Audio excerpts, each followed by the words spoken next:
Chapter 1984. A telegram from Taiyuan? In a room on the third floor of the Imperial Astronomer, the other eunuch was shocked when he learned that the telegram had been sent from Taiyuan. He had a bad premonition because the only people in Taiyuan City who could send telegrams to Chang and were Li Tai's group, and it was late at night. For Li Tai, to send a telegram at this time could only mean that something had happened in Taiyuan City, and it was an extremely urgent matter that could not be delayed for even a moment. Hurry! Record the code. The eunuch hurriedly said to his companion. I know. Hurry and get the codebook. I'll record the message and translate it while receiving the telegram. Once I'm done, I'll present it directly to His Majesty. The two eunuchs quickly got to work. From the clear division of labor and tacit cooperation between them, it was clear that they had encountered many similar situations. Gulp. It's over, it's over. His Highness. His Highness has been captured by Turkic spies. Because the content of the telegram was rather long, in order to save time, one of the two eunuchs was responsible for recording the code, and the other was responsible for real-time translation against the codebook. After translating the first few lines of the code, the eunuch's face suddenly turned pale. He swallowed twice and said with a trembling voice, What did you say? His Highness has been captured? You should focus on recording the code first. The other eunuch also reacted. He knew that his companion could not be distracted at this time, so he hurriedly kept quiet, not daring to disturb him. The two eunuchs worked together, and soon the telegram sent by Iron Egg was not only recorded, but also completely translated. As they looked at the long message in their hands, the two eunuchs trembled in fear. They felt like the paper in their hands weighed 10,000 jin. The two of them glanced at each other and thought at the same time, Taiyuan City is about to change. You go. After a moment of silence, the two spoke almost at the same time. Obviously, they all understood that the next job of sending the telegram would definitely be a tough one. Not to mention that Li Er should be asleep now. Even if he wasn't asleep, after Li Er saw the contents of this telegram, he would definitely be furious. At that time, whether the person who sent the telegram would be implicated or not, only God knew. Therefore, neither of the two eunuchs were willing to send the telegram. Qingfeng, go quickly. His Highness is in a critical situation right now. Don't delay the important matter. The eunuch who was in charge of recording the code couldn't help but ask. But I was the one who delivered it last time. Logically speaking, it should be your turn this time, right? How can you be so calculative at a time like this? I have to stay here and guard the telegraph machine. If there's another telegram from Taiyuan, I have to write it down first. I can remember it too. But you're not as skilled as I am. If there's a mistake, can you bear the responsibility? All right then. After a short confrontation between the two, the eunuch who was responsible for translating the code took the message and ran out in a hurry. He ran towards the backyard of the harem. Your Majesty, Your Majesty. General Li has sent an urgent message. In the west court of the Imperial Palace, Lijing Palace, Empress Jiangsuan's bedroom. Zhao Song held the telegram sent by the eunuch in his hand.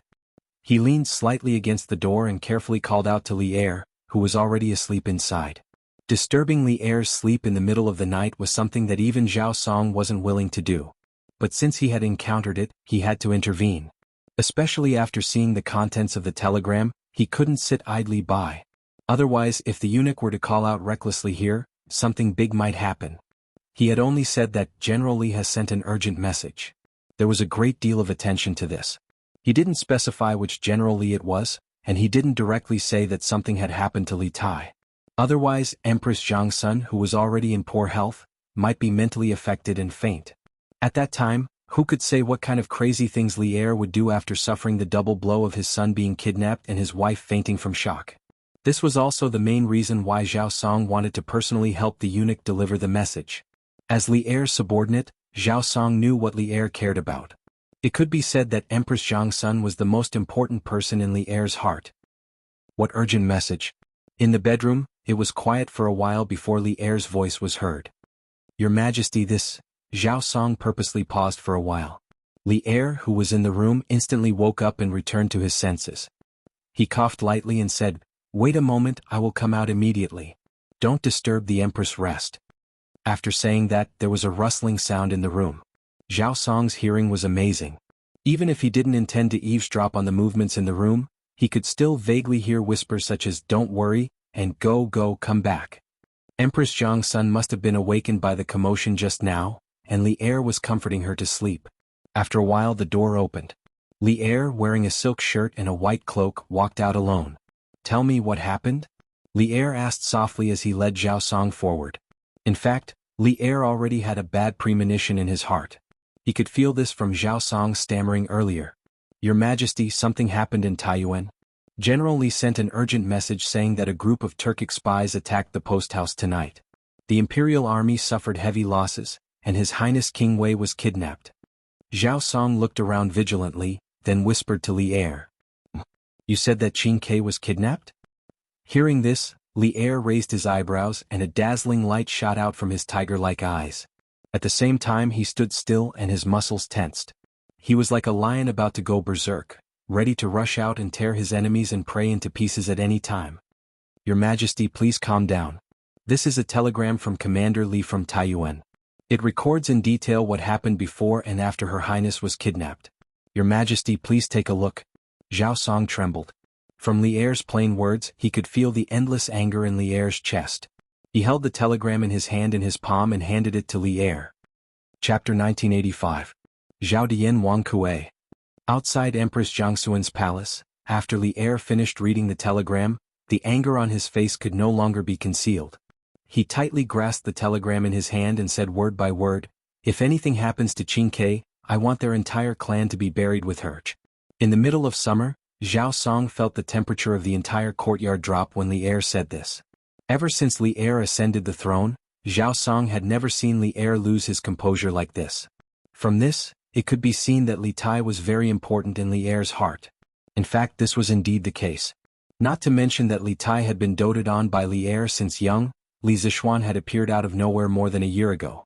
Li Tai had become Li Er's master and had begun to learn the immortal knowledge of Li Zixuan.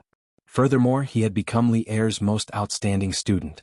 Li Er's love and care for Li Tai had become even greater than before. It could be said that among all the princes, Li Tai and Li Qingqian had almost the same weight in Li Er's heart. However, Li Tai had been kidnapped by Zhao Dian's men. How could Li Er not be angry? When an emperor was angry, blood would flow for 1,000 miles. What is the background of this Zhao Dian? Have you found out? Taking 2 deep breaths, Li Er finally calmed his emotions and asked in a low voice. Zhao Song cupped his hands and replied, "Your Majesty, after receiving the information from His Highness in Taiyuan City in the evening, this old servant has already sent people to investigate Zhao Dian. However, until now we have not found any useful information." Near evening, Li Tai had sent a telegram back to Chang'an. The contents of the telegram were the secret letter that Han Lijing had brought to Taiyuan. After reading the telegram, Li Er had ordered the governor of Taiyuan to urgently inform the 4 border provinces to prepare their defenses and prevent Shelley from leading soldiers into the Great Tang. At the same time, Li Er had ordered Zhao Song to investigate Zhao Dian's identity. Zhao Song naturally did his best to carry out Li Er's orders, but unfortunately time was simply too short. Even if he mobilized all his subordinates, it was very unlikely that he would be able to find Zhao Dian's identity in such a short amount of time. Li Er couldn't help but frown, and then he said, "Issue an order for the 100 cavalry to assist you in investigating Zhao Dian's identity. Before dawn tomorrow we want the results." The 100 cavalry was the most elite's trump card, not just in terms of martial arts but also in terms of intelligence.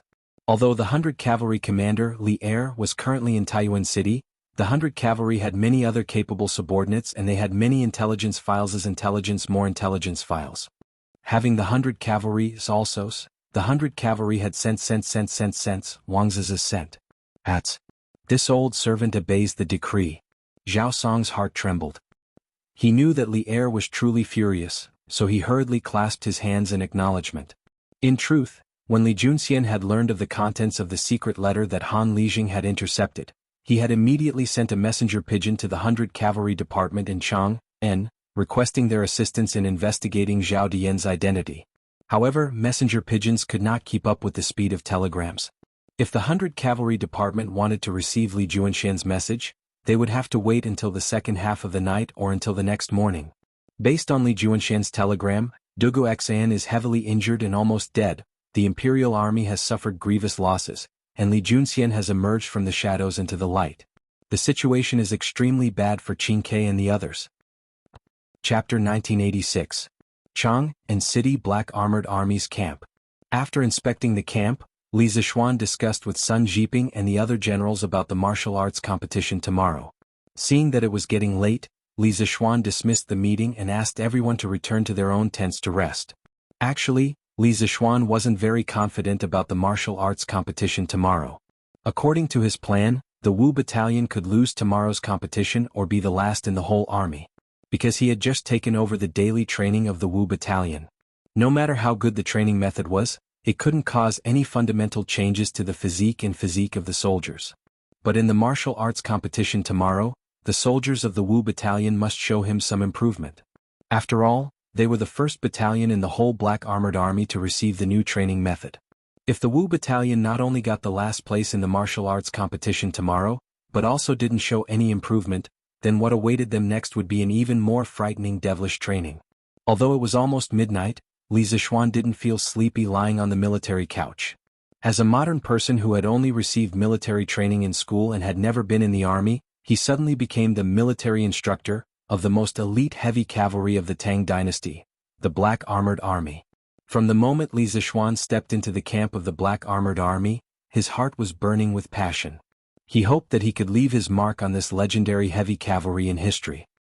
He hoped that he could raise the combat power of the Black Armored Army to an unprecedented and invincible level. Of course, Li Zixuan's heart was always in awe. In fact, he had always been in awe of the field that he had never been in before. Therefore, after coming to the camp of the Black Armored Army, every decision he made was made after careful consideration and deliberation. He knew better than anyone else that military affairs were not a game. If the general was incompetent, the whole army would be implicated. He had never thought of eating a fatty in one bite. Tomorrow's martial arts competition was just like a small test for the soldiers of the Wu battalion. Although it was not important to the overall situation, it would be able to test the results of the training of the soldiers in the previous phase. Beep beep beep beep beep. Just as Li Zixuan was lying on the bed and letting his imagination run wild, the telegraph on the table to the left of his bed suddenly rang. Li Zixuan quivered and immediately collected his scattered thoughts. He hurriedly got out of bed and sat down in front of the table. He frowned and listened to the code transmitted by the telegraph. Just like the telegraph machine in the palace, the telegraph machine that Li Zixuan brought to the military camp was also on standby 24 hours a day. Firstly, he had brought quite a number of lead-acid batteries with him. Secondly, even if the lead-acid batteries ran out of power, he could send someone to Yunshan to recharge them. He didn't need to worry about the problem of not being able to recharge the batteries after they ran out of power. It's Iron Egg. Li Zixuan translated the message in his mind as he listened. After listening to a short section of the code, he quickly recognized the identity of the sender. It was Iron Egg. For the students of the academy who already knew how to use the telegraph, Li Zixuan created an identity code for each of them. Everyone had to send their own identity code at the beginning of the message. When the receiver on the other side of the telegraph responded and reported their identity, the body of the message could only be sent. Beep beep beep beep. Li Zixuan's heart sank when he suddenly received a message from Iron Egg in the middle of the night. He suddenly had a bad feeling. However, he didn't stop what he was doing. He skillfully operated the telegraph and sent out a string of codes to indicate his identity to Iron Egg. Beep beep beep beep. After a moment of silence in the tent, the telegraph finally rang again. After receiving Li Zixuan's response, Iron Egg immediately forwarded the telegram sent to the palace. Of course, Iron Egg added and modified some content. Master, this afternoon my father came from Yifang County with a letter. It was a secret letter from the leader of the Turkic spies in Taiyuan City to the grasslands. In the telegram, Iron Egg not only told Li Zixuan everything that had happened in Taiyuan City tonight, but also briefly told him that Han Lijing had come to Taiyuan in the afternoon with Zhao Dian's secret letter. Although Li Tai had already sent a telegram to Li Zixuan, he hadn't told Li Zixuan about it. Therefore, Iron Egg had to tell Li Zixuan again. In the tent, Li Zixuan had his arms crossed in front of his chest as he quietly listened to the codes transmitted by the telegraph. On the surface he looked very leisurely as if he was listening to the radio. However, this wasn't the case. His brain was working rapidly. With the support of his powerful psychic power, he began to translate the codes while listening to them. Moreover, his translation speed wasn't any slower than Iron Egg's. As for Cheng Chumo and Yuchi Baolin in the tent, they had already fallen asleep. After a day of arduous training, the sound from the telegraph wasn't enough to wake them up. Gradually, Li Zixuan's expression began to change. There was a group of powerful Turkic spies in Taiyuan City. They assassinated Dugu Xn during the day and attacked the courier station at night, directly kidnapping Li Tai. Chapter 1987. Li Zixuan did not expect that the teachers and students of the academy would encounter such a big crisis in Taiyuan City. He expected that the Turks would interfere after knowing the purpose of the academy's journey to the north.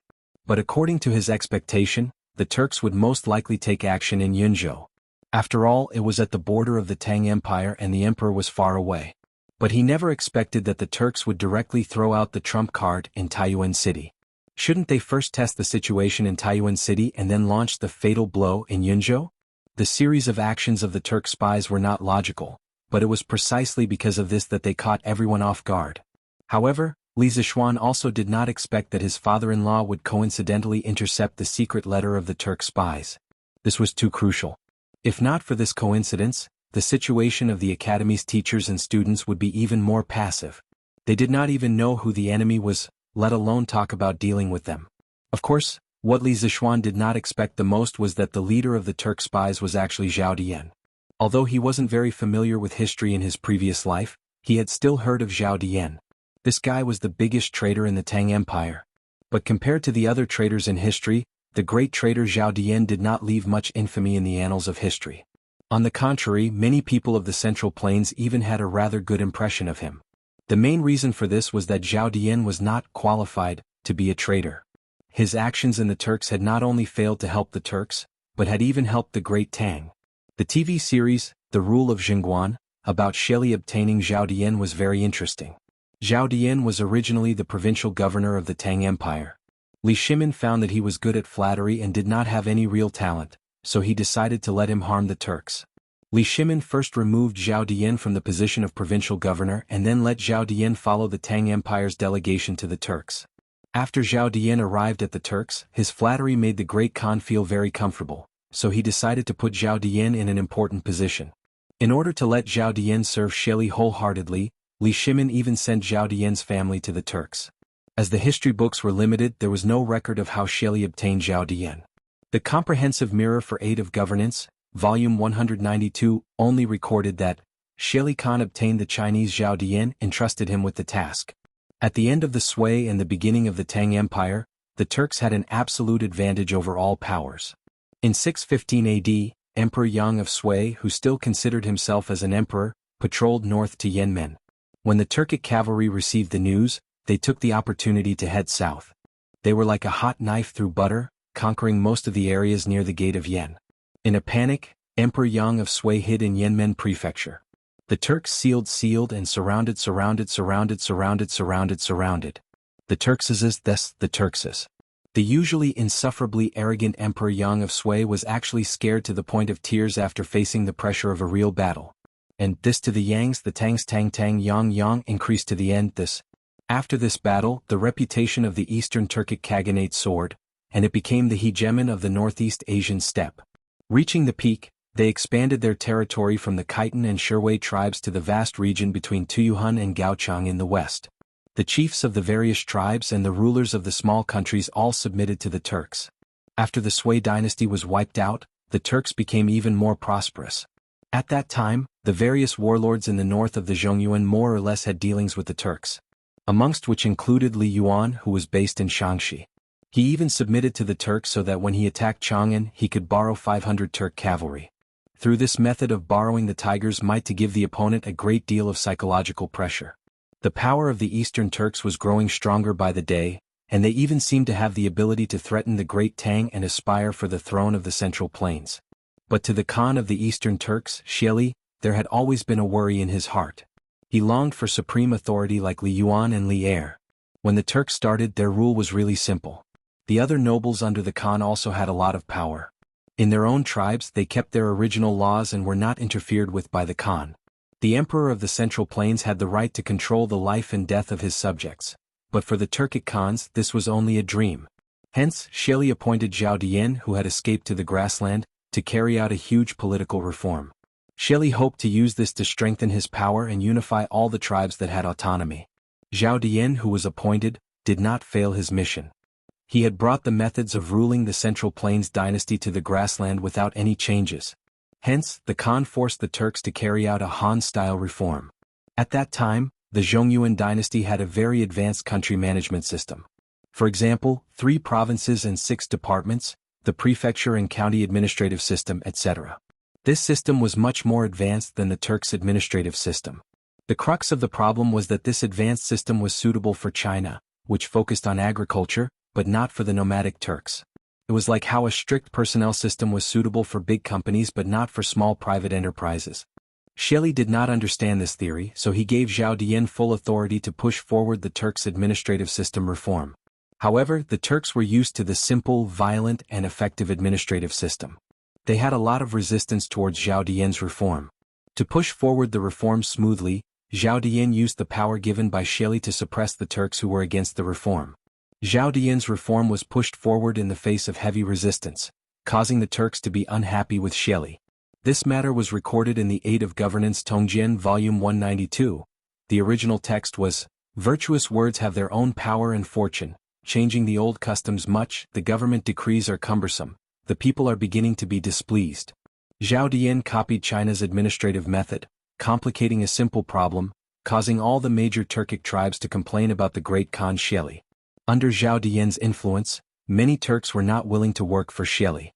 The tribes that had the conditions and the chance started to think of ways to break away from Shelley's control. Some even went to the Tang dynasty. For example, the Khitan tribe leader a few months ago led his tribe to defect to the Tang dynasty. A large part of the reason was that Shelley had started to become disloyal on the grassland. So, to a certain extent, even though Zhao Dian was a big trader, he was a big trader who had made great contributions to Lier. Chapter 1988. I have already predicted what would happen tonight. You should rest well and don't act rashly. I have already made arrangements for the rescue. Qingke will definitely be fine. Taiyuan Post Station, Front Hall. Iron Egg looked at the newly translated message on the rice paper. For a moment he could not help but feel a surge of emotions. He even had the urge to cry. Ever since Li Tai was captured by Sky Eagle, he had fallen into deep self-blame. In his opinion, Li Tai had voluntarily surrendered to save him. He naturally wanted to rescue Li Tai, but he knew in his heart that it was impossible for him to rescue Li Tai by himself. If he had the strength of Li Zixuan, perhaps it would be possible. However, he was only at the Qi transformation realm. He could not even defeat Sky Eagle, let alone Shen Yi. How could he save Li Tai? Therefore, Iron Egg's heart had been in a torment of anxiety and self-blame since Li Tai was captured nearly 2 hours ago. Li Zixuan's comforting words were like timely rain and the best chicken soup for the soul to him. It instantly calmed him down. Li Zixuan's words reassured him. Although Li Zixuan did not say what the specific arrangements were and how to rescue Li Tai, since Li Zixuan said that Li Tai would be fine, then Li Tai would definitely be fine. Iron Egg always believed that his master was omnipotent. For a moment he even felt like crying. He was like a helpless child who had gotten into big trouble, and Li Zixuan was the teacher who had been standing behind him and had the ability to clean up his mess. He had turned the tide and helped him get rid of his self-blame so that he would not have any regrets for the rest of his life. Brother Iron Egg, does His Majesty have any orders? On the side, Wang Yu and the others were nearing the end of their interrogation of Wang Hong. Just as Wang Yu and Wang Bing had guessed, Wang Hong had not participated in the matter of Wang Kuei colluding with the Turkic spies, and the information he knew was extremely limited. He didn't even know where Wang Kuei and Wang Xingyuan were. Seeing this, Li Junxian was in no mood to continue listening to Wang Yu's interrogation. At this moment he saw Iron Egg staring blankly at a piece of paper. Thinking that the Imperial Palace had sent back a telegram, he hurriedly got up and walked over to Iron Egg. "Ah?" Hearing this, Bruiser quivered and immediately came back to his senses. He hurriedly placed the translated message on the table face down and replied, "No. No, there hasn't been any news from the palace yet. I reckon we'll have to wait for a while." "Yes." Li Junxian nodded, thinking that this was true. The Imperial Astronomical Observatory was some distance away from the western courtyard, and Li Er was probably asleep by now. It would take a lot of time. Out of the corner of his eye, Li Junxian glanced at the paper that Iron Egg had placed on the table, and a hint of confusion appeared on his face. Since there was no news from the Imperial Palace, why was Iron Egg translating the telegram just now? Seeing Li Junxian looking at the message on the table, Iron Egg appeared a little embarrassed. After a few moments of hesitation, he decided to tell the truth. Just now, after I sent the telegram to the Imperial Palace, I also sent the situation here to Master. Li Junxian was alarmed by these words and blurted out, "What? You also sent a telegram to Marquis just now?" He had only asked casually, but Iron Egg mistakenly believed that Li Junxian was blaming him for acting on his own. He hurriedly explained, "I wanted to ask Master how to save Qingke. Master just sent this telegram. Generally, I was worried about Qingshue's situation, so I acted on my own.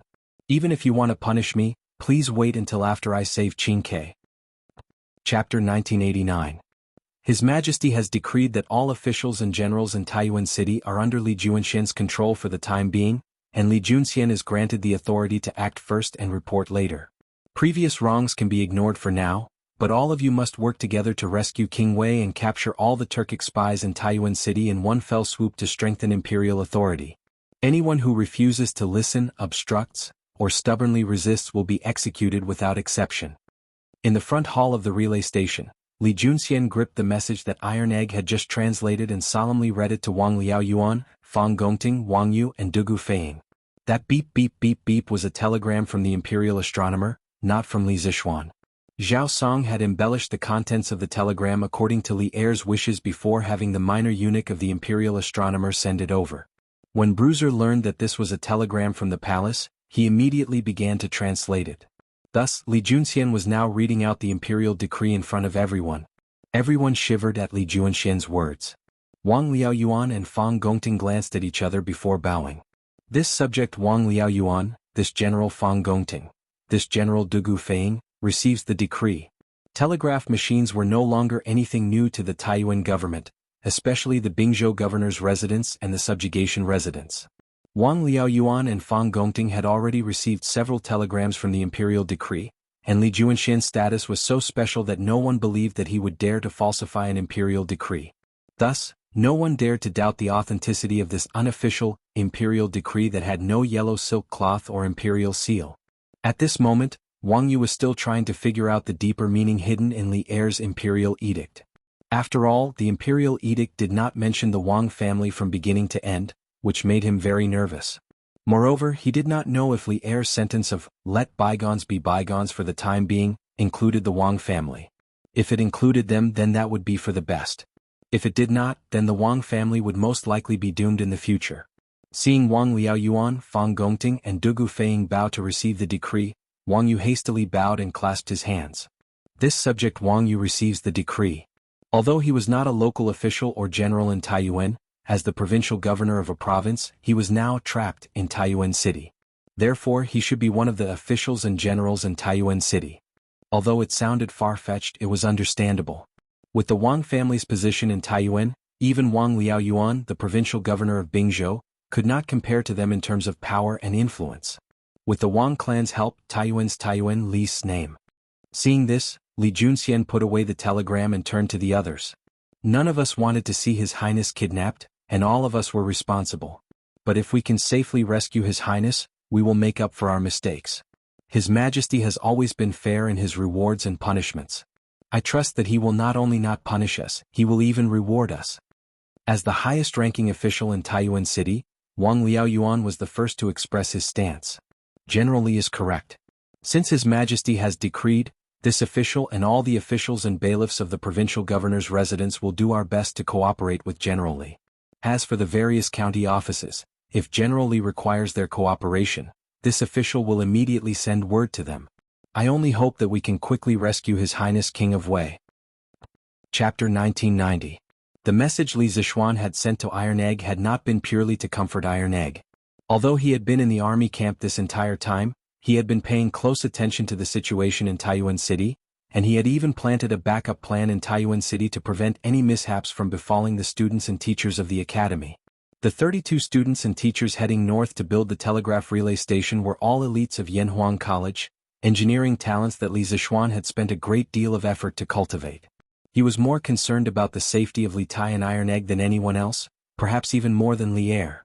Li Er might only be concerned about Li Tai's safety, but Li Zixuan was concerned about all the students and teachers of the academy heading north. Although he had been unable to accompany Li Tai to the north due to military matters, how could he be at ease with letting the students of the academy go to Taiyuan? Even though the imperial army was escorting them, it was easier to dodge a spear in the open than an arrow in the dark. The Imperial army might be able to block a spear in the open, but it was probably not very good at dealing with a sneak attack in the dark. The day Li Zishuan entered the army camp was the day that the students and teachers of the academy were heading north. For the first few days he had been uneasy, sensing that something major was about to happen, so he had used the telegraph to send a secret telegram to Cloud Mountain. On the same day, a person rode down from Cloud Mountain and headed straight for Taiyuan. In terms of time, that person had left earlier than Li Junxian, so he should have arrived at Taiyuan before Li Junxian. Although the strength of one person could not compare to that of an army, Li Tai had been captured by the Turkic spies, and it would take more than one person to rescue him. Just as Li Zishuan had analyzed, they could only use skill, not brute force. Thus, the person that Li Zishuan had sent to Taiyuan might have a chance of saving Li Tai. Moreover, that person had some methods that even Li Zishuan had to be wary of. He was no simple person. "Officer's son, why did you call everyone here in the middle of the night?" In a tent near the west of the Black Armored Army's camp, there were 20 to 30 burly soldiers squeezed into the tent. The words that Li Zishuan sent to Iron Egg before were not purely to comfort Iron Egg. Although he had been in the military camp recently, he had been paying attention to the situation in Taiyuan City. Moreover, he had planted a backup plan in Taiyuan City in advance to prevent the teachers and students of the academy from encountering any mishaps. The 32 teachers and students who went north to build the telegraph relay station were all the elites of Yanhuang College. They were the engineering talents that Li Zishuan had spent a lot of effort to cultivate. He cared more about the safety of Li Tai, Iron Egg and the others than anyone else, even more than Li Er. This was because while Li Er might only be concerned about Li Tai's safety, Li Zishuan was concerned about all the teachers and students of the academy heading north. Although he had been unable to accompany Li Tai to the north due to military matters, how could he be at ease with letting the people of the academy go to Taiyuan? Even though the Imperial army was escorting them, it was easier to dodge a spear in the open than an arrow in the dark. The Imperial army might be able to block a spear in the open, but it was probably not very good at dealing with a sneak attack in the dark. The day that Li Zishuan entered the camp was the day that the teachers and students of the academy were heading north. For the first few days, he had been uneasy, sensing that something major was about to happen. Thus, he had used the telegraph to send a secret telegram to Cloud Mountain. On the same day, a person rode down from Cloud Mountain and headed straight for Taiyuan. In terms of time, that person had left earlier than Li Junxian, so he should have arrived at Taiyuan before Li Junxian. Although the strength of a single person could not compare to that of an entire army, Li Tai had been captured by the Turkic spies. Relying on numbers alone was not enough to save him. Just as Li Zishuan had analyzed, they could only use ingenuity, not brute force. Thus, the person that Li Zishuan had sent to Taiyuan from Cloud Mountain might have a chance of saving Li Tai by himself. Moreover, that person had some tricks up his sleeve that even Li Zishuan had to be wary of. He was definitely not someone easy to deal with. "Field officer's son, why have you called everyone here in the middle of the night?" In a tent near the west of the Black Armored Army's camp, there were 20 to 30 burly soldiers squeezed into the tent. Chapter 1991. This is General Chio's order. Are you all going to defy it? Sun Tao's words caused the noisy crowd to quieten down. No matter what, Chio Xingong's prestige in the black armored troops was something that few could match. Of course, other than Duan Jishuan. Most of the 2nd Battalion soldiers were Chio Xingong's old subordinates and they naturally didn't dare to defy Chio Xingong's orders. Seeing that the crowd had quietened down, Sun Tao continued, "General Chio said that if you are worried that you will be punished for killing someone, you can only injure the other party severely. Getting injured on the training grounds is a common occurrence. Didn't Li Qianjun say earlier that the more injuries you get on the training grounds, the less blood you will lose on the battlefield? All you have to do is follow General Chio's instructions, and even if Li Qianjun thinks that we did it on purpose, he can only swallow this loss in silence." Hearing this, the crowd looked at each other, not knowing how to make a decision. But compared to before, they were obviously moved. After a moment of silence, Sun Tao didn't wait for the crowd to express their opinions. He crossed his arms and said, "I have already passed on General Chio's words. As for what to do, you all know. That's enough. It's getting late, disperse and go back to your tents to rest." After saying that, Sun Tao didn't waste any more time and walked out of the tent. In fact, he was not too willing to do this mission that Chio Xingong had given him. Although he, Sun Tao, could not be considered a hero, he was definitely not a treacherous person. He had his own bottom line. If it was in the past, he would definitely despise this kind of underhanded action. But now, it was different from the past.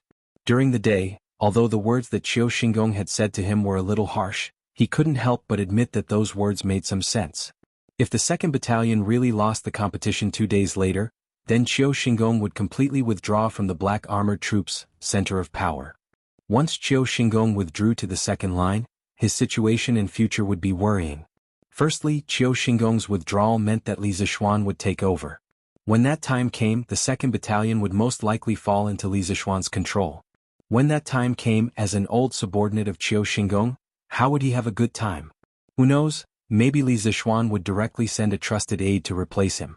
Secondly, even if Li Zixuan still wanted him to be the lieutenant of the 2nd Battalion, he might not be up to it. The reason why he had been able to suppress the arrogant soldiers in the past was mainly because he relied on Qiu Xingong's prestige. Once Qiu Xingong fall, his ability and reputation in the black armored troops would not be able to suppress these old soldiers.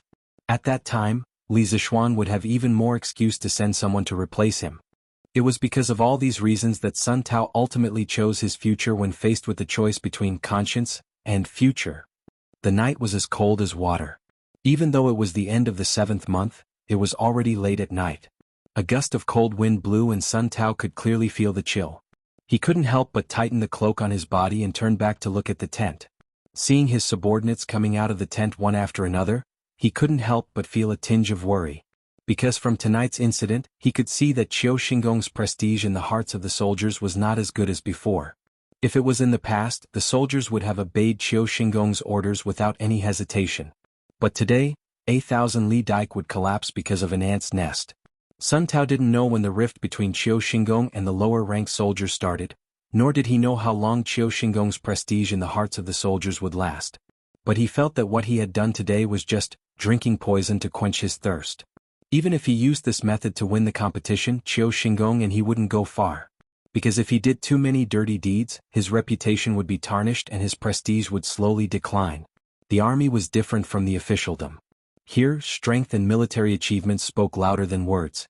Treacherous and cunning people would definitely not go far in the army. Chapter 1992. Sky Eagle was only at the peak of qi condensation, so his hearing naturally couldn't compare to the Grandmaster Shen Ye's. Moreover, they had been so focused on fleeing with Li Tai that all he could hear was the clattering of hooves and footsteps. He had no time to notice if anyone was following them. If he had known that someone was following them, he would have turned around and killed that person. Moreover, he wouldn't have chosen to stay at Tongfu Inn, because that was where Li Junxian had captured Zhao Dian. You can kill the people they sent to follow us on the surface, but what about the people hiding in the shadows? How could you kill them all? Xian Yi indifferently glanced at Sky Eagle and callously said, "Don't forget that we're in Taiyuan City. Don't forget that we are in Taiyuan City right now. Even if we are not staying in this inn, as long as we are in the city, no matter where we are, it is impossible to hide from the eyes of the Wang family and the authorities. Rather than wasting our energy by hiding here and there, it's better to settle down at Tongfu Inn. In any case, with King Wei in our hands, the authorities won't dare to make any strange moves. Moreover, this place is very close to the southern gate. Once the reinforcements sent by the Kagan arrive, we can immediately seize the gate and work together with the reinforcements from the inside." Sky Eagle first frowned when he heard this, and then his brows eased up and he said, "You're right, I agree with your way of thinking. But before the reinforcements arrive, we must guard against the Great Tang authorities trying to secretly rescue their King Wei." Xian Yi nodded. "Correct. Moreover, I feel that it's a dark and windy night, so they might try to make a move. Thus, we need to have people stand guard around the inn to prevent them from attacking while we're sleeping. I'll personally take care of this matter. You should take him back to his room and keep an eye on him." Sky Eagle said indifferently. Then he turned to look at Li Tai. That gaze was as if he was looking at a peerless beauty, causing Li Tai to have goosebumps. Fortunately, Sky Eagle quickly withdrew his gaze. Otherwise, Li Tai would definitely start cursing. A moment later, Sky Eagle led several dozen experts out of the inn. Li Tai guessed that they should have gone to set up defenses outside the inn. He could not help but feel a little disappointed. Aren't these Turk spies' vigilance a little too high? When he had first been captured, he had hoped that Li Junxian and the others would be able to save him tonight, but after hearing Xian Yi and Tianying's plan, he immediately felt that his chances of being saved tonight were very slim. "Let's go. King Wei should be a smart man. I hope that you don't play any tricks in the next few days. Otherwise, the one who will suffer in the end will be you." Xian Yi's eyes flashed. He turned around and pretended to make an inviting gesture to Li Tai while threatening him with a spear in his hand. Li Tai didn't know if he was seeing things, but he felt that Xian Ye's gaze towards him was a little strange. However, it was completely different from Sky Eagle's strange gaze. Xian Ye's gaze seemed to be able to see through people's hearts. Although he was imprisoned, Li Tai still tried his best to maintain the bearing of a prince. He didn't lose his head out of fear, nor did he kneel and beg the enemy for mercy. In the face of Xian Ye's threats, he didn't say anything and directly snorted coldly before walking up to the second floor. Chapter 1993. Taiyuan Tongfuin Heavenly Guest Room. Li Tai's face was filled with arrogance and disdain, as if he did not care about the reinforcements Xian Yi spoke of. Of course, this was also in line with his status. In the eyes of outsiders, he was a prince who had been in the palace for a long time and knew nothing about war or the dangers of the world. Moreover, Taiyuan City had many soldiers and provisions, so Li Tai did indeed have the right to be arrogant. It seems that King Wei is very confident in Taiyuan City's defenses. Xian Yi coldly snorted, but he inwardly breathed a sigh of relief. At first, he had thought that Li Tai had learned of Zhao Dian's plan in advance. If that was the case, then the chances of their operation failing were extremely high. This was because once Li Tai learned that they had reinforcements, he had very likely informed the various local authorities to tighten their defenses. Thus, the reinforcements sent by Sheli would find it very difficult to smoothly infiltrate the Great Tang. Without reinforcements, they would not be able to escape danger. Now that he saw Li Tai's normal reaction, Xian Yi felt that he had been overthinking things. Indeed, Zhao Dian's letter requesting reinforcements from the steppe had been sent by carrier pigeon to Taiyuan City. Only he, Tianying, and a few others knew of the contents of the letter. How could Li Tai have known of it in advance? Of course. If you know what's good for you, you should abandon the darkness and seek the light as soon as possible. Release this king, and perhaps this king will plead with Imperial Father to spare your lives. Li Tai raised his chin and displayed a haughty attitude. He understood in his heart that the more arrogant and profligate he acted at this moment, the less suspicious Xian Yi would be. Conversely, the more profound and wise he acted, the more suspicious Xian Yi would be, and his life would be in greater danger. Arrogance and conceit were not difficult for Li Tai to put on a show. It could be said that he was completely acting himself. Before he had taken Li Zishuan as his master, Li Tai had always been arrogant and conceited in front of others, not knowing what humility and profound were. Now he was just picking up the arrogance that he had thrown away. There was no trace of acting, so Xian Yi firmly believed him. Xian Yi's eyes flashed slightly. He paused for a moment and sneered, "Humph. Until the end, no one knows who will emerge victorious. For now, King Wei should worry about yourself." Li Tai curled his lips. He didn't seem to care about Xian Yi's threat at all. He yawned and said lazily, "Ha! You don't dare to kill me now, so what's there to worry about? Quickly get someone to bring a basin of water. This prince wants to wash up and sleep." After saying that, he was about to lie on his back on the bed when he suddenly thought of something. He hurriedly propped himself up with his hands and said to Xian Yi, "Oh right. I forgot to tell you, this prince is not used to sleeping in the same bed as others, so you should sleep in the outer room tonight." Tong Fu In's heavenly guest room was not only luxurious, but the room was also rather spacious. It was divided into an inner room and an outer room. The outer room was usually for the servants and maids of the guests. When Li Tai said this sentence, his heart was actually in a mess. He was already mentally prepared to be reprimanded or rejected, but to his surprise, Xian Yi only frowned after hearing this. He didn't show any anger or reprimand. Instead, he said coldly, "I'm afraid that you won't be able to reprimand me." He said coldly, "No need. I'll just sit there and sleep tonight. Don't think of playing any tricks. Your every move cannot be hidden from me." As he spoke, he used his finger to point in the direction of the table and chair not far from the bed. Obviously, he didn't want to make things too awkward with Li Tai right now, nor did he want to let Li Tai sleep alone in a room. He might as well just sit next to Li Tai and sleep, preventing Li Tai from running away at night. Chapter 1994. It's best if you don't ask what you shouldn't ask. For some things, the more you know, the shorter you'll live. Xian Yi was silent for a few moments before coldly replying to Li Tai's question. In the darkness, Li Tai pursed his lips, but he was not someone who liked to give up so easily. After a while, he gathered his courage and continued. Even if you don't say it, this prince can still make a rough guess." Xian Yi said nothing. Firstly, he had not taken Li Tai's words to heart. He and Li Tai had never met before, so how could Li Tai know of his past and difficulties? In truth, he was already rather annoyed with Li Tai. He had never imagined that a dignified prince like Li Tai would be such a chatterbox. and even in such a perilous situation, he was still able to display his nature as a chatterbox. Li Tai had no idea what Xian Yi was truly thinking, and he certainly didn't know that Xian Ye's attitude toward him had quietly changed. He continued to analyze his own thoughts. In this prince's view, you joining the Turks and working for Shelley definitely isn't for money. This is because an expert like you doesn't need to go to the Turks to earn money. You can just join any noble clan in the Central Plains and obtain a fortune that you won't be able to spend your entire life. You also aren't doing it for a high post or a generous salary, because everyone knows that it's impossible for a Han to become a high-ranking official on the steppe. If you wanted to become an official, you could have stayed in the Central Plains and joined the army. With your abilities, it wouldn't have been difficult for you to make some military achievements. Moreover, the Great Tang was founded on martial arts.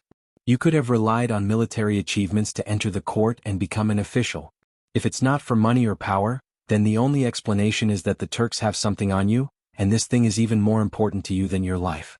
It's so important that you have no choice but to abandon your ancestors and serve the Turks wholeheartedly. Swoosh. In the darkness, Xian Ye's expression abruptly changed.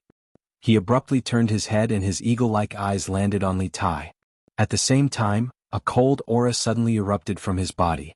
Li Tai, who was lying on his side on the bed, suddenly felt as if he had fallen into an ice cave. It was clearly summer, but Li Tai felt as if his blood was about to freeze. Killing intent. This was the killing intent that Xian Yi unintentionally released when he lost control of his emotions. As an assassin, Xian Yi had killed many people over the years. Even if he inadvertently released a trace of killing intent, it wasn't something Li Tai could withstand. Gradually, Li Tai felt that his body couldn't move, and even breathing became difficult. Just as he was about to suffocate, Xian Ye's mind finally returned to normal, and he withdrew the trace of killing intent that had been released because he had lost control. Shut up if you don't want to die. As I said before, the more you know about some things, the shorter your life will be.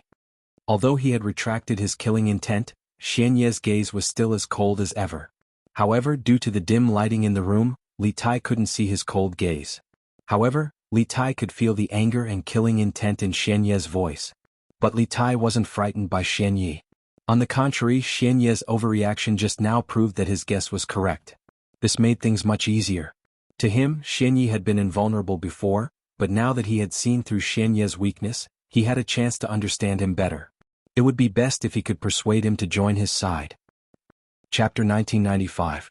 No one spoke to him and no one was willing to listen to him. Li Tai quietly lay on his bed, his thoughts running wild. Soon he was overcome by drowsiness and fell asleep. After all, he had truly been busy the entire day.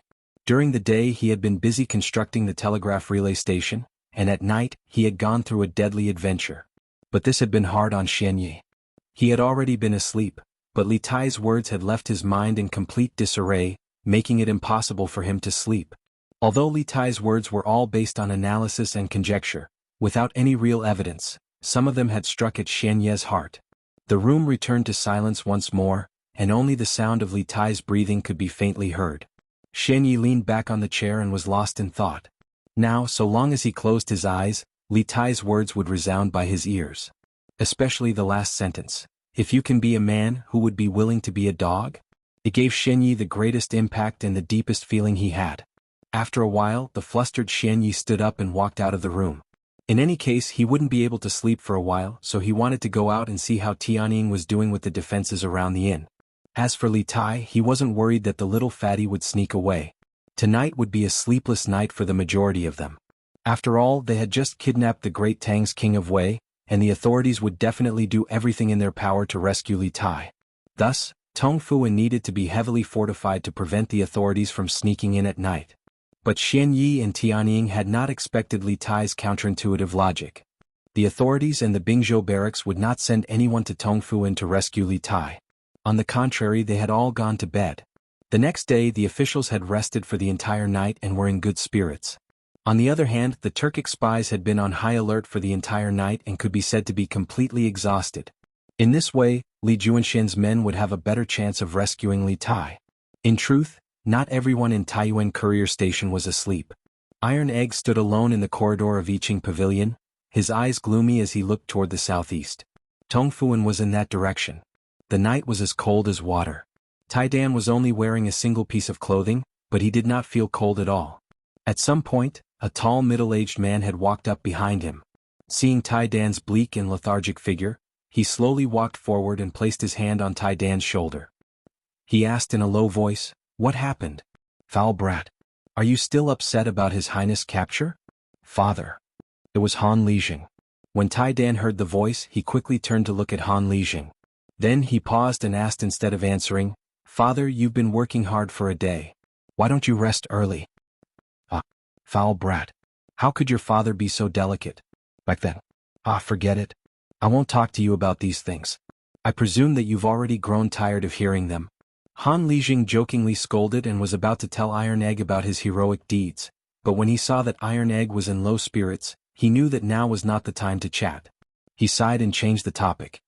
"Ah, this old man was worried that you would do something foolish and run off to the Turk's lair to rescue His Highness. So I looked everywhere for you but I couldn't find you. In the end you were hiding here and slacking off." Han Lijing had already heard about the details of Li Tai's kidnapping from Dugu Feiying and the others. Although Iron Egg seemed fine on the surface, no one knew him better than his father. Han Lijing knew that Iron Egg must be full of self-blame. Earlier in the front hall of the courier station, Li Junxian had asked everyone to rest well tonight and save Li Tai tomorrow. At that time Han Lijing had caught a glimpse of Iron Egg clenching his fists and his eyes flashing with eagerness. At that time, he had been worried that Iron Egg would act on his own at night and sneak into the Turk's lair alone to rescue Li Tai. Thus Han Lijing had been keeping an eye on Iron Egg. Tonight he had been staying in the same room as Iron Egg. He had only gone out to fetch a basin of water, but when he returned the Iron Egg had disappeared. Han Lijing immediately panicked. He left the room and searched for Iron Egg all over the courier station, but he couldn't find him. In the end he went to the top floor of Yiqing Pavilion, but to his surprise the Iron Egg was here. "Father, you worry too much." Sensing the concern in Han Lijing's voice, Iron Egg's heart warmed. He turned to Han Lijing and earnestly said, "If I hadn't received Master's telegram, I really might have done as you said and gone to Tongfuan alone to rescue Qingke. After all, Qingke was captured because of me. In that situation, if she hadn't used her own life to threaten me, I would have already died to that person's saber. At first, I thought that if I could use my life to exchange for Qingshua's life, it would be worth it. After all, my life was saved by her. But later, Master sent me a telegram telling me not to act rashly. Moreover, Master had already predicted what would happen today and had already made arrangements. Thus, I dispelled the idea of going to the inn alone. I believe in Master. If he says that Qingke will be fine, then Qingke will definitely be fine. I'm afraid that if I act on my own, it will disrupt Master's plan. At that time, not only will I lose my life, but Qingke will also not be saved. So, Father, you don't have to worry about me risking my life alone." "That's good." Hearing this, Han Lijing's heart calmed down. After a moment of silence he said, "Iron Egg, you've grown up. You understand responsibility and responsibility. Father is very pleased that you can make a life-and-death friend like Prince Wei. Putting aside his identity, he was willing to risk his life to save you at such a critical moment. This kind of friend is worth it for you to make. However, his identity is still somewhat special. This time, if something really happens to Her Highness, I'm afraid that His Majesty will vent his anger on you after knowing the details of the matter. You have to be mentally prepared. No matter what, Li Tai was one of Iron Egg's favorite princes. Although Li Tai's capture was not Iron Egg's intention, in that situation, Iron Egg was the only one who had the best chance to save Li Tai. However, in the end it was Li Tai who used his own life to save Iron Egg. If Li Er was a pure believer in results, perhaps he would really vent his anger on Iron Egg. Even if he did not punish Iron Egg openly, Iron Egg's political future would not be too bright in the future. Of course, as long as Li Tai could be saved, everything would be fine. However, if they could not save him in the end, then the thing that Han Lijing was worried about was very likely to happen. "Father, I just want to save Qingke now. I don't want to care about anything else." Iron Egg shook his head. Although Han Lijing's worries were not without reason, he did not want to care about these things now. Han Lijing knew that Iron Egg was thinking about the safety of his good friend, so he did not talk about this issue in depth. He sighed and said, "AI, forget it. This old man is worrying too much. Actually, with little Shen around, at least you can be assured that you will not have to worry about food and clothing for the rest of your life. What do I have to worry about? However, when it comes to saving people, you have to judge the situation and act according to your ability. Your father will also do his best to help you. Don't act impulsively. Even if you have to risk your life, you should let your father do it. You are still young. As a father, Han Lijing respected his son's friendship and loyalty, so he was very supportive of Iron Egg saving Li Tai. After all, Li Tai had previously used his life to save Iron Egg. However, at the same time, Han Lijing did not want anything to happen to his son. What he meant was, if you have to risk your life, then let him be in front of you. This was the only thing a father could do for his son at this time. Father? Iron Egg, of course, understood the meaning of Han Lijing's words. He could not help but feel a lump in his throat. When he was about to say something, Han Lijing waved his hand and interrupted him. I just said that you have grown up. Don't act like a little girl. It's getting late. Go back to your room and rest early. Have a good sleep and recharge your energy. Only then will you have the energy to rescue His Highness tomorrow. Yes. Iron Egg nodded heavily. The father and son turned around and went down the attic together. Chapter 1996. Steppe, Eastern Turkic Royal Court. At this time the land was quiet. The tents were wrapped in the dreams of countless people of the steppe. Outside the tents, bonfires burned, and the occasional patrolling Turkic soldier passed by. Other than the sound of footsteps, there was no other sound. At this time, the vast majority of people had already fallen asleep. On a small slope to the west of the palace, there was a person lying on the ground. It was a middle-aged man in a black robe with a stocky build. He had his arms behind his head and was lying on the ground, looking at the dark night sky. He was in a daze and did not move at all. He had been in this position for more than 2 hours, and if one didn't look carefully, they wouldn't even notice that there was someone here. It was as if he had become one with the earth. If an ordinary person had been in this position for more than 2 hours, their limbs would have gone numb long ago, perhaps even completely unconscious. But this man was clearly not an ordinary person. Even though he had been lying there for more than 2 hours, there was no pain or discomfort on his face. Perhaps he had already lost all sense of the outside world. Who am I? Where did I come from? Where do I want to go? The black-robed man's mind was filled with these 3 questions. To other people, these questions were filled with philosophy. Ordinary people were always busy working to make a living, and no one had the time to think about such things. But to this man, these questions were not purely philosophical, but things that he truly wanted to know. Upon closer inspection, one would discover that this was the mysterious Turkic state teacher, a martial grandmaster expert, Wuxia. Earlier, in the tent, he and Ashina Shu Yen had parted on bad terms, and he had left the tent to lie down alone. When it came to Ashina Shu Yen, he really did love this woman. It was a strange and unforgettable love. This sounded very contradictory, but it was also the truest feeling in his heart. The past was like a painting, and Wu Jie couldn't help but recall that when he first opened his eyes, the first person he saw was Ashina Shu Yen. It was love at first sight. It wasn't that Ashina Shu Yan's beauty was enough to cause the downfall of nations and make anyone fall in love with her at first sight, but rather Wu Jie felt that this woman gave him a very familiar feeling, as if she was his lover from his previous life.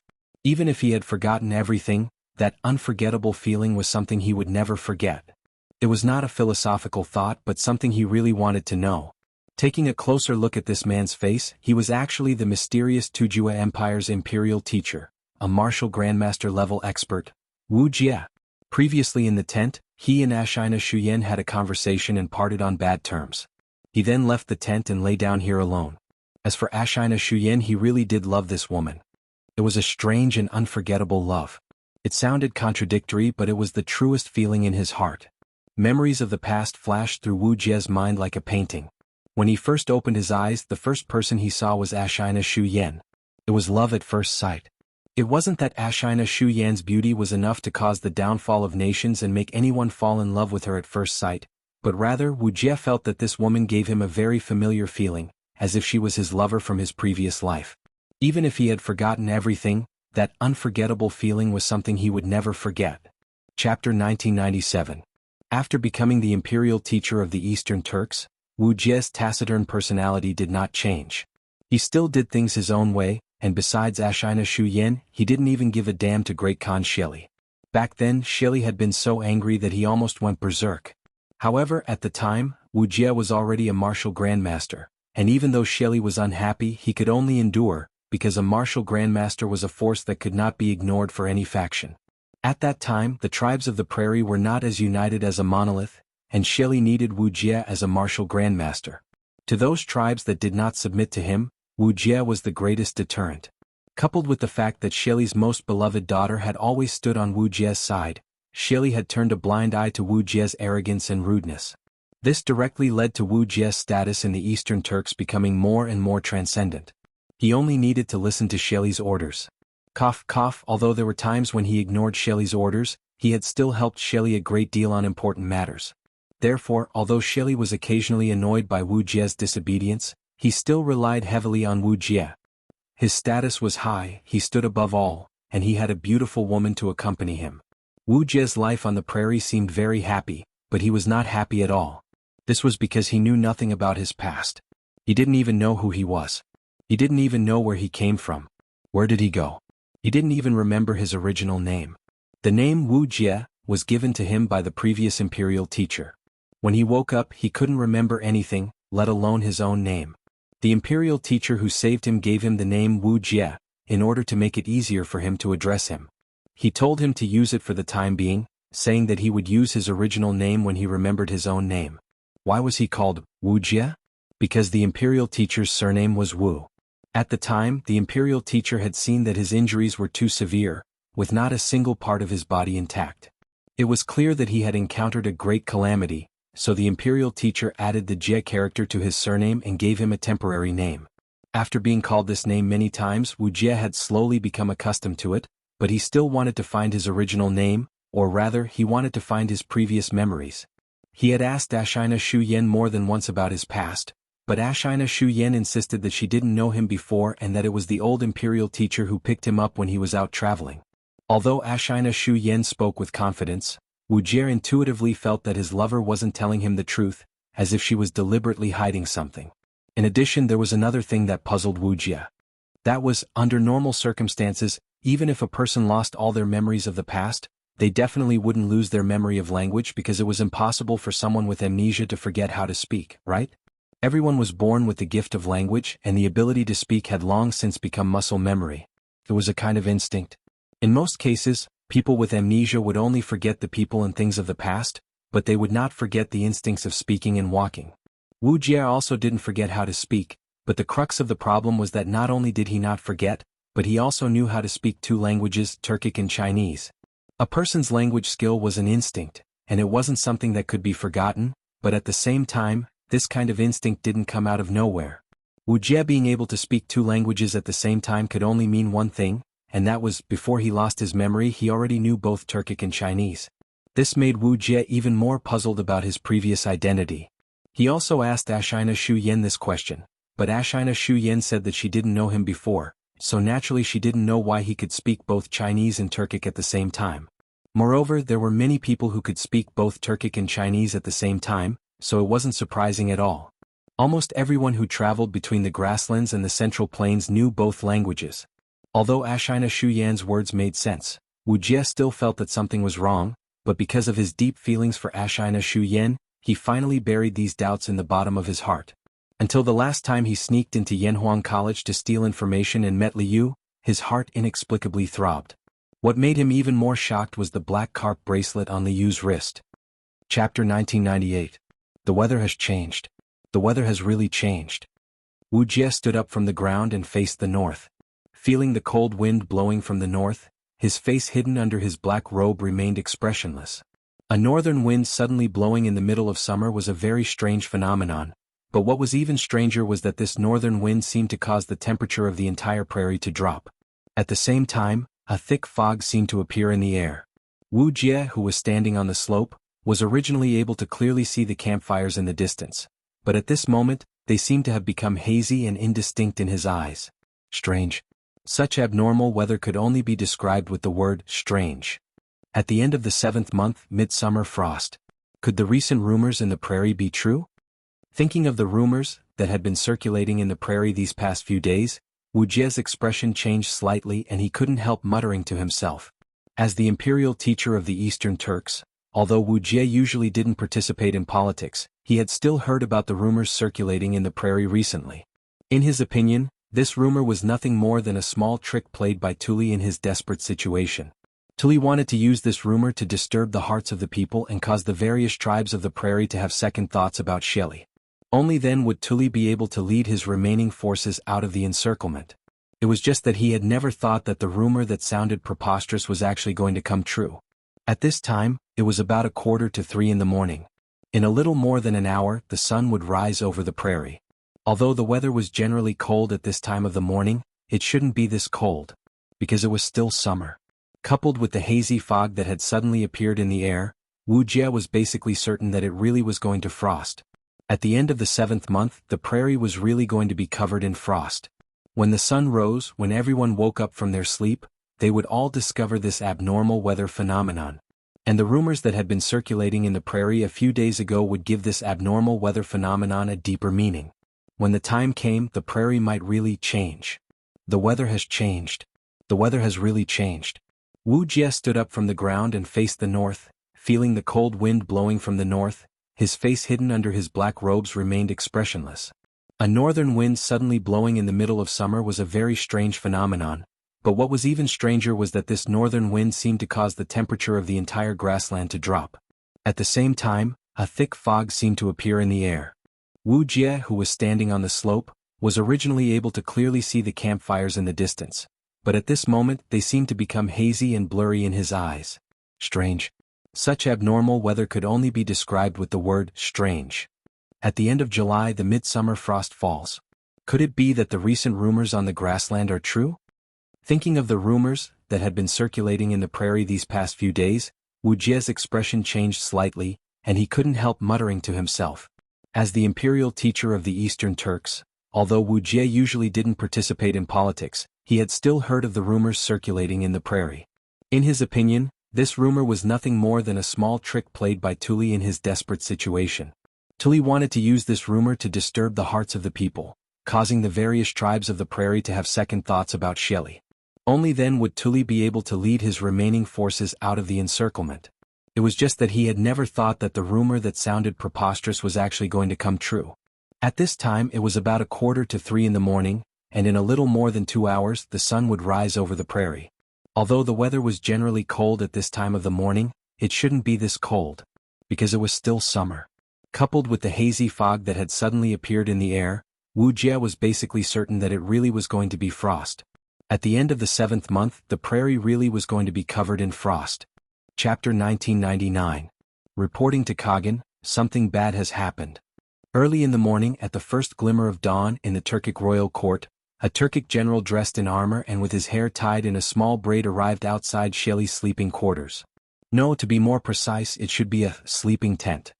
The Turkic general slightly bowed and loudly shouted into the tent. This was a very large and luxurious tent, but its scale could not compare to the Khan's large tent that Shelly normally used for discussions.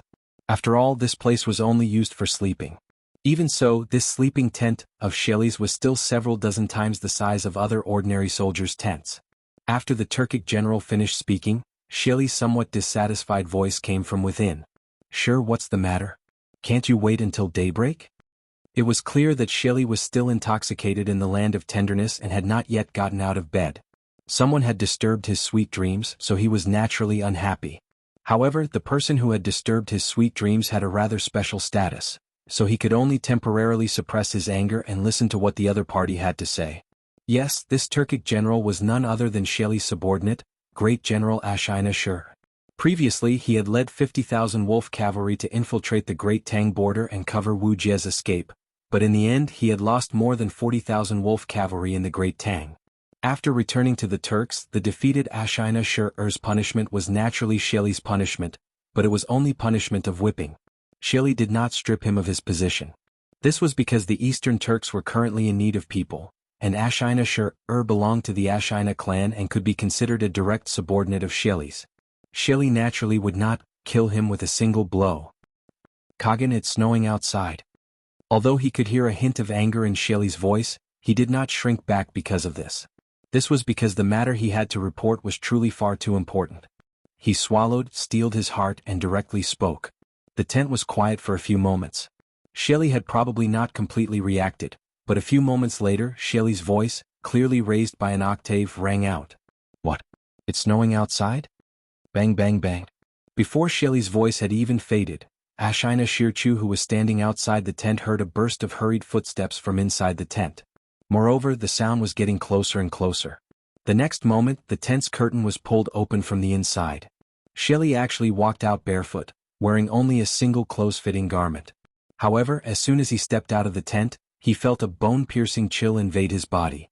He couldn't help but shiver. However, at this moment he already couldn't care about the coldness on his body.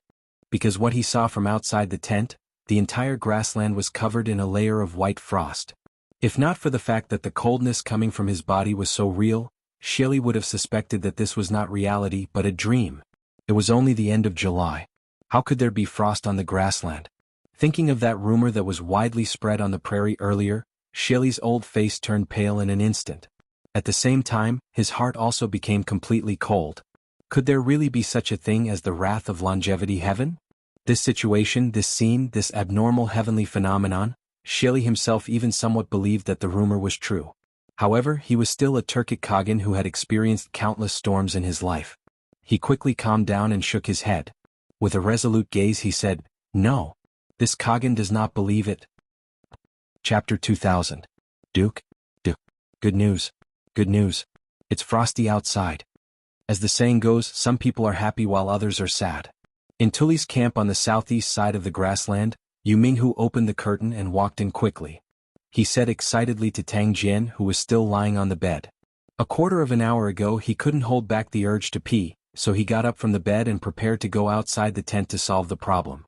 Unexpectedly, as soon as he stepped out of the tent, he saw that the grassland outside was covered with a layer of white frost, and the air was filled with white fog. Yu Minghu was shocked at first, then ecstatic. Because of this, he didn't even have time to pee. He rushed into Tang Jian's tent as fast as he could, wanting to tell Tang Jian the good news as soon as possible. "What did you say? It's frosty outside?" In fact, Tang Jian had already woken up the moment Yu Minghu opened the curtain. In the grassland, life and death were unpredictable. He didn't dare to sleep deeply these days because he was afraid that if he slept too deeply, he wouldn't be able to react in time if something happened. Now that he heard Yu Minghu say that it was frosty outside, Tang Jian, who had just woken up, got up from the bed excitedly. The thin blanket covering him also slipped off. Tang Jian, who was only wearing a single layer of clothing, immediately felt a chill in the air. He couldn't help but shiver and quickly covered himself with the thin blanket again. No wonder it was so cold last night. I thought it was raining outside. Ah, it's good that it's frosty. It's good that it's frosty. His Majesty really didn't deceive me. As he spoke, Tang Jian couldn't help but laugh proudly. At this moment he finally didn't have to worry about the safety of this group of people. Today's frost had fundamentally reversed their situation on the grassland. The overall situation was set. Now the overall situation was really set. This frost had verified that the rumor circulating in the grassland was correct. Therefore, the people on the grassland would also believe that it was because Shelly's misconduct that caused the everlasting heaven to be angry, so it sent down the frost. The next one to have a headache should be Shelly, not Tuli. Duke? Good news. Good news. It's frosty outside. As the saying goes, some families are happy while others are sad. Yu Minghu opened the curtain of Tuli's tent on the southeast side of the prairie and walked in quickly. He said excitedly to Tang Jian, who was still lying on the bed. A quarter of an hour ago he couldn't hold back the urge to pee, so he got up from the bed and prepared to go outside the tent to relieve himself. But unexpectedly, as soon as he stepped out of the tent, he saw that the grass outside was covered in a layer of white frost, and the air was filled with white fog. Yu Minghu was shocked at first. Good news. Good news. It's snowing outside. As the saying goes, some families are happy while others are sad. Yu Minghu opened the curtain of Tuli's tent on the southeast side of the prairie and walked in quickly. He said excitedly to Tang Jian, who was still lying on the bed. A quarter of an hour ago he couldn't hold back the urge to pee, so he got up from the bed and prepared to go outside the tent to relieve himself. But unexpectedly, as soon as he stepped out of the tent, he saw that the grass outside was covered in a layer of white frost, and the air was filled with white fog. Yu Minghu was shocked at first, but then he became ecstatic. Because of this guy didn't even have time to pee, and directly rushed into the tent where Tang Jian was at with the fastest speed. He wanted to tell Tang Jian this amazing good news as soon as possible. What did you say? It's snowing outside? In fact, the moment Yu Minghu opened the curtain of the tent, Tang Jian had already woken up. Being in the prairie, life and death were unpredictable, so he didn't dare to sleep deeply these days. He was afraid that if he slept too deeply, he wouldn't be able to react in time if something happened. Now that he heard Yu Minghu say that it was snowing outside, Tang Jian, who had just woken up, got up from the bed excitedly. the thin blanket covering him also slipped off. Tang Jian, who was only wearing a single layer of clothing, immediately felt a chill in the air. He couldn't help but shiver, and quickly covered himself with the thin blanket again. No wonder it was so cold last night. This old man thought that it was raining outside. Ah, it's good that it's snowing. It's good that it's snowing. His Majesty really didn't deceive me. As he spoke, Tang Jian couldn't help but laugh loudly. At this moment he finally didn't have to worry about the safety of this group of people. Today's frost had fundamentally reversed their situation on the prairie. The outcome was decided. Now the real outcome was decided. This frost had verified that the rumor circulating in the prairie recently was correct. Therefore, the people on the prairie would also believe that it was because Shelly's misconduct that caused the everlasting heaven to be angry, so it sent down the frost. The next one who should have a headache should be Shelly, not Tully. Chapter 2001. Mother. It's snowing. It's snowing outside. What? It's snowing? How is that possible? Father, it's snowing outside. What? It's snowing outside? It's snowing in July. Is the rumor true? It's Tingri Heaven's punishment. Tingri Heaven, calm down. Tingri Heaven, calm down. Unlike usual, the tranquil grasslands were bustling with noise and excitement early in the morning. The herdsmen who had woken up early came out of their tents and saw a vast expanse of whiteness outside their tents. When they thought of the rumors that had been circulating in the grasslands a few days ago, the entire grasslands were in an uproar. Wuxia family, the chief has ordered you to go to the tribe's main tent immediately for a meeting. No mistakes. Chisua family, the chief has ordered you to go to the tribe's main tent immediately for a meeting. No mistakes. At the same time, after discovering the abnormal weather today, the leaders of each tribe instantly realized that the frost was likely to cause a huge change in the current situation of the grassland. Therefore, they hurriedly sent people to inform each family in the tribe to come to the tribe's main tent for a meeting to decide the future direction of the tribe. In addition, the spies that Tuli had arranged in each tribe also began to move. Shelly's misconduct has angered Tingri Heaven. At the end of July the sky is snowing. If he continues to be the great Khan of the grassland, Tingri Heaven is bound to be angry again. This time it's only snowing. Who knows what will happen next time? We can't let Shelly continue to be the great Khan. That's right. The great Khan has disobeyed Tingri Heaven. If he continues to be the great Khan, Tingri Heaven will be angry and the people of the grassland will never have a day of peace. If Tingri Heaven sends a natural disaster, none of us will survive. We can't let Shelly continue to harm the grassland.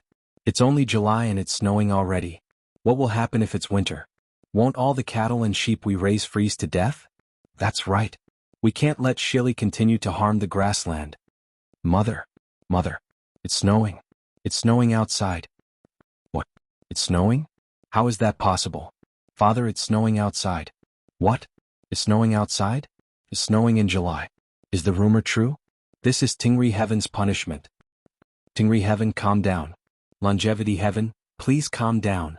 Unlike usual, the tranquil grasslands were bustling with noise and excitement early in the morning. The herdsmen who had woken up early came out of their tents and saw a vast expanse of whiteness outside their tents. When they thought of the rumors that had been circulating in the grasslands a few days ago, the entire grasslands were in an uproar. Wuxia family, the chief has given orders. Go to the tribe's main tent immediately for a meeting. No delays.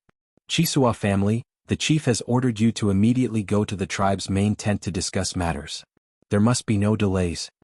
At the same time, after the leaders of the various tribes discovered the abnormal weather today, they instantly realized that this frost could very likely cause a huge change in the current situation of the grassland. Therefore, they hurriedly sent people to inform each family in the tribe to come to the tribe's tent for a discussion to decide the future direction of the tribe. Mother. It's snowing. It's snowing outside. What? Is it snowing? How is that possible? Father, it's really snowing outside. What? Was it really frosty? Frost in July? Could it be that the previous rumors were true? This is the punishment of the everlasting heaven. Longevity Heaven, please calm down. Longevity Heaven, please calm down. Unlike usual, the quiet grassland was bustling with activity early in the morning. The herdsmen who had woken up early discovered a vast expanse of whiteness outside their tents as soon as they came out of their tents.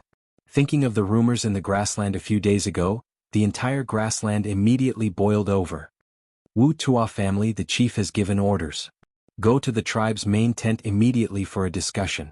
There must be no delays. Chisua family, the chief has given orders. Go to the tribe's main tent immediately for a discussion. There must be no delays.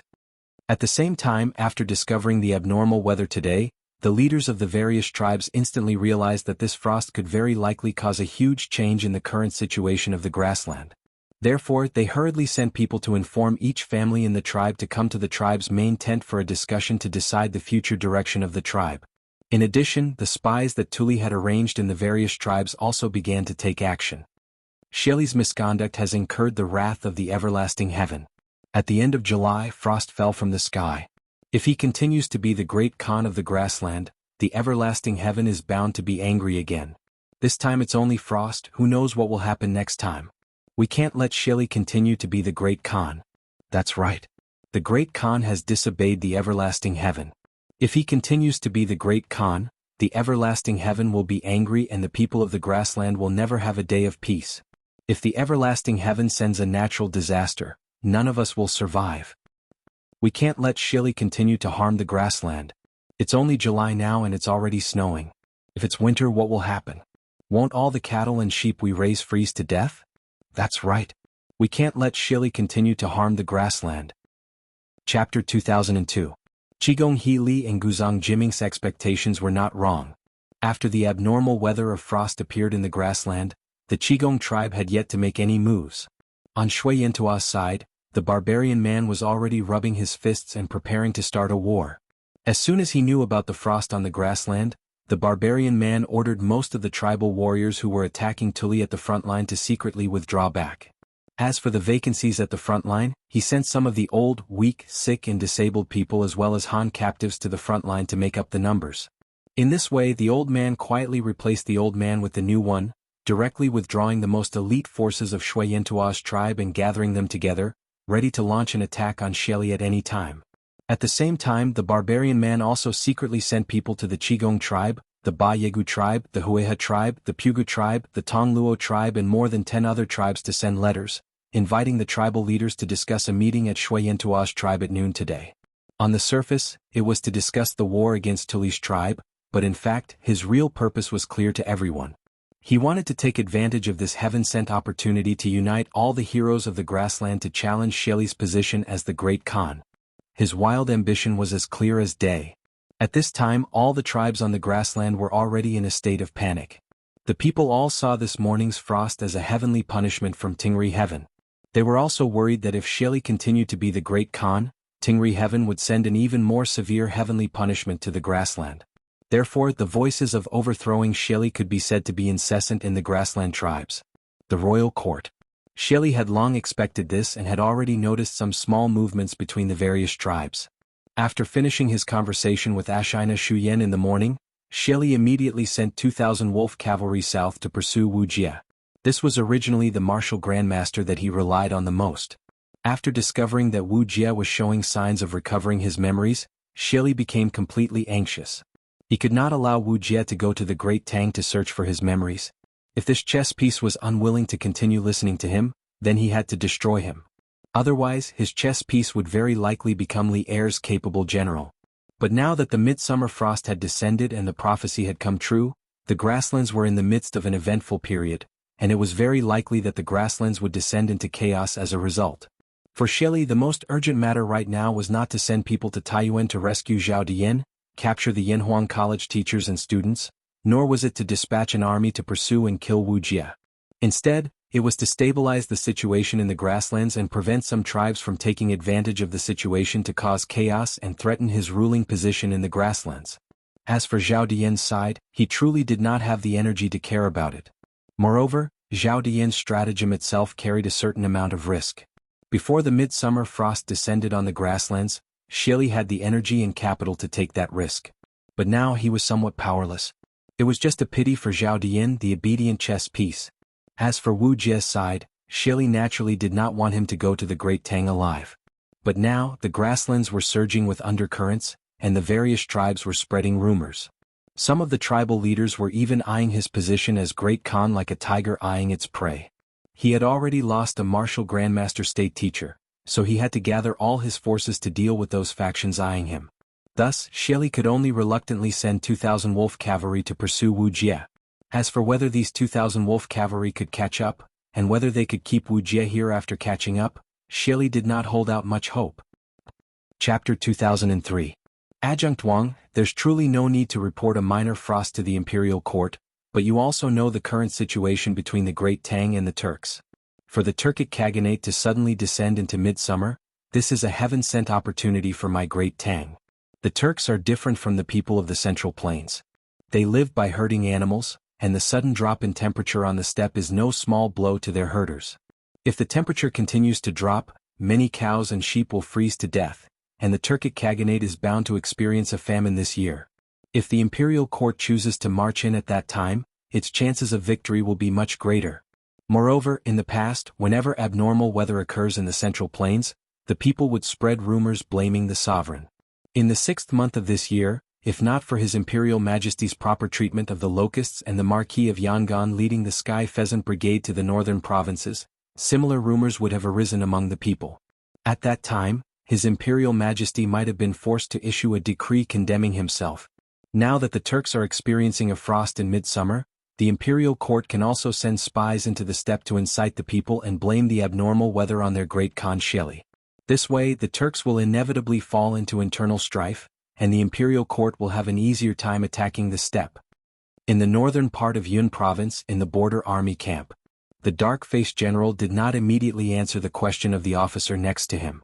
After a few moments of hesitation, he led the officer out of the drilling ground while slowly analyzing the situation.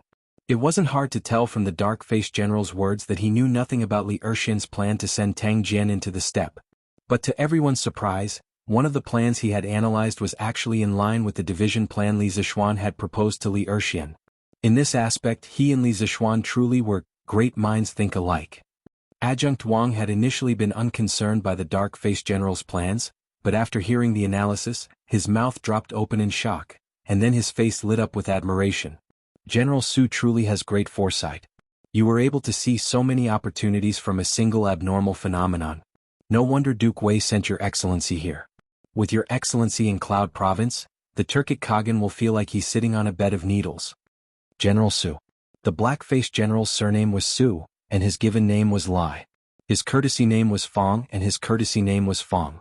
Although in the history books of later generations, he was a famous general of the Tang Empire who destroyed 3 kingdoms and captured their masters alive. But now he was just an unknown general in the army. As for why Su Dingfang was in Cloud Continent, it had something to do with Wu Jie sneaking into Cloud Mountain half a month ago. Half a month ago, the Turkic Grand State Preceptor Wu Jie had secretly infiltrated the Great Tang, sneaking into Cloud Mountain. After stealing a series of confidential information from the academy, he had injured many people from the academy before leaving Cloud Mountain. Soon after, the tens of thousands of Turkic wolf cavalry that had come to Wu Jie's aid had knocked on the Great Tang's borders and entered. A fierce battle had erupted between Longmen Pass and Madu Pass. Although the Turkic wolf cavalry had suffered heavy losses in this battle, the Great Tang had also suffered heavy losses. After this incident, the furious Li Er had declared war on the Turks to the court, but he had also realized that there was a certain weakness in the defense of the border. Thus, he had ordered the Bureau of Military Personnel to send more officers to the Great Tang border to strengthen the defenses and prevent the Turkic army from sneaking into the Great Tang again. The current Minister of War was still Li Jing, and Su Dingfang just so happened to have some relationship with Li Jing. He had known Li Jing for a long time and had served under Li Jing as a soldier. He had received Li Jing's teachings in the art of war and strategy, so he could be considered half a disciple of Li Jing. In order to ensure that the defense of Cloud Continent was secure, Li Jing had sent Su Dingfang to Cloud Continent to assume the post of Yuji General. Chapter 2004. 7 in the morning in Taiyuan, the sky was already bright. Wang Liaoyuan, Wang Yu, Fang Gongting, Li Junxian, Du Gufei, and Han Li Jingying were gathered in the front hall of the relay station to discuss the matter of rescuing Li Tai. Iron Egg and Mo Chue were worried about Li Tai's safety, so they were also listening in. As the highest-ranking administrator of Taiyuan City, Li Junxian naturally sat at the head of the table.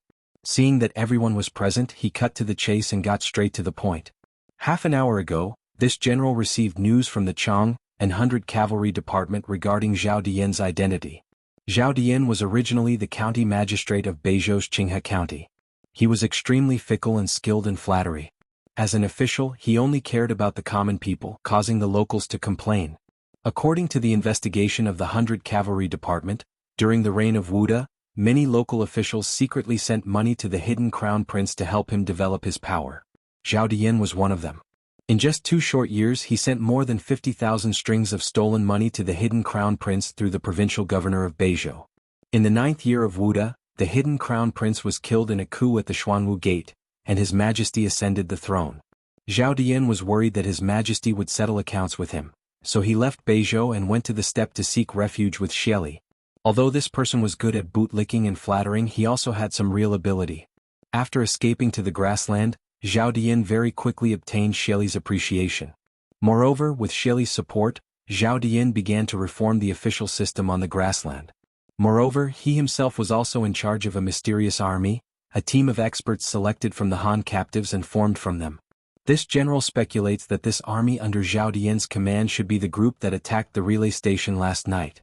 In recent years, Zhao Dian has very likely used their identities as Han to plant them in various provinces of the Great Tang to gather intelligence. Previously, when the teachers and students of Yanhuang Academy left Yunshan and were preparing to go north to build a telegraph relay station, it is very likely that they had already been noticed by the spies that Zhao Dian had planted near Chang and City, so he had enough time to complete this series of arrangements in Taiyuan City. Everyone in the room was stunned by Li Juanxian's words. Although some of this information was based on Li Juanxian's conjectures, most of it was because Li Junxian had received a telegram from the Imperial Astronomer of Chang, and this morning, the 100 Horsemen Division had used the Imperial Astronomer to send a telegram to him. Yesterday afternoon, Li Junxian truly had sent a messenger pigeon to order the 100 Cavalry Department in Chang, and to investigate Zhao Dian's identity. But given the speed of the messenger pigeon, the 100 Cavalry Department would only receive the letter in the second half of the night. It was simply impossible for them to find out Zhao Dian's identity in just a few hours. In truth, last night, when Li Er learned that Li Tai had been captured by a Turkic spy, he had given Zhao Song an order to use all means at his disposal, including the 100 Cavalry Department.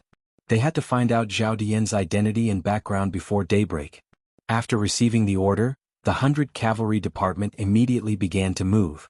After spending the night reading through countless files, they finally found some information on Zhao Dian. Zhao Song brought this information to Li Er and had a junior eunuch from the Imperial Astronomer help the 100 Cavalry Department send a copy of Zhao Dian's information to Li Junxian so that he could rescue Li Tai. This Zhao Dian used to be a local official of my Great Tang, but now he's willing to be the running dog of the Turks. Truly abominable. Dugu Feiying angrily waved his fist as he viciously spat. Chapter 2005. That's good. In the front hall of the relay station, Li Junxian nodded in agreement. Army Attaché Fang and the majority of his subordinates will be responsible for the security of Taiyuan City. Governor Wang and the bailiffs of Taiyuan City will be responsible for the security of the city. Until His Highness is rescued, the gates of Taiyuan City will remain closed. While the gates are closed, the lives of the common people will be somewhat affected, but given the rations stored in Taiyuan City, their food and drink shouldn't be affected. In the next few days, everyone must ensure that the city does not fall into chaos. If there is a shortage of supplies in the city, you can send someone out to purchase supplies and transport them back to the city to provide for the daily needs of the common people. This lowly official, this general, will go. Wang Liaoyuan and Fang Gongting bowed and accepted the order. One of them was in charge of Taiyuan City's government affairs while the other was in charge of its military affairs. Now that the situation was urgent, they could finally work together. Seeing that Wang Liaoyuan and Fang Gongting had their own missions, Dugu Feiying eagerly looked at Li Junxian, clearly hoping that Li Junxian would quickly assign him a mission. Li Junxian did not disappoint him, turning to Wang Chong. Feiying, the Imperial Army's primary mission for the next few days is to protect the students and teachers of Yanhuang College. Although the Turkic spies have kidnapped His Highness, there's a high chance that they've come for the students and teachers of Yanhuang College. The construction of the telegraph relay station in Taiyuan City is bad news for the Turks, so they'll definitely do everything they can to obstruct, destroy, and even kidnap the students and teachers of the college. We have to be on guard against this. We can't let the Turkic spies take any more hostages. Okay, but is that all? Dugu Feiying nodded, but when Li Junxian seemed to have nothing else to say, he couldn't help but say in dissatisfaction. General Li, the Turkic spies almost took my big brother's life. I must participate in this operation to rescue King Wei. Li Junxian thought about it, but in the end he did not refuse Dugu Feiying's request. He nodded and said, "Fine. But no mistakes can be allowed in the process of rescuing His Highness. You must obey orders and not act impulsively or emotionally. Understand?" Dugu Feiying was overjoyed when he heard that. How could he not agree? He nodded repeatedly like a chick pecking at rice and said, "Of course. Of course. Don't worry, General Li. I know my priorities." Somewhat reassured, Li Junxian continued, "Then once we're done with the assignment, this general and you will select a few experts from the 100 cavalry and the Imperial Army to head to the vicinity of Tongfu Inn. We'll first investigate the situation there, and then we can discuss how to rescue King Wei." Dugu Feiying's spirit was roused. He cupped his fists and said, "This general obeys." A hint of hesitation appeared on Iron Egg's face. He naturally wanted to participate in this rescue mission for Li Tai more than anyone else, but Li Tai had said just now that only experts would be sent to Tongfu Inn. This was clearly for the sake of secrecy. After all, experts were not easy to discover, and he was only a Qi transformation realm martial artist. He was also worried that his participation would increase the chances of the Turkic spies discovering them. For a moment Iron Egg was very conflicted. Li Junxian's eyes were like torches, and he naturally saw the expression on Iron Egg's face. He turned to Iron Egg, Han Lijing and Wang Yu. "Master Han, Iron Egg and Wang Qingwu of the Wang clan also need to participate in this rescue mission. The Turkic spies are holding His Highness hostage, so we cannot use our army to attack them directly. We can only use a small number of experts to attack them from the shadows. It would be best if we could sneak into the place where His Highness is being held, but if we can't, we can only slowly wait for the enemy to reveal a flaw. We can't be too hasty and make them desperate enough to threaten His Highness's life." It was clear that Li Junxian was well aware that this rescue mission for Li Tai was not a guarantee of success just because they had tens of thousands of soldiers. The enemy had Li Tai as a hostage and they could take Li Tai's life at any time. In these circumstances they could not use their army to surround and attack. Their only chance was to use a few martial arts experts to sneak in or find an opportunity. Although Han Lijing had an internal injury on his leg, he was still as strong as a grandmaster. Iron Egg was a little weaker, but he was younger, smaller and more agile. Moreover, he was not easy to discover. As for Wang Qingwu, he was even stronger than Li Junxian. Thus, the three of them naturally had the right to participate in this rescue mission. Han Lijing and Iron Egg were invigorated and hastily clasped their fists. "This one will go." Wang Yu excitedly clasped his hands and said, "Everyone in the Wang clan will follow General Li's orders. In a little while, Qingwu will come to receive General Li's orders." For Wang Yu, it would be best if the Wang clan could play a part in this rescue mission for Li Tai. Let alone Wang Qingwu, even if Li Junxian wanted to mobilize all the Wang clan's shadow guards, he wouldn't even bat an eye. He would even be more than happy to do so. After all, the Wang clan needed to use action to atone for its crimes, to show its loyalty to Li Heir. Li Junxian nodded and sternly said, "Okay. Since you all know your mission, let's begin." Yes. Chapter 2006. On Li Junxian's side, his men began to split up according to their assigned missions, and within Taiyuan City, there was a restless force stirring in the shadows. The Great Tang authorities are going too far. First, they accused Brother Chang and of colluding with the Turks, and then they sealed up Brother Chang and's ironware shop. Then Brother Chang and was publicly assassinated while escorted by the Wang clan guards. In my view, the Taiyuan authorities are colluding with the Wang clan and want to use this chance to seize Brother Chang and's ironware shop. In the western part of Taiyuan City, Jining Square, the Kang residence. In a secret underground room, Kang Chu and several middle-aged men in luxurious robes were seated around a round table, furiously denouncing the atrocities of the Taiyuan authorities. Who doesn't know that the weapons forged by Brother Chang and's ironware shop are the best in the world? Before this, the Wang clan had always coveted Brother Chang and's ironware shop, and the Wang clan was inextricably linked to this incident. The Wang clan of Taiyuan is a 1,000-year-old clan of the Central Plains, and the local authorities have always taken good care of it. Thus, the provincial governor's office covered up the Wang clan's crimes and didn't allow this old man to participate in this investigation. Even more hateful is that they even sealed off Taiyuan City. This old man applied to return to the Kang kingdom and inform Brother Chang and's family of Brother Chang and's death, but provincial governor Wang didn't allow it. Poor Brother Chang, and has always been a righteous man, but now not only has he died for no reason, he has to suffer such injustice. This truly pains this old man's heart. Kang Chu was filled with righteous indignation and grief, and he couldn't help but dance with joy as he spoke. Everyone fell silent.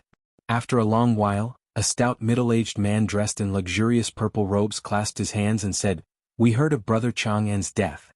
We heard about Brother Chang'an's matter yesterday, but at that time, Source Peak City was under martial law and it was inconvenient for us to go out.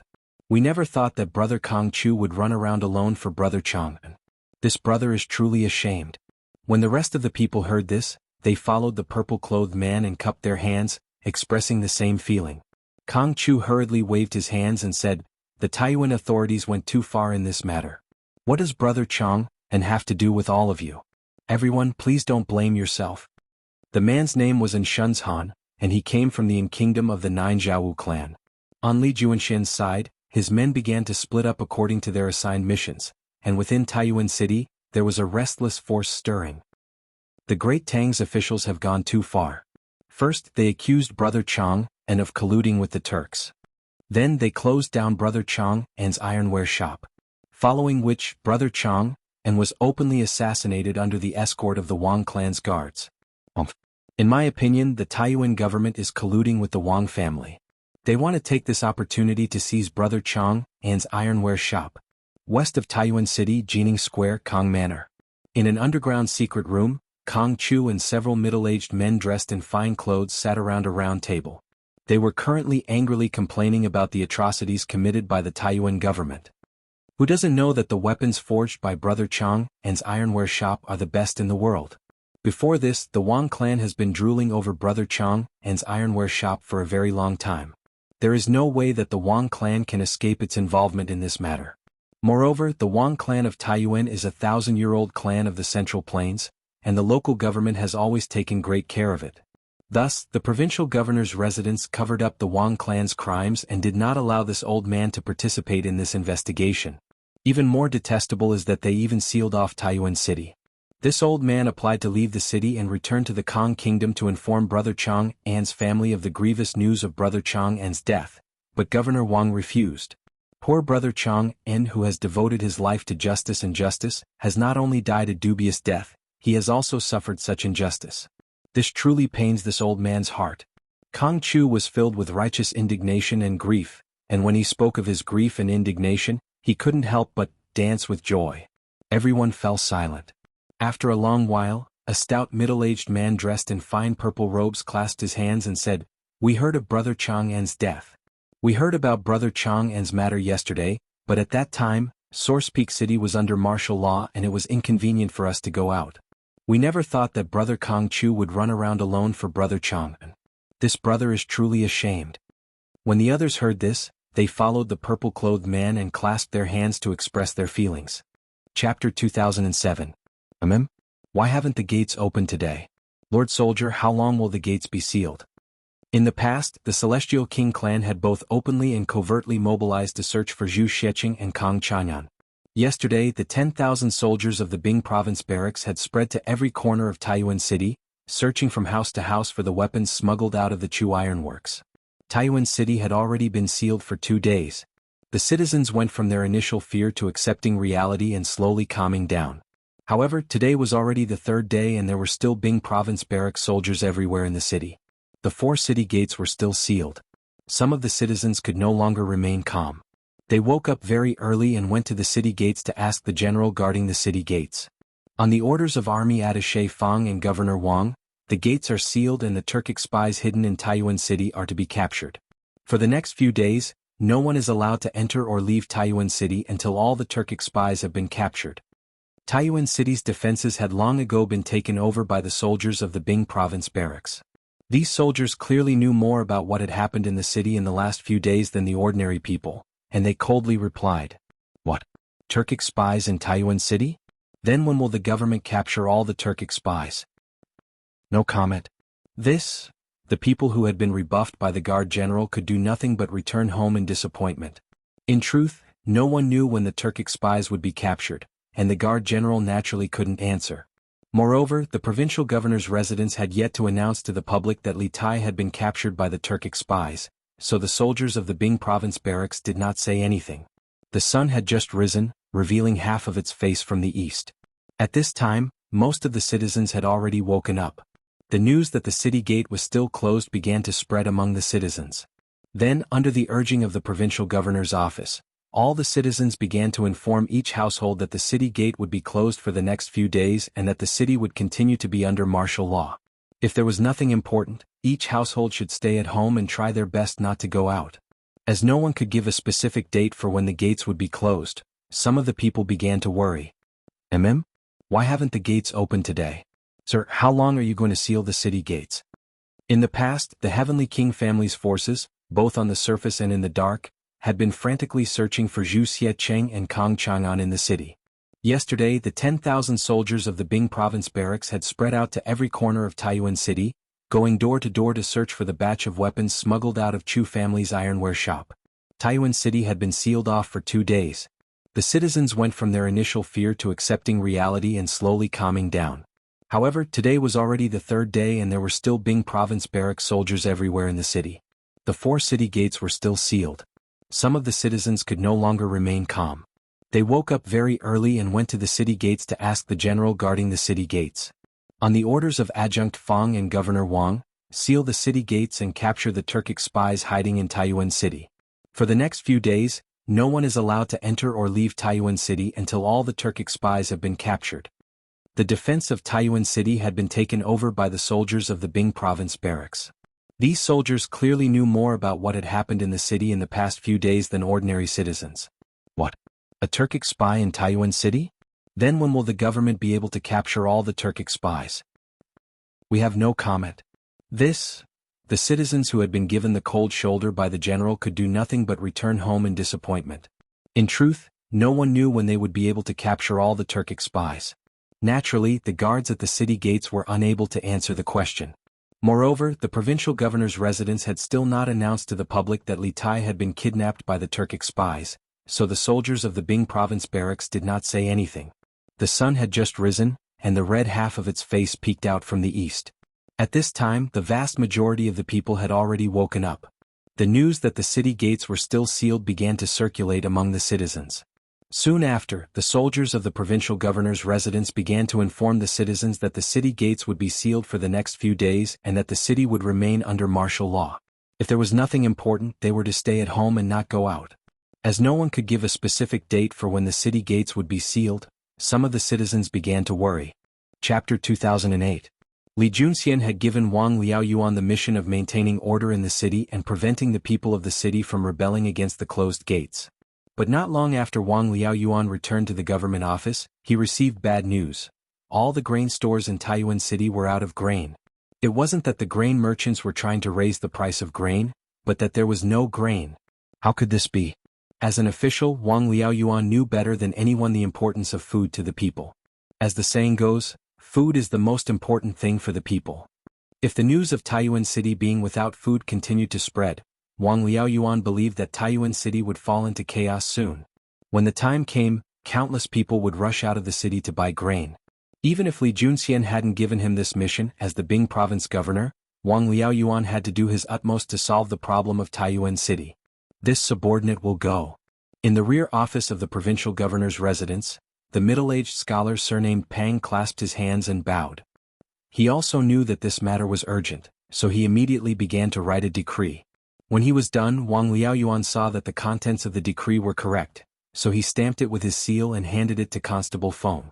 Constable Feng, I order you to immediately arrange for someone to make a copy of this notice and then post it in the city.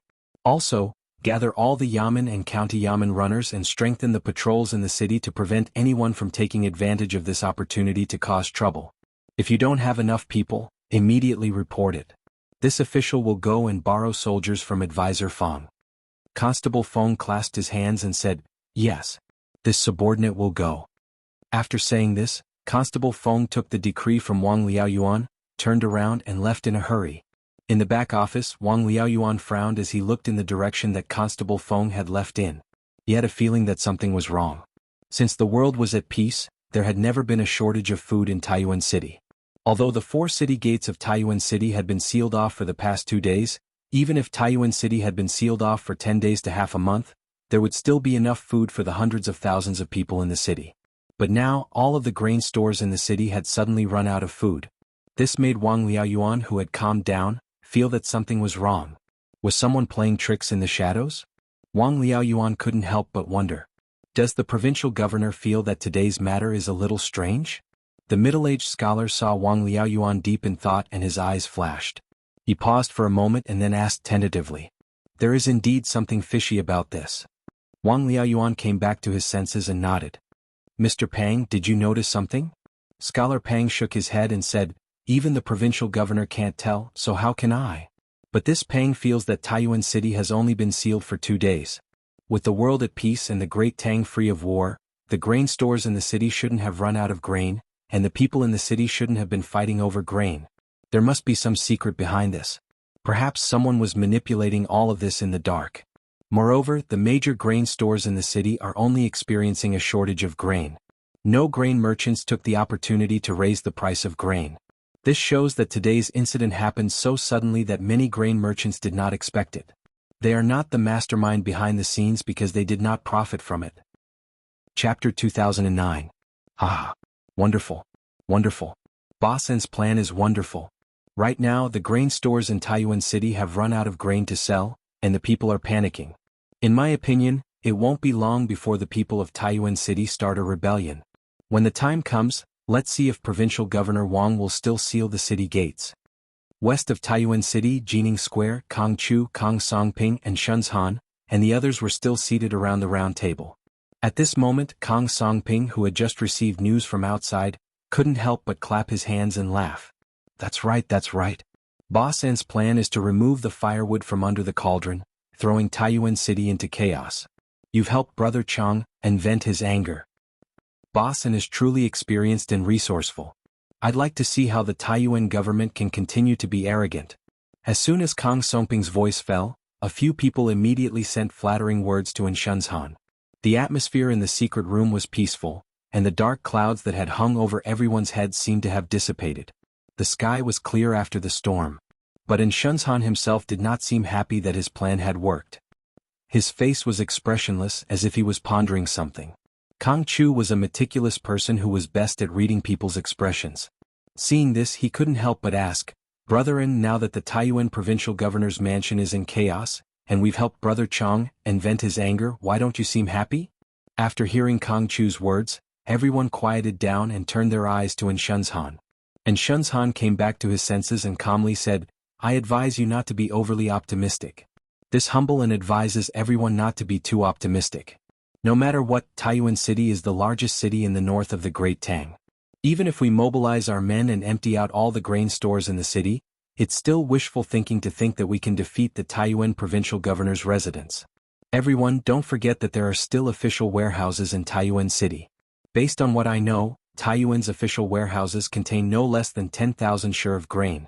With so much grain, the government is completely capable of calming the people in a short time. Shenzhan's words were like a basin of cold water, instantly calming everyone down. Kong Songping anxiously said, Right? There are still official warehouses in Taiyuan City. If Governor Wang takes out the grain from the official storehouse and sells it to the common people, what should we do? Ha ha! Wonderful! Wonderful! Bossen's plan was brilliant. Right now, the grain stores in Source Peak City have run out of grain to sell. The common people are in a state of panic. In my opinion, it won't be long before the common people of Source Peak City rebel. At that time, let's see if that provincial governor Wang will still seal the city gates.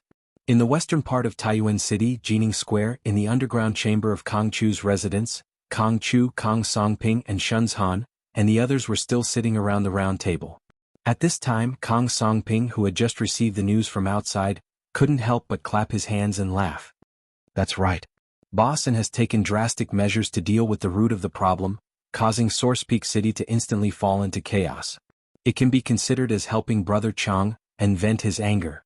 Bossen is truly knowledgeable and resourceful. Let's see how the Taiyuan government can continue to be arrogant now. As soon as Kong Songping's voice fell, a few people immediately sent flattering words to Shenzhan. The atmosphere in the secret chamber was peaceful. The dark clouds that had previously shrouded everyone's heads seemed to have dissipated, and the sky was clear after the rain. On the other hand, Shenzhan himself didn't reveal any joy because his plan had worked. He was expressionless, as if he was pondering something. Chapter 2010. There are guards on the east, south, west and north sides of the inn. There are 10 guards near the main entrance on the south side, and 3 to 5 guards on the east, west and north sides. Of course, this is just the defensive strength on the surface. The enemy has also set up many hidden sentries. As I saw just now, there were hidden sentries on the banyan trees on the southwest side of the inn and on the piles of wood on the northwest side. In a corner tower on the southern walls of Taiyuan City, Li Junxian put down his binoculars and looked at Tongfu Inn to the north of the tower. He turned to Wang Qingwu, Han Lijing, Bruiser and Dugu Feiying. Tongfu Inn is currently heavily guarded, and it wouldn't be an exaggeration to call it airtight. It's almost impossible to sneak in, unless we can instantly take care of all the sentries outside.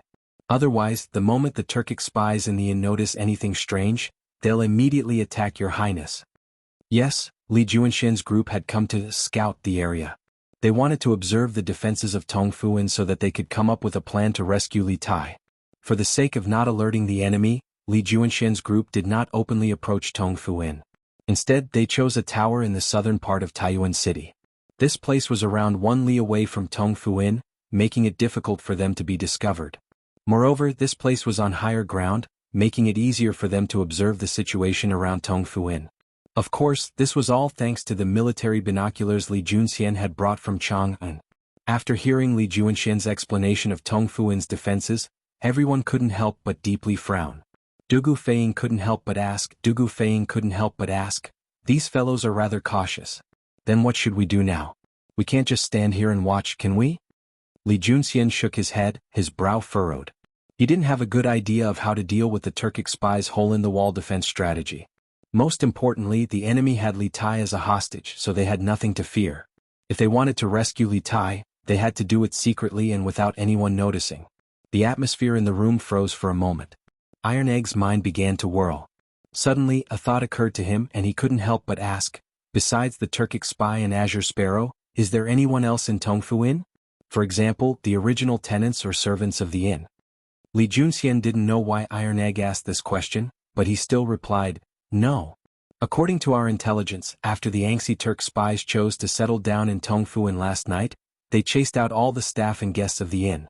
In the process, several guests were injured or killed. There are people guarding the east, south, west and north sides of the inn.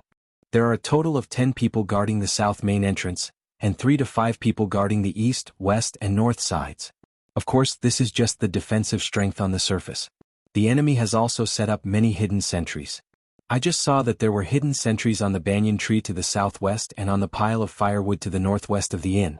In a corner tower on the southern wall of Taiyuan City, Li Junxian put down his binoculars and looked at Tongfu Inn to the north of the tower. He turned to Wang Qingwu, Han Lijing, Bruiser and Dugu Feiying. Tongfu Inn is currently heavily guarded, and it wouldn't be an exaggeration to call it airtight. It's almost impossible to sneak in, unless we can instantly eliminate all the sentries outside. Otherwise, the moment the Turkic spies in the inn notice anything strange, they'll immediately attack your highness. Yes, Li Juanxian's group had come to scout the area. They wanted to observe the current situation of Tongfu Inn so that they could formulate a plan to rescue Li Tai. Chapter 2011. That is indeed the case. On the southern walls of Taiyuan City, Li Junxian used his binoculars to see that the Turkic spies who had just emerged from Tongfu Inn were all exhausted, and some of them were even yawning as they walked. A hint of joy appeared on his face. It seems like this general's predictions were correct. Last night, these Turkic spies were worried that we would try to rescue His Highness, so they remained vigilant the entire night. It seems like they didn't get much sleep last night. Today, the leader of the Turkic spies learned his lesson and began to have his men work in shifts. But the Turkic spies who came out to take over the shift didn't sleep well last night. They probably won't be able to last until the afternoon. Then should we move out in the afternoon? Iron Egg's eyes brightened and he couldn't help but eagerly ask. Although there were several dozen Turkic spies in Tongfu Inn, Iron Egg was extremely confident in the strength of his side. After all, they had 2 Grandmaster level experts, and both of them were at the middle Grandmaster level. If they took advantage of this moment of exhaustion to launch a surprise attack, they really did have a chance of breaking into the inn and rescuing Li Tai. Dugu Feiying and Wang Qingwu's eyes brightened as they turned to Li Junxian. No, the chances of success are too low. Li Juanxian's eyes dimmed, his brow furrowed as he mentally calculated. Finally, he helplessly shook his head and said, Although they'll probably be extremely tired between the late afternoon and the late afternoon, if we choose to strike during the day, even if we can silently eliminate their sentries, there's a high chance that we'll be discovered by the hidden sentries they've hidden in the area. If we're discovered, all our efforts will be for naught, and the Turkic spies will be on high alert. We won't have a chance to rescue His Highness. In truth, Li Juanxian's worries were not without reason. Attacking during the day was different from attacking at night, and there was a major disadvantage to attacking during the day. If there was a flaw in any part of the plan, it would be very easy for the enemy to notice. This was unless they could simultaneously eliminate all of the Turkic spy sentries outside the inn. But Li Juanxian and the others were still present. That truly is the case. On the southern walls of Taiyuan City, Li Juanxian used his binoculars to see that the Turkic spies who had just emerged from Tongfu Inn were all exhausted, and some of them were even yawning as they walked. A hint of joy flashed across his face. It seems like this general's predictions were correct. Last night, these Turkic spies were worried that we would try to rescue His Highness, so they remained vigilant. It seems like they didn't sleep last night. Today, the leader of the Turkic spies learned his lesson and began to have his men take turns to work. However, the Turkic spies who came out to take over the shift didn't sleep well last night. I reckon that they won't be able to last until the afternoon. Then, should we take action in the afternoon? Hearing this, Bruiser's eyes lit up, and he could not help but feel excited. Although there were hundreds of Turkic spies in the Tongfu Inn, Taidan was very confident in the strength of his side. After all, they had two masters at the Grand Master middle stage. If they took advantage of the enemy's exhaustion and negligence, they would attack them. Chapter 2012. Tsk. What are you being so cocky for? Let's see how arrogant you can be after I'm rescued. Within the Tongfu Inn, Li Tai cast a disdainful glance at Xian Ye's back as he muttered in a low voice. Of course, words were words, but filling one's stomach was still the most important. Li Tai went downstairs with a full stomach and arrived at the hall on the first floor. He saw that the table in the middle of the hall had already been set up. Li Tai went up to take a look. There were 3 dishes and 1 soup. Although he didn't know how it tasted, it looked quite sumptuous. At that moment, Li Tai did not stand on ceremony. He sat down directly and began his breakfast journey, which was like a whirlwind sweeping away the clouds. Although he was imprisoned, this didn't affect Li Tai's appetite. Of course, this had a lot to do with the fact that Xian Yi and the others didn't dare to harm his life. Since he couldn't leave this damn place for a while, and there was no danger to his life by staying here, then why was he still on tenterhooks? Wasn't he just looking for trouble for himself? So, in the entire Tongfu Inn, Li Tai was the person that was living the most comfortable life. He didn't have to worry about food or clothing. How was he like a hostage? He was clearly a lord. You seem to treat this King Wei very well. Not only do you provide him with good food and drinks, but you also don't let people tie his hands and feet. Aren't you afraid that he'll escape? Don't you know that our lives are all tied to him? At the corner of the corridor on the 2nd floor of the inn, Xian Yi and Sky Eagle were silently watching Li Tai on the 1st floor. At this moment, Sky Eagle suddenly withdrew his gaze and looked at his companion beside him as he asked meaningfully. Xian Ye's expression didn't change, but his heart suddenly tightened. He said coldly, "You also know that our lives are tied to him? It's precisely because of this that I let him stay here with good food and drinks. He's a smart person. Give him some benefits and he'll do his best to cooperate with us. If he's pushed to the edge and fights to the death, can you bear the consequences?" Fight to the death? He's a prince after all. His status is noble. How could he bear to die? Sky Eagle said disapprovingly. Xian Yi shook his head and said, "No. You don't know him well enough. Although he is a prince, he does not have the arrogant and unruly nature of those princes. His thoughts are meticulous and he is not a coward. Otherwise, when you went to the guest room to capture him last night, he would not have used his own life to force you to let go of his companions." At first, Sky Eagle wanted to refute, but the second half of Xian Ye's sentence caused him to involuntarily recall the scene of him capturing Li Tai in the Taiyuan Courier Station's Iching Pavilion last night. At that time, when he was about to kill the Iron Egg, it was Li Tai who stood out and pressed a dagger to his throat with a determined expression, using his own life to force him to let go of the Iron Egg. The moment he recalled the resolute viciousness in Li Tai's eyes, Sky Eagle couldn't help but swallow the rebuttal that was already at the tip of his tongue. Even though he didn't say it out loud, he had to admit that Li Tai was indeed quite different from the nobles in his impression. He was a ruthless character. After a few probing attempts from last night to this morning, we basically don't have to worry about him escaping. He knows his place very well. Now that we're short on manpower, we don't have to waste manpower on him. Next, we need to focus on the defense of the inn. We have to be tight on the outside and loose on the inside. We must not let the people from the government sneak in. Chapter 2013. After the soldiers finished their morning exercises, Li Zishuan and Sun Jiping briefly discussed the arrangements for today's fighting competition.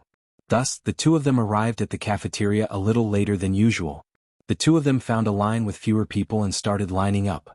In response to the soldiers' enthusiastic greetings, Li Zishuan and Sun Jiping nodded in response. The soldiers were tactful enough to not ask Li Zishuan to cut in line. After this period of interaction, they already knew Li Zishuan's temperament. No special treatment, strict adherence to the rules. But at this moment in front of the line to Li Zishuan's right, a discordant voice sounded. "Hey, little Xian. Come quick. Cut in. Cut in behind me." It was Qing Chumo. After the morning exercises, Li Zishuan and Sun Jiping had something to discuss. He and Yuqi Baolin, on the other hand, ran to the cafeteria as fast as they could as usual. That was why he was able to line up at the front of the line. But this idiot's words were too King ambiguous, wasn't it? Scram. Hearing this, Li Zishuan's face instantly darkened. He glared fiercely at Qing Chumo and blurted out, "Scram. If you don't want to cut in, then don't cut in. Why are you scolding me?" Qing Chumo, who was standing in front of the line, was instantly dumbfounded. Speaking of which, he had good intentions. Why was Li Zishuan so angry? Qing Chumo couldn't figure it out no matter how hard he thought about it. He could only mumble to himself before turning his head away from Li Zishuan. Normally, he would treat Li Zishuan as his brother and would occasionally bicker with him. If this was any other day, he would definitely roll up his sleeves and fight with Li Zishuan for 300 rounds. Even though he could not win. But now they were in the military camp and Li Zishuan was leading the soldiers. Qing Chumo understood that he could not bicker with Li Zishuan like he usually did. This was because it would hurt Li Zishuan's prestige in the Black Armored Army. "Chonyo, did you forget that the Yamacho never cut in line? No matter if it's in the academy or the military camp." Yuqi Baolin, who was standing behind Qing Chumo, could not help but remind him. Speaking of which, Qing Chumo was really sincere. Previously, when he asked Li Zishuan to cut in line, he actually asked Li Zishuan to cut in line behind him, which was in front of Yuqi Baolin. Luckily, it was Yuqi Baolin who was standing behind him. If it was someone with a bad temper, they might have cut him. "Of course I know. I'm just thinking that we are not considered outsiders, right? Xiao Xian is not cutting in line. He's asking us to help him line up."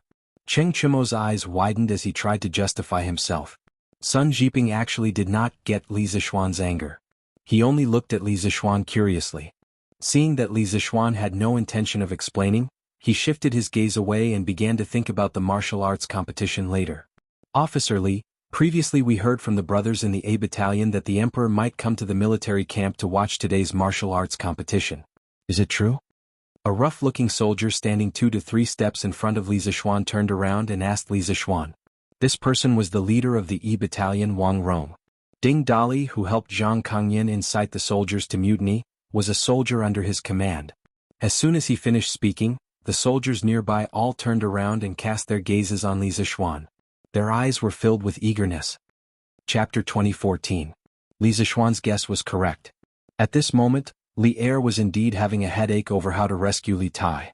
Moreover, apart from this matter, there was another matter that gave him an even bigger headache, and that was the inquiry from Empress Jiangsun. It was said that a woman's intuition was the most accurate. This saying was true for Empress Jiangsun. Last night, there had been an urgent report from Taiyuan, saying that Li Tai had been kidnapped by a Turkic spy.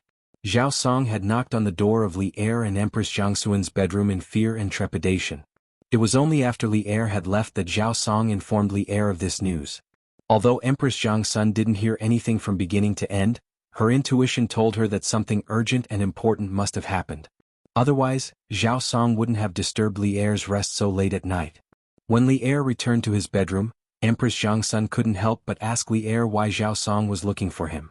Li Er casually made up a lie, saying that someone in the army was causing trouble. Then he used the excuse of being sleepy and fell asleep quickly. Although Empress Jiangsun didn't really believe Li Er's reason, she didn't continue to ask after considering that Li Er had been busy with state affairs during the day and was indeed very tired. However, her mood was very perturbed. Finally, it was daybreak. It was almost time for the morning court. Empress Jiangsun quickly woke Li Er up and continued to ask about last night's matter. Li Er suddenly had a headache. If he told the truth, it would definitely make Empress Jiangsun heartbroken and worried all day long. However, if he didn't say it, he couldn't make up a reason that Empress Jiangsun could trust in such a short time. It was strange. In front of others, Li Er could easily lie with his eyes open. However, in front of Empress Jiangsun, it was difficult for him to lie flawlessly. This was because Empress Jiangsun knew him too well. Many times, even if he didn't say anything, Empress Jiangsun could guess a thing or two from his expression or the emotions hidden in his eyes. Your Majesty, it's time for the morning court. The officials are already waiting outside Taiji Palace. Just as Li Er and Empress Jiangsun were in a silent confrontation, Zhao Song's voice came from outside the bedroom. Li Er could not help but heave a sigh of relief in his heart. At this moment, Empress Jiangsun had already helped him put on his clothes. Li Er turned around and gently hugged Jiangsun, then said softly, "Guanyin maid, don't worry. Something did happen last night, but you have to believe us. Us will definitely resolve it. We will go to the morning court first. After the morning court, if you still want to know, we will tell you." Empress Jiangsun leaned on Li Er's broad chest and felt the sincerity in his words. She couldn't help but feel her heart soften. She thought that she had pushed him too far. There were some things that he didn't tell her. It should be for her own good. Why did she have to push him step by step? Yes. Your Majesty, please go to the morning court. Empress Jiangsun took a step back and took the initiative to leave Li Er's embrace. The expression on her face also changed from the original worry to the present, pretending to be relaxed. All right. Li Er glanced at Empress Jiangsun, then turned and left. After exiting Lijing Palace, Li Er boarded the carriage and led Zhao Song straight to Taiji Palace. Halfway there, Li Er suddenly asked Zhao Song, "What about the thing I asked you to investigate last night?" Chapter 2015. During the morning court session, Li Er did not bring up the matter of Li Tai's capture in front of all the officials. On one hand, he felt that this was a family matter, and there was no need to bring it up in a court session. On the other hand, he had already done all he could with regards to Li Tai's capture. Whether or not he could save Li Tai now depended entirely on Li Juanxian's own abilities. Even if he told the officials, it wouldn't be of much help to the final outcome of the matter. The main topic of today's morning court session was the issue of the 150,000 soldiers entering the capital for training. The 8,000-some elite soldiers selected by the subjugation constabulary of the 12 prefectures, including Shang, Pu, Ning, Liang, Qi and Qin, have already arrived outside Chang, and then set up camp around Nyosho Mountain. The camp in the southern part of the city is estimated to be completed in another 2 days. When the time comes, these soldiers will all be able to move into the camp. As for the other prefectures and counties further away from Chang, and the elite soldiers selected by the subjugation constabulary are also on their way and will arrive in a few days. Minister of War Li Jing was currently in Taiji Palace reporting to Li Er on the progress of the 150,000 soldiers entering the capital. The Flaming Yellow Chamber of Commerce's fundraising conference in Lantian County had been a great success, raising a total of 428,500 strings of cash for the imperial court. With this money, the Bureau of Revenue could finally relax and work with the Bureau of Works to recruit laborers and craftsmen, working day and night to build a camp for the 150,000 soldiers about to enter the capital. Their progress was nearly twice as fast as before. I'll have to trouble Apothecary to settle these soldiers.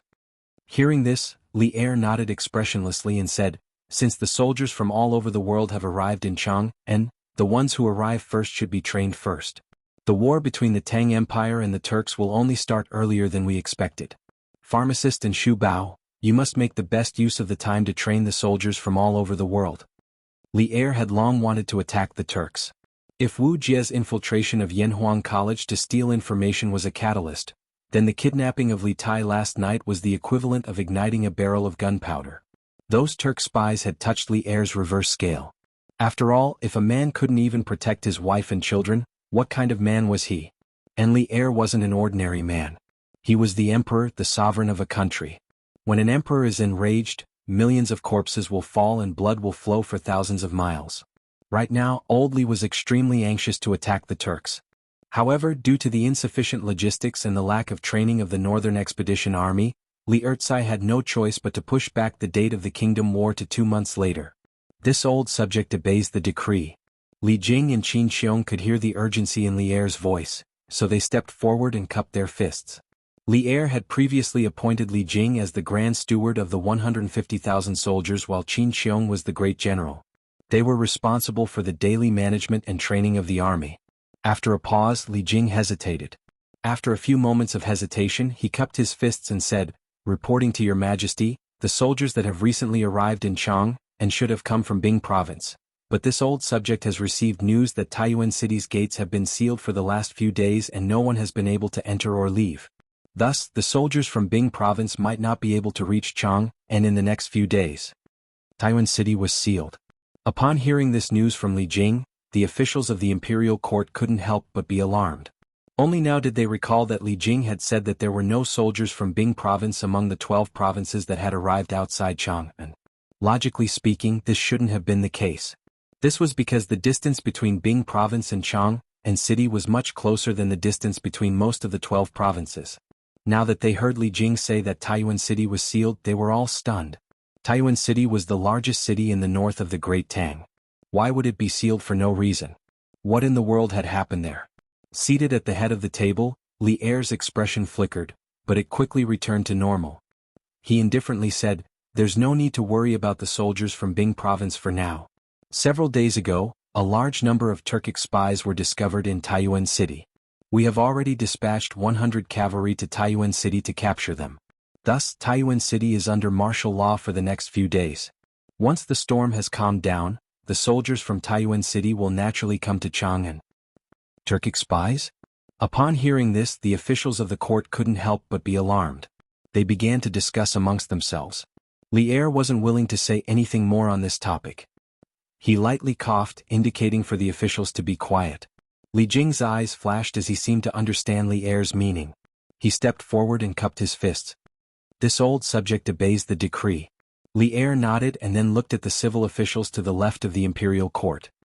He solemnly asked, "Beloved official Xiao, how is the preparation of the provisions for the 150,000 soldiers for the next 3 months?" As the saying went, before the soldiers and horses moved, the provisions would move first. Although the vast majority of the 150,000 soldiers were still on their way, the imperial court had to prepare at least 3 months' worth of provisions for them. And the Great Tang Imperial Court, which had just received a massive sum of money from the donation conference, truly did have the strength and confidence to do so. "Your Majesty, around 70% of the provisions for the army has already been prepared. Before the 150,000 soldiers arrive at Chang'an, the preparations will definitely be completed." Xiao Yu calmly stepped forward and cupped his fists. The Ministry of Revenue was not lacking in money, so there was no need to complain about its efficiency. Thus, Xiao Yu, the steward of the Great Tang's national treasury, spoke with even more confidence than before. "Very good." Li Er nodded in satisfaction, and then he turned to the officials and sternly said, "In 2 months the imperial court will attack the plains. At that time, not only will the 300,000 soldiers from the various camps in the capital be the main force, the elite soldiers from the various provinces of the Great Tang will also be the main force of the northern expedition."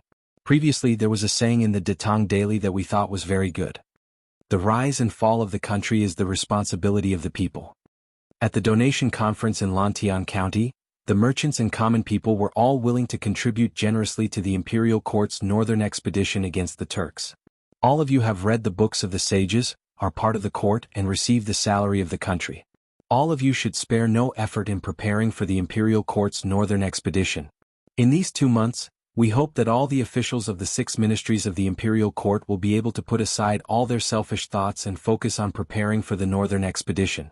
We hope that the strength of the 450,000 soldiers in the northern expedition will rise to another level in 2 months. In this war we can only win, not lose. If we win, all of you will continue to live in glory and wealth.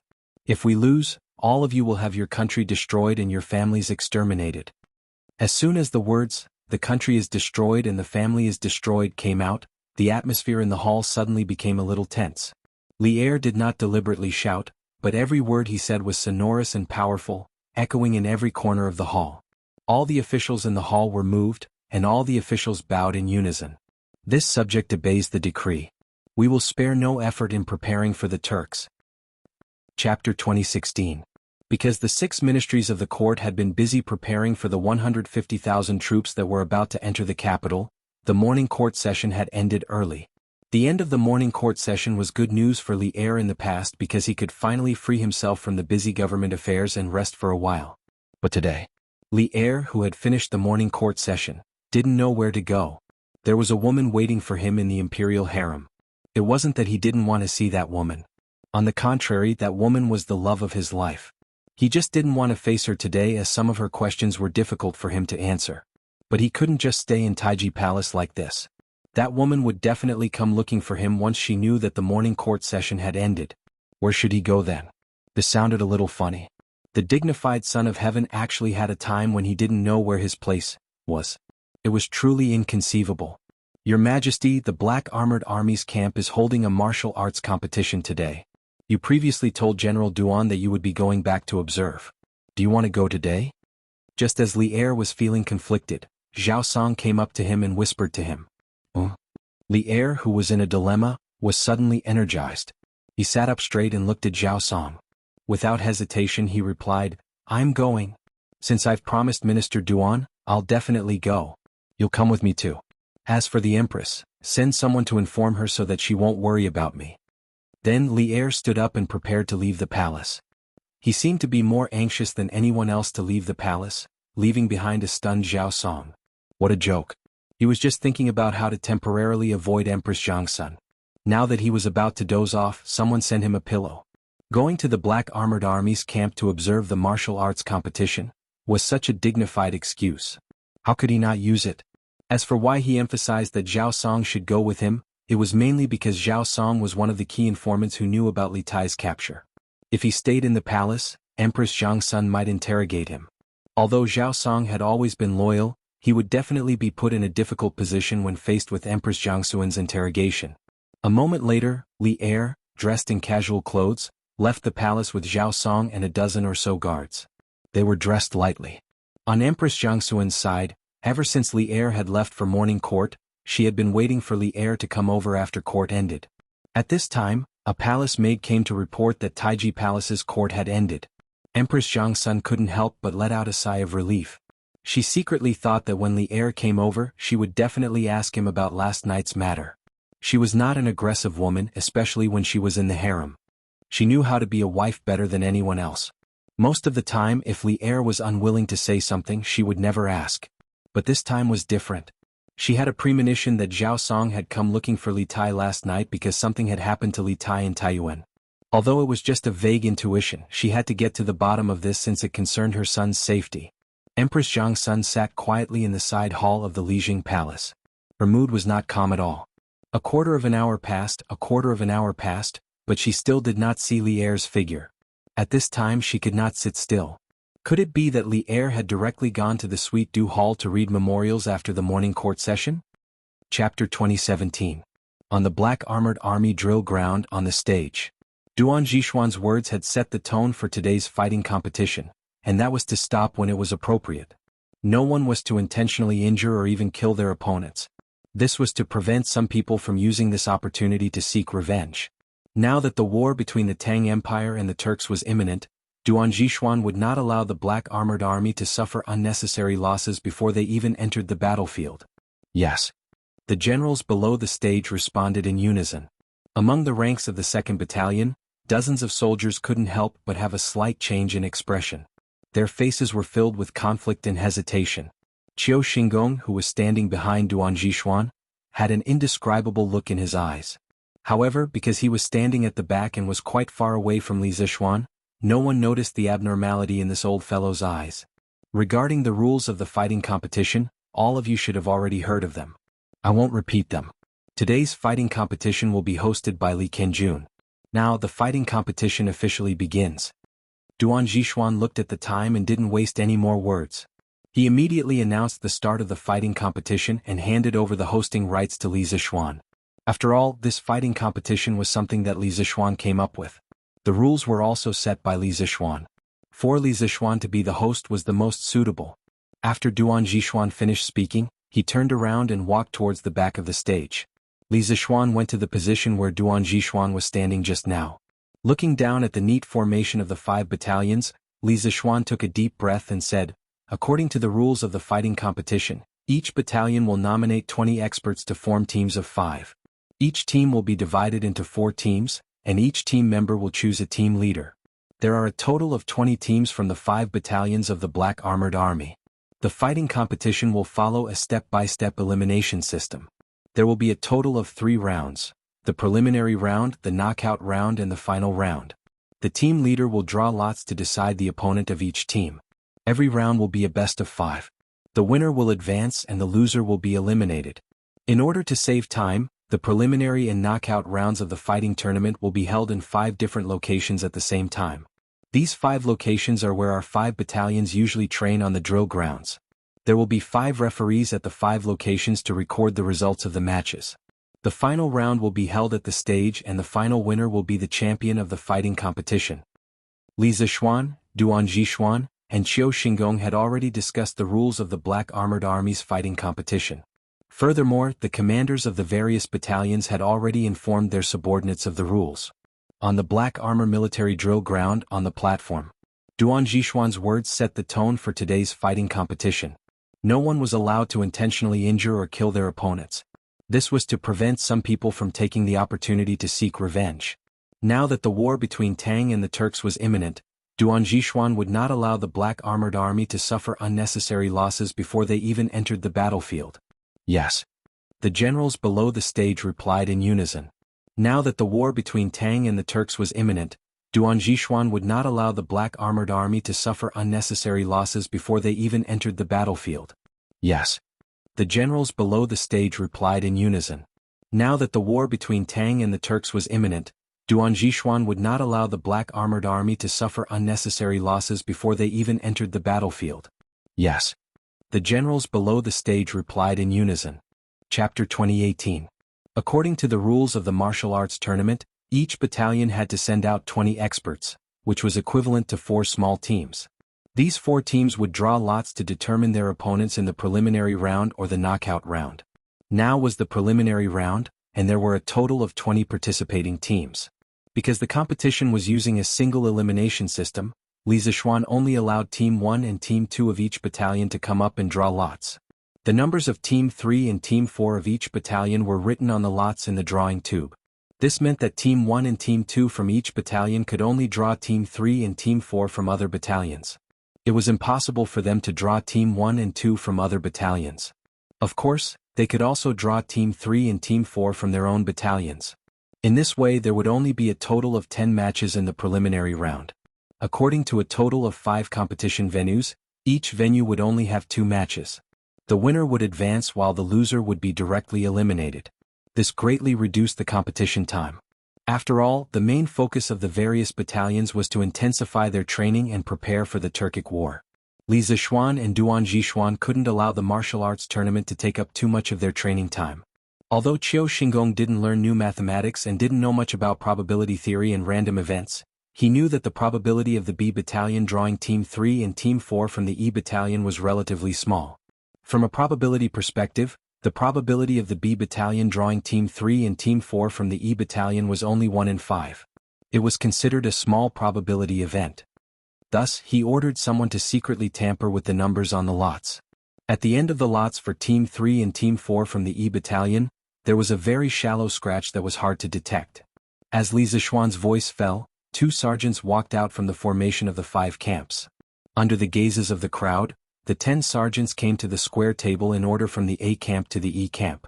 They drew a bamboo stick and handed it to Li Zixuan. As Li Zixuan received the lot, he read it out loud. Team 1 from the A battalion against Team 3 from the B battalion. Team 2 from the A battalion against Team 4 from the E battalion. Actually, this order of drawing lots was extremely advantageous for the B battalion, because only the A battalion was in front of them, and the 2 captains of the A battalion had a relatively low chance of drawing the E battalion.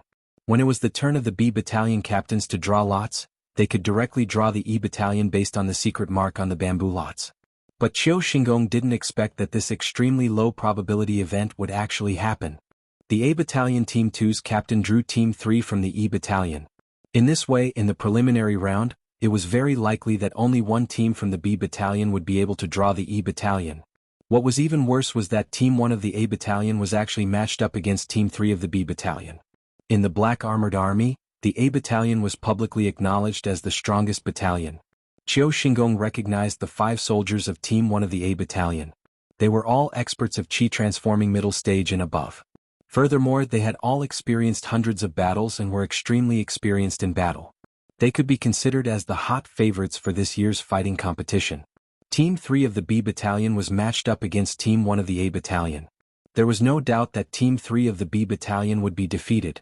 In other words, after this first round of the preliminary round, not only would the B Battalion only be matched against the E Battalion, one of the B Battalion's teams would also be eliminated. To Qiu Xingong this was a terrible result. While Qiu Xingong's face was as black as the bottom of a pot, the drawing of lots continued. Team 1 from the B Battalion against Team 3 from the E Battalion. Team 2 from the B Battalion against Team 3 from the A Battalion. Qiu Xingong didn't think much of the first line of information. After all, it was within Qiu Xingong's expectations. However, Li Zixuan's next line, 2nd Battalion vs A Battalion 3rd Battalion, almost caused Qiu Xingong to vomit blood. Did they have to be so unlucky? Not only did the B Battalion not meet all the E Battalion's teams, they even had 2 teams that met the A Battalion? If one had to describe Qiu Xingong's current state of mind, it would really be F***ket up. He even suspected that Li Zixuan had also done something to the drawing of lots. As for why he said, also, that was very thought-provoking. Even though he had his suspicions, he didn't have any proof. Furthermore, Qiu Xingong was also feeling guilty. Thus he could only grit his teeth and swallow it down. However, with this, the B Battalion's situation could be said to be worrisome. This was because 2 of the B Battalion's teams had already met the strong opponent, the A Battalion. Even though the A Battalion's 3rd team wasn't as strong as the A Battalion's 1st team, it was still a tough opponent. If the B Battalion's 1st team were to go up against it, it was hard to say who would win. Qiu Xingong, who had thought that everything was ready and that there would be a good opening, never expected that there would be such a bloody opening. After the first round of the preliminary round, it was very likely that 2 of the B Battalion's 4 teams would be eliminated directly. Moreover, it was very likely that they would only meet 1 team from the E Battalion. Chapter 2019. Following Li Zixuan's command, the preliminary round of the Black Armored Army's first combat competition officially began. The soldiers of each battalion returned to their usual training positions and formed a large circle. The empty space in the center of the circle was equivalent to a temporary arena for sparring.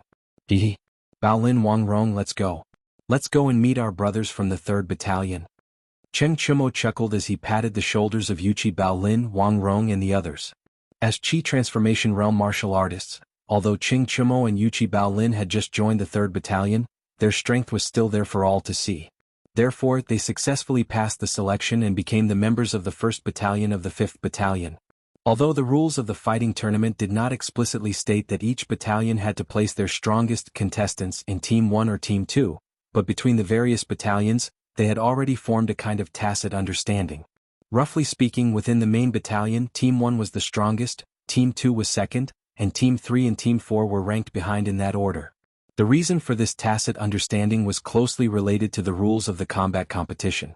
According to the rules of the competition, in the preliminary round, each battalion's 1st and 2nd battalions would select their own 3rd and 4th battalions as their opponents. The 1st and 2nd battalions of the other battalions would be the strongest team in the other battalions. If you placed your strongest team in the 3rd or 4th battalion, then wouldn't you have to go head-to-head with your opponents in the preliminary round? Even if you won in the clash, your contestants would be greatly exhausted and would most likely affect the next round of the competition. But if they lost in the clash, then wouldn't their strongest seeded team be eliminated in the preliminary round? Therefore, in order to let their own battalions go further, each battalion tacitly placed their strongest contestants in the 1st and 2nd battalions. On the side of the Wu Battalion, the members of Team 1 were Shinmu, Cheng Chumo, Yuchi Baolin, Wang Rong, and Xiao Ming. The team leader was Shinmu. Other than Cheng Chumo and Yuchi Baolin, the other 3 were all mid-level generals of the Wu Battalion. Shinmu was the leader of Team 7, Wang Rong was the leader of Team 1, and Xiao Ming was the leader of Team 3. In fact, in the Wu Battalion the strongest one should be Sun Jiping. But according to the rules of the competition, the captains of the different battalions were not allowed to participate in the competition. After all, the main purpose of the martial arts competition was to encourage the soldiers to train well, not to let the captains of the different battalions fight each other. As for the Wu Battalion 1st team, Shinmu was the leader not because he was the strongest, but because he was the only one who was smart and had decent martial arts skills among the 5 of them. In terms of strength, Wang Rong was actually stronger than him. The fighting competition wasn't just a contest of strength. It also required the use of strategies to arrange troops and formations. We must win the first round. Just now, Li Qianjun said that as long as we can enter the top 5, we can eat as much meat as we want in the next 7 days. Also, we can't let the other battalions look down on us. Our team must enter the top 5. Wang Rong waved his fist and said to Cheng Chumo and the rest as he walked towards the training ground of the Wu Battalion. As the seeded team of the Wu Battalion, the members of Team 1 were all Qi Transforming beginner to middle stage Qi Transforming stage experts. They were indeed the most promising team to enter the finals. If even they couldn't enter the finals, then the other 3 teams of the Wu Battalion would have no hope at all. At that time, if none of the 5 teams in the finals were from the Wu Battalion, then for a long time, the soldiers of the Wu Battalion wouldn't be able to raise their heads in front of the other battalions. Old Wang, I like what you said. We must enter the top 5. Only by entering the top 5 can we eat meat and be looked down upon by the other battalions. Cheng Chumo laughed loudly and said confidently. In the morning, Li Zishuan told him that the teams with good results would be rewarded handsomely. Cheng Chumo didn't expect that it would be such a reward. It was simply to his liking. With this, how could he not give his all in the following matches? Yes. We must enter the top 5. Yuchi Baolin followed closely behind and said with a determined face.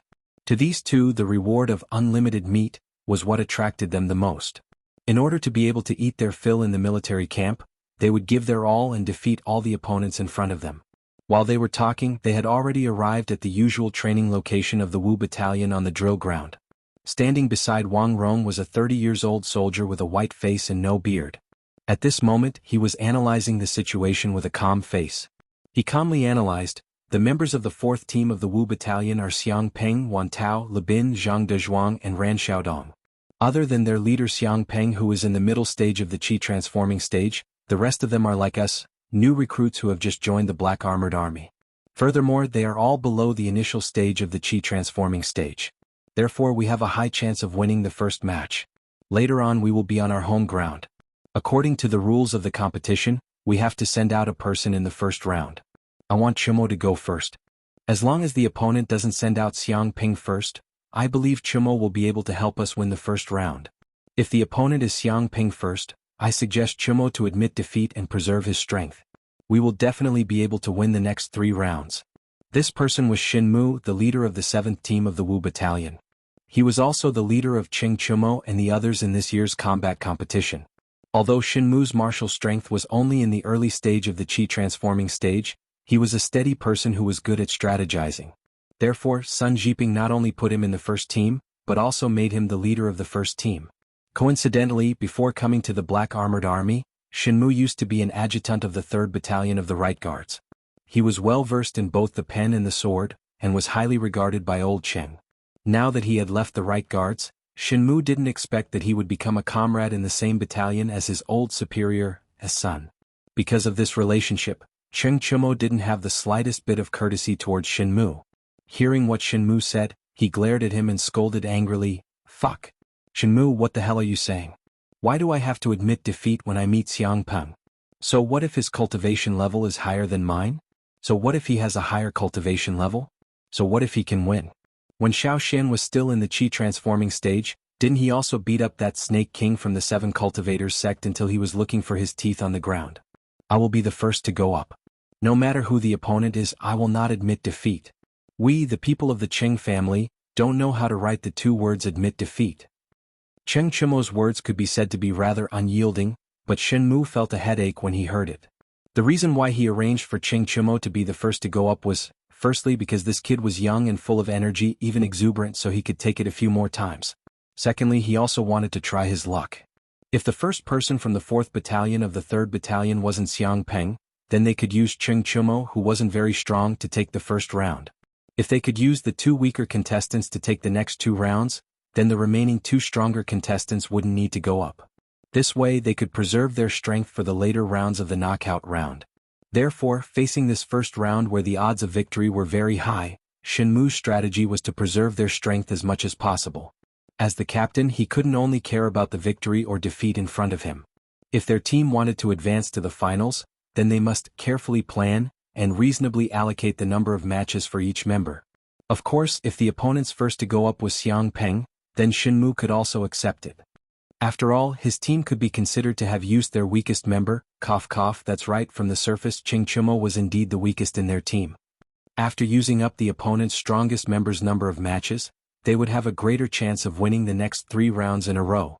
The reason he let Ching Chumo directly admit defeat when facing Xiang Peng was to let Ching Chumo preserve his strength. Alright then, but Chumo, you still have to act according to your ability. You must not get injured in the first round. Facing the stubborn Ching Chumo, who was as stubborn as a bull, Shenmu didn't have any good ideas and could only nod helplessly. Hey, we still don't know who will get injured. Old Shen, you just wait and see. Ching Chumo patted Shenmu's shoulder and said loudly. Alright, stop bragging. The brothers from the 3rd Battalion are coming. Chapter 2020.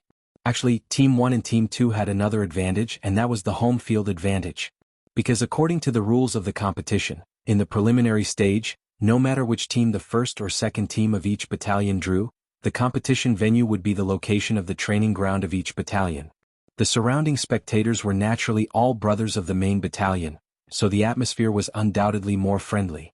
As for the members of Team 3 and Team 4, unless they were lucky enough to be drawn by Team 1 and 2, they would have to go to the opponent's territory to compete. At that time, they would be surrounded by the opponent's soldiers, and naturally there would be no one to cheer for them. The atmosphere of the competition would be quite bad. It was because of this competition system that the commanders of each battalion would arrange the strongest contestants in their respective battalions to be in Team 1 and 2, in order to let their battalions go further in the fighting competition. However, could Team 1 and Team 2 really win against Team 3 and Team 4? Of course not. Since ancient times, all kinds of competitions had a certain degree of uncertainty, but due to the difference in strength between the two parties, the degree of uncertainty would also be different. The competition system of the Black Armored Army seemed to give Team 1 and Team 2 an advantage, but there was also a lot of uncertainty in it. On the side of the Wu Battalion, the 2 teams for the first round were already in position.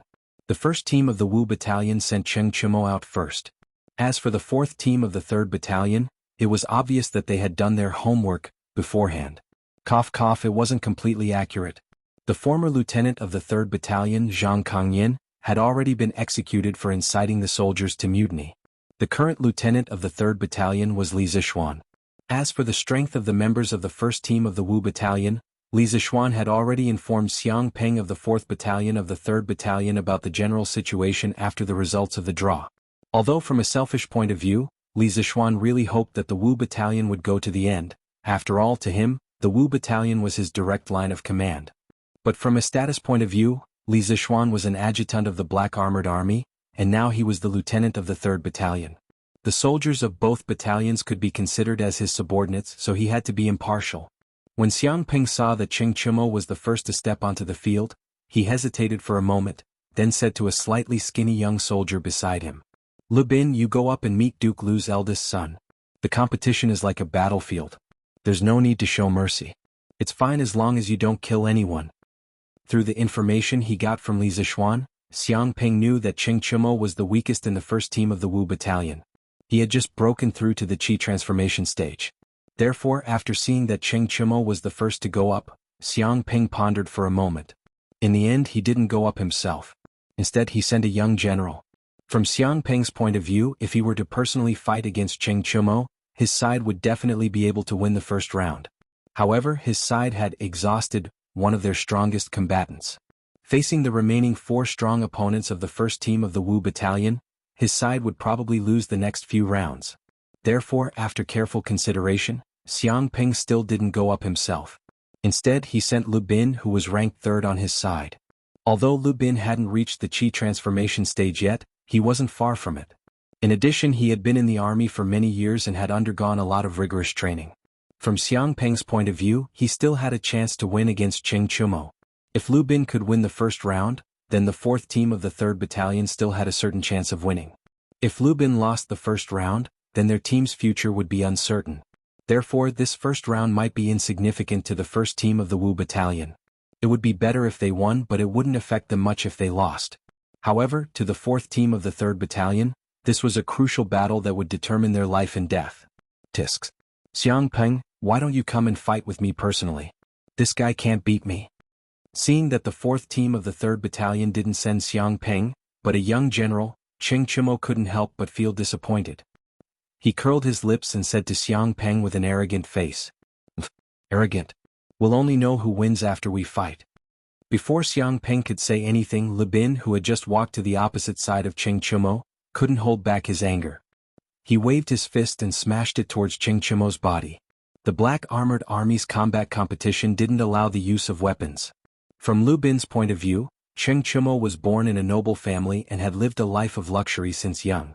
Although his father, Cheng Chimo, was a founding general who had experienced countless battles, Cheng Chimo was still a new recruit who hadn't experienced much hardship. Lu Bin himself had stayed in the military for 4 to 5 years. The hardships and training he had experienced were much more than Cheng Chimo.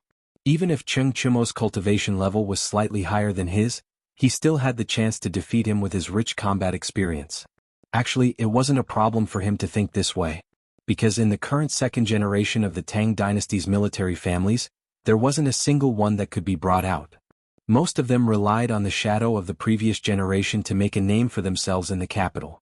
However, what Lu Bin didn't know was that Cheng Chimo had been trained by the bearded man in Yanhuang College for more than half a year. It was because of this half a year of training that Cheng Chimo was able to break through from the body refining realm to the chi transformation realm. You're quite fast, but your strength isn't up to par. Feeling a gust of wind coming at him, Cheng Chimo narrowed his eyes and his expression turned serious. He took a few steps back, then extended his right hand and clenched his fist into a palm. Lu Bin instantly felt as if his fist had smashed into a steel plate. Of course, Cheng Chimo wasn't using Tai Chi against an opponent like Lu Bin who was weaker than him on the surface. He didn't intend to use Tai Chi to subdue strength with gentleness. He wanted to fight Lu Bin head-on. That way it would be more satisfying. It's my turn. After Cheng Chimo wrapped his palm around Lu Bin's fist, he turned around and placed Lu Bin's right arm on his shoulder. He directly threw Lu Bin over his shoulder, intending to throw Lu Bin onto his back. There were no fist techniques, moves, nor was there a competition of internal energy. It was purely a contest of physical strength. Cheng Chimo intended to use this simple and primitive method to defeat his opponent. If he didn't do this, he would feel that he had an unfair advantage. After all, his martial arts strength was one realm higher than Lu Bin's. Lu Bin, who had already been thrown into the air by Cheng Chimo, was shocked by Cheng Chimo's strength. After all, to be able to have such strength, he didn't seem like an ordinary pampered aristocrat. On the other hand, Lu Bin was angered by Cheng Chimo's contempt. He groaned and used his left hand to grab Cheng Chimo's right arm. He used the force to twist his body, then fiercely stomped on Cheng Chimo's shoulder. Using the rebound force, he broke free from Cheng Chimo's control and flew backwards. Hey, this is interesting. Cheng Chimo grinned. Lu Bin's kick just now was mainly to escape and not to injure Cheng Chimo. In fact, after more than half a year of training by the bearded guest, and after following Li Zixuan into the Black Armored Army, Cheng Chimo's current physical strength was not inferior to most of the soldiers in the Black Armored Army. Again? Shaking his shoulders, Cheng Chimo faced Lu Bin, arched his body and put on full alert. He shouted arrogantly. After just 2 rounds of fighting, he could already tell that although Lu Bin's martial strength was not as good as his flexibility and ability to adapt on the spot in real combat were miles ahead of him. Under such circumstances, Cheng Chimo did not take the initiative to attack. He felt that it was necessary for him to play to his strengths and avoid his weaknesses. By provoking his opponent to take the initiative to attack, he would seize the opportunity and find his weakness. It was said that the old Qing family was brainless, but that was not the case. Like Cheng Chimo, there were many times when Cheng Chimo was just too lazy to use his brain. As expected, seeing that Cheng Chimo was still hooting, how could the young and hot-blooded Lu Bin hold himself back? He shouted loudly and disappeared from his original position. The next moment, his 2 feet appeared diagonally above Cheng Chimo's head. Everything happened too quickly. An ordinary person would not have been able to react in time and would have been kicked in the face by Lu Bin. However, Cheng Chimo was not an ordinary person. He was already on guard against Lu Bin. The moment Lu Bin disappeared from his original position, his eyes had already locked onto him. Hey, now you have nowhere to run, right? Cheng Chimo laughed proudly. He, who was already prepared, stretched out his hands like lightning and grabbed Lu Bin's ankles. Lu Bin could not help but panic. However, he was in the air and his feet were grabbed by someone else. There was no way for him to borrow strength. He could only let Ching Chumo grab his ankles and throw him out fiercely. Was he going to lose just like that? No, absolutely not. Lu Bin, who was extremely unwilling to admit defeat, made an extremely difficult move at the moment when Ching Chumo released his hands and threw him out. That was, he used his legs to clamp onto Ching Chumo's wrist before he could retract it. His movement was very fast. It was almost completed the moment Ching Chumo released his hands. However, due to the lack of time, although he used his ankles to clamp onto Ching Chumo's wrist, he still could not resist the huge inertia of his body flying out. Therefore, he only paused in the air for a moment before his whole body flew out. However, it was precisely because of that short pause that he was not directly thrown out of the arena. Instead, he landed on the edge of the arena that had been marked out in advance and stopped his momentum. Since he was not thrown out, the competition would continue. Ching Chumo did not expect his opponent to be so tenacious.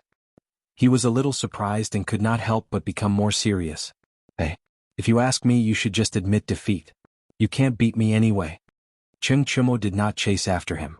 Instead, he stood where he was and waited for his opponent to stand up. At this time he spoke. It was not a taunt, but a very sincere suggestion. Thank you for your kindness. You are indeed very strong, but I will not admit defeat so easily. Lu Bin stood up and wiped the trace of blood from the corner of his mouth. Then he said with a serious face. After the fight just now, he also understood that Ching Chumo's strength was indeed above his. However, he was unwilling to admit defeat because he could learn a lot from fighting with such an opponent. At this time his mentality had changed. He originally wanted to win, but now he wanted to use this opportunity to learn martial arts. Ah, good. Since you like my temper, let's fight to our heart's content today. Ching Chumo laughed loudly. Lu Bin's character of not easily admitting defeat was very similar to his. Ching Chumo was suddenly interested and wanted to fight to his heart's content. Happy to oblige. Lu Bin smiled knowingly and took the initiative to attack again. The following fight was much more interesting because there was no dodging back and forth. It was all fist-to-fist fighting. Not only were the surrounding soldiers very satisfied, but Ching Chumo and Lu Bin were also very satisfied. However, after all, Ching Chumo's strength was higher and his physique was better. After falling to the ground for the 8th time, Lu Bin finally could not hold on anymore. I admit defeat. Lu Bin, who could not get up, simply lay on the ground and said weakly. First round of the preliminary round, Team 1 of the Wu Battalion wins. A soldier from Qiu Xinggong's personal guard, who was acting as the temporary referee, quickly shouted at this time. Oh, we won, we won. Let's take down a city first. The surrounding soldiers of the Wu Battalion burst into cheers. Shinmu, Wang Rong and the rest also heaved a sigh of relief. Ching Chumo grinned, wiped the sweat on his face with his sleeve, and then walked towards Lu Bin, who was lying on the ground. Although the kid's martial arts were not as good as his temperament was very similar. But speaking of which, if it wasn't for the life-threatening training in the past few days, he would not have been able to endure the previous fight. After all, ever since the bearded man left the academy to go out to sea, his martial arts had been neglected for a long time.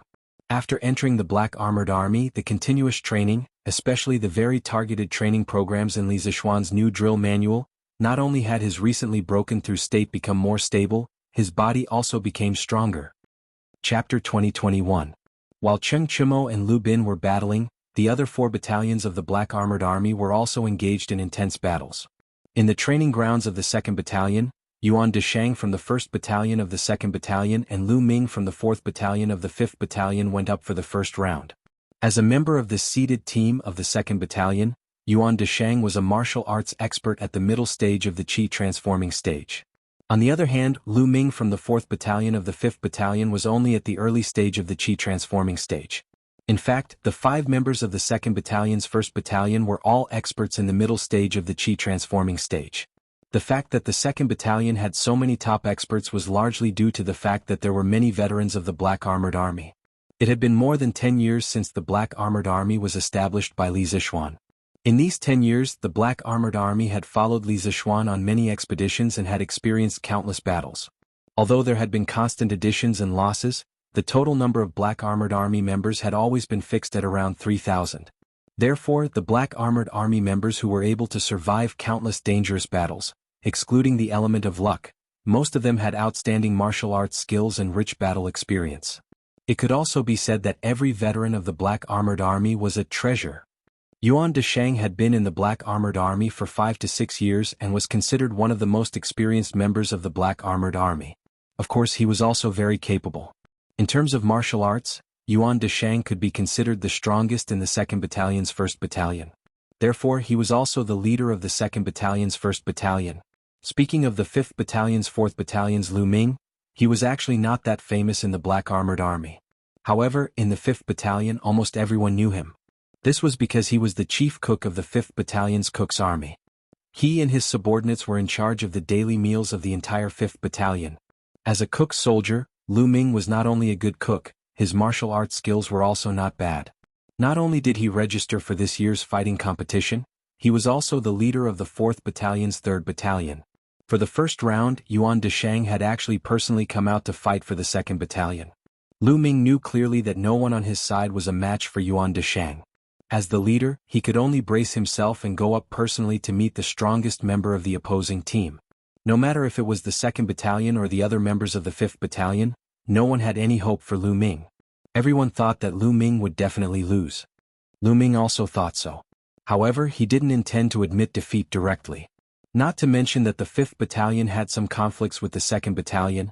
Even if there were no conflicts between the two battalions, he didn't have any reason to admit defeat directly, because that would hurt the morale of his own people. Lu Ming entered the arena with the mentality of learning martial arts.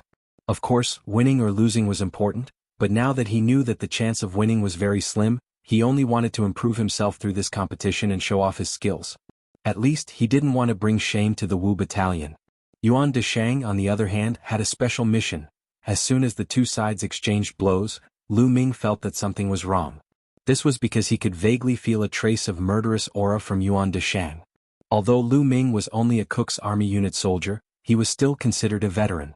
Before he joined the Black Armored Army, he was one of the Zhuo Wuwei's men and had been on many battlefields. Towards something as intangible as murderous aura, he could still feel it. Although each of Yuan Deshang's moves and styles looked very sparse and ordinary, Lu Ming found that there was a lot of hidden power hidden in Yuan Deshang's moves. He only took 2 moves, but he was almost shocked to the point of vomiting blood. As a result, he didn't dare to take Yuan Deshang's moves head-on anymore. He could only rely on his body movements to dodge as much as possible. Of course, if there was a good opportunity, he would also seize it and attack. Lu Ming couldn't understand why Yuan Deshang would use these seemingly ordinary, but actually deadly, insidious moves. Of course, he didn't have the time to think about this at this moment. He had to focus all of his energy on dodging Yuan Deshang's attacks. Although the situation was very dangerous, and there were a few times where Yuan Deshang's moves had brushed past his face, Lu Ming still didn't have the intention to admit defeat. He couldn't bring shame to the Wu Battalion. Something's not right. Why isn't Lu Ming attacking? Why is he dodging? The other 4 members of the Wu Battalion's 4th platoon were watching the situation in the arena closely. At this moment, one of the soldiers couldn't help but say, Chapter 2022. What is going on? On the drill ground of the Black Armored Army's camp, Qiu Xingong frowned as he saw the members of the 2nd Battalion surrounding the members of the 4th Battalion of the 5th Battalion. Look of displeasure. Yuan Deshang hurriedly walked up to Qiu Xingong, in fear and trepidation. He bowed and cupped his fists.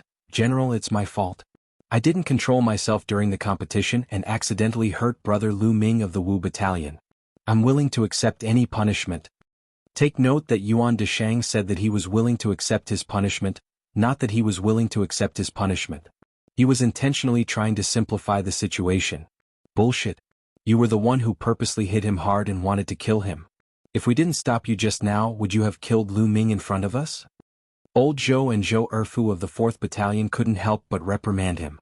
As for the judge, he had already run out with another member of the 4th Battalion of the 5th Battalion to find a military doctor after roughly checking Lu Ming's injuries. Qiu Xingong lowered his head and looked at the unconscious Lu Ming, who was lying on the ground covered in blood. As an experienced soldier, he could naturally tell that Lu Ming's injuries were very serious. Even if he could be saved, it would take at least 10 days to half a month for him to recover. Thus, a hint of pride flashed across Qiu Xingong's eyes. Then he raised his head and looked at Zhou Erfu sternly. He said in a deep voice, You are from the 5th Battalion? You can eat whatever you want, but you can't say whatever you want. In a military competition, fists and kicks have no eyes. Injuries are unavoidable. Why did you say that it was intentional fratricide between fellow soldiers? Do you know that your words will affect the unity of the soldiers? On the surface, Qiu Xingong was here to stop the fight, but anyone with a discerning eye could tell that this old man was siding with Zhou Erfu. He didn't say anything and directly settled the matter. He even labeled Zhou Erfu as a disloyal soldier. Zhou Erfu was furious, but no matter what, Qiu Xingong was his superior. He didn't dare to scold him like how he scolded Yuan Deshang. Otherwise, Qiu Xingong would definitely accuse him of being disrespectful to the general. Zhou Erfu took a deep breath and said, "General Qiu, everyone saw clearly what happened just now. Yuan Deshang had already seriously injured Lu Ming and made him lose the ability to fight back. However, he didn't stop and continued to attack Lu Ming. If we didn't stop him, Lu Ming would have been killed by him. Old Zhou is right. Yuan Deshang definitely didn't make a mistake by accident. He did it on purpose. He has to give us an explanation for this." Fang Yong stood up and said with grief and indignation. That was because he had seen Lu Ming's injuries earlier. The latter had suffered severe internal injuries and external injuries. Currently, his breathing was extremely weak. Yuan Deshang hurriedly cupped his fists and explained to Qiu Xingong, "General Qiu, your subordinate has been wronged.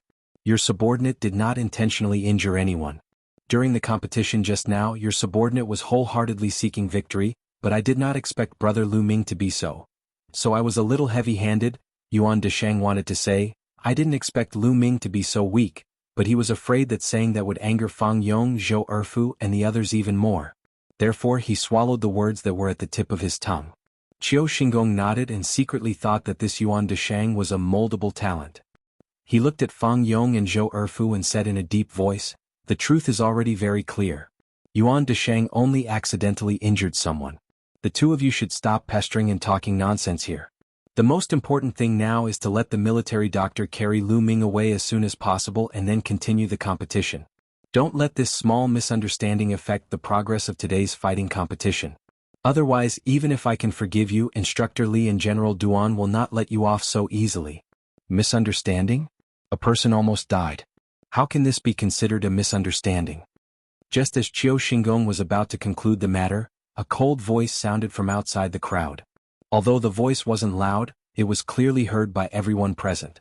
The surrounding 2nd Battalion soldiers automatically opened up a path, and a handsome young general walked in. Qiu Xingong squinted his eyes and said calmly, "That's right, I'm not going to give you a chance to get out of here." "Instructor Li, what do you mean by that?" The person who walked in was Li Zixuan. After the fighting competition officially started, Li Zixuan and Duan Zixuan left the general appointment stage and went to each battalion to inspect the situation of the competition.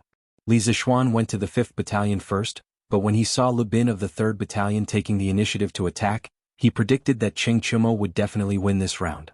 Therefore, he left the 5th Battalion's field and headed to the 2nd Battalion's field. This was because the 2nd Battalion had 2 teams fighting at the same time in the first round. One was the 1st Battalion of the 5th Battalion, and the other was the 4th Battalion of the 5th Battalion. The 4th Battalion of the 5th Battalion would be fighting against the 1st Battalion of the 2nd Battalion. From Li Zixuan's point of view, the 1st Battalion of the 5th Battalion would most likely be able to make it to the knockout stage. The one he really needed to worry about was the 4th Battalion of the 5th Battalion, because the opponent of the 4th Battalion of the 5th Battalion was too strong. But he had never expected that just as he neared the 2nd Battalion grounds, he would hear the sounds of quarreling over here. Li Zixuan hurriedly quickened his footsteps and walked into the crowd.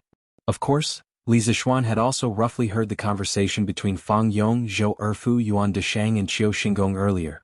From these few words, he could be considered to have a preliminary understanding of the ins and outs of the matter. What I mean is, whether this Yuan Deshang is guilty or not, General Qiu and I don't have the final say. Whether he intentionally harmed others or not, we need to investigate clearly before we can make a conclusion. General Qiu and I are the same, we didn't see what happened with our own eyes, so how can we make a conclusion so easily? Before the competition, General Qiu had ordered that the soldiers were not allowed to use the competition as an excuse to maliciously injure or even kill people. But in the first round of the competition, such a vile incident occurred in the 2nd Battalion. This incident must be investigated clearly. His own soldier was injured, Li Zixuan's chest was filled with anger. But he knew that he had to remain calm and not lose his rationality. Otherwise, not only would he not be able to seek justice for Lu Ming, he would also leave a weakness for Qiu Xingong to use against him. He took 2 deep breaths, looked straight at Qiu Xingong and said mercilessly, "You." Qiu Xingong was extremely angry. If it was in the past, no one in the Black Armored Army would dare to speak to him like this.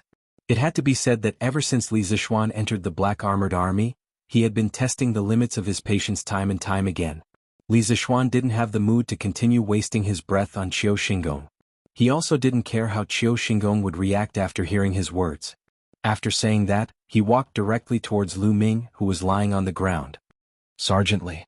When Fang Yong, Zhou Erfu and the rest saw Li Zixuan walking over, it was as if they had seen their pillar of support. Even though Qiu Xingong's words were harsh, they could only swallow it because of their status and environment. Now that Li Zixuan was here, they finally had a pillar of support. Although this young man in front of them was young and had only joined the Black Armored Army for a short period of time, he could support them and seek justice for the injured Lu Ming. Let me take a look at his injuries. Li Zixuan could see the grievances and anger in their eyes. He patted their shoulders as a form of consolation and said. The three of them immediately stepped aside. Li Zixuan squatted beside Lu Ming. Upon closer inspection, his expression suddenly changed. He saw that the latter's eyes were tightly shut. The corners of his mouth, chin, and chest were covered in blood and bloody foam. The ground around him had even sunk a little. From this, it could be seen how fast Lu Ming had fallen and how serious the impact was when he hit the ground. Medic! Get out of the way, the medic is here. Just as Li Zixuan was about to remove Lu Ming's armor to check his injuries, a hurried voice came from outside the crowd. Li Zixuan stood up and saw two soldiers hurrying over with an old man in a scholarly robe and two young men in green robes. After being in the military camp for so many days, Li Zixuan knew this old man. His name was Si Kong-yi, and he was from the Imperial Medical Department. The Black Armored Army had more than a dozen medic under his management.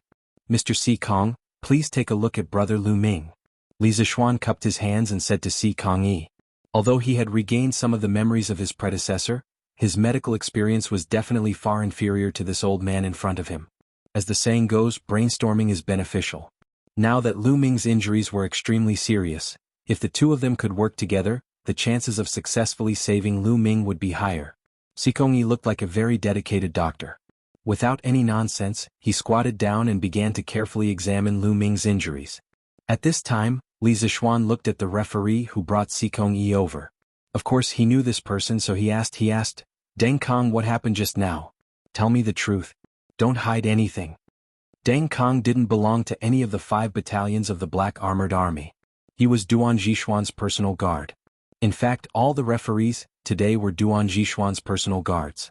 The reason for this was to ensure that these referees were fair and just. At this moment, the reason why Li Zixuan didn't ask Fang Yong, Zhou Erfu and the other members of the 4th platoon of the 5th battalion, but Deng Kong instead, was to shut Qiu Xingong's mouth in advance. Otherwise, that old bastard would say that Fang Yong and the others were deliberately adding fuel to the fire because of their own selfish motives. Yes, Adjunct Li. Deng Kong looked at Qiu Xingong hesitantly. After hesitating for a moment, he finally made a decision. He cupped his hands and said to Li Zixuan, just now. While Li Zixuan was questioning Deng Kong, the news of Lu Ming being seriously injured by Yuan Deshang had already spread to the 5th battalion. Cheng Chimo had just come down from the arena. After hearing the news, this idiot was instantly enraged. Fuck. Those bastards from the 2nd battalion are too much of a bully. They took advantage of the competition to attack old Lu. Damn it, old Lu was seriously injured in the 2nd battalion. Brothers, follow me to the 2nd battalion to F***ck up Yuan Deshang. Chapter 2023. Although Cheng Chimo had only joined the Wu battalion for a short time, he was born with the personality of being able to get along well with anyone. In addition to his special identity as the son of Lu Guogong, many people in the Wu battalion used to be Cheng Chimo's subordinates. Therefore, although Cheng Chimo had only joined the Wu battalion for a short time, he was already very familiar with most of the soldiers in the Wu battalion. As for Lu Ming, when Cheng Chimo was assigned by Li Zixuan to help in the kitchen, he had interacted with Lu Ming before. Lu Ming was a generous and straightforward person, which was very similar to Cheng Chimo's temperament. In addition, Lu Ming and his cook's army unit had contributed 3 meals a day to the soldiers in the Wu battalion. To these soldiers, what was the most important thing? Filling their stomachs every day was the most important thing. Whether Cheng Chimo and the other soldiers could fill their stomachs or not was directly related to the cook's army unit. Now that Lu Ming was seriously injured, not only could Cheng Chimo not tolerate it, the other soldiers in the Wu battalion also couldn't tolerate it. What? Fire Master Lu had been severely injured by the 2nd battalion? Mother asterisk Kerr, those bastards in the 2nd Battalion. Let's go and take revenge for Fire Master Lu. Revenge. We must take revenge. Does the 2nd Battalion think that our brothers in the Wu Battalion are easy to bully? Mother asterisk Kerr, how dare they injure Fire Master Lu? Isn't this destroying our jobs? Brothers, let's go to the 2nd Battalion and F asterisk CK Yuan de Shang.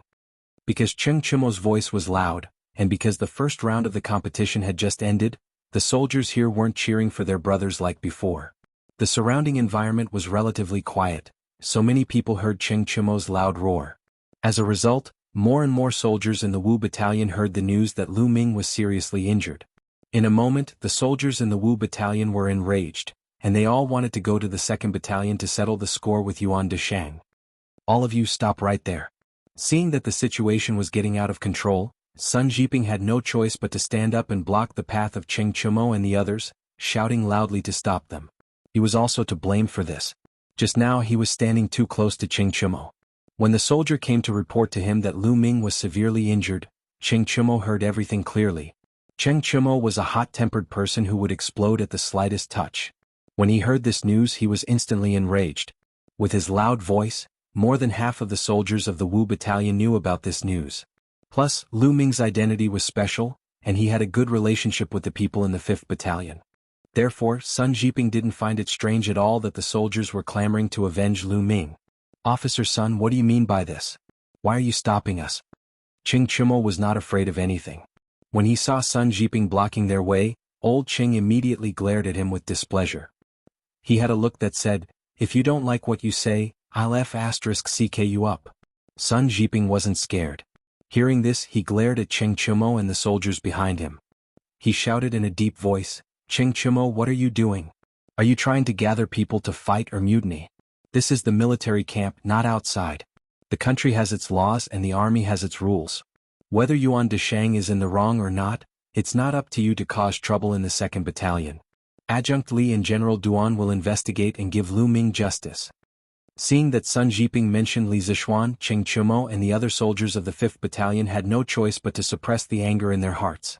Because for now, Li Zishuan still had absolute prestige in the 5th Battalion. Then we can't just stand by and watch Firehead Lu get bullied, right? Cheng Chimo was not convinced. But his tone wasn't as aggressive as before. Sun Jiping said with a serious face, do you know why Lu Ming got injured?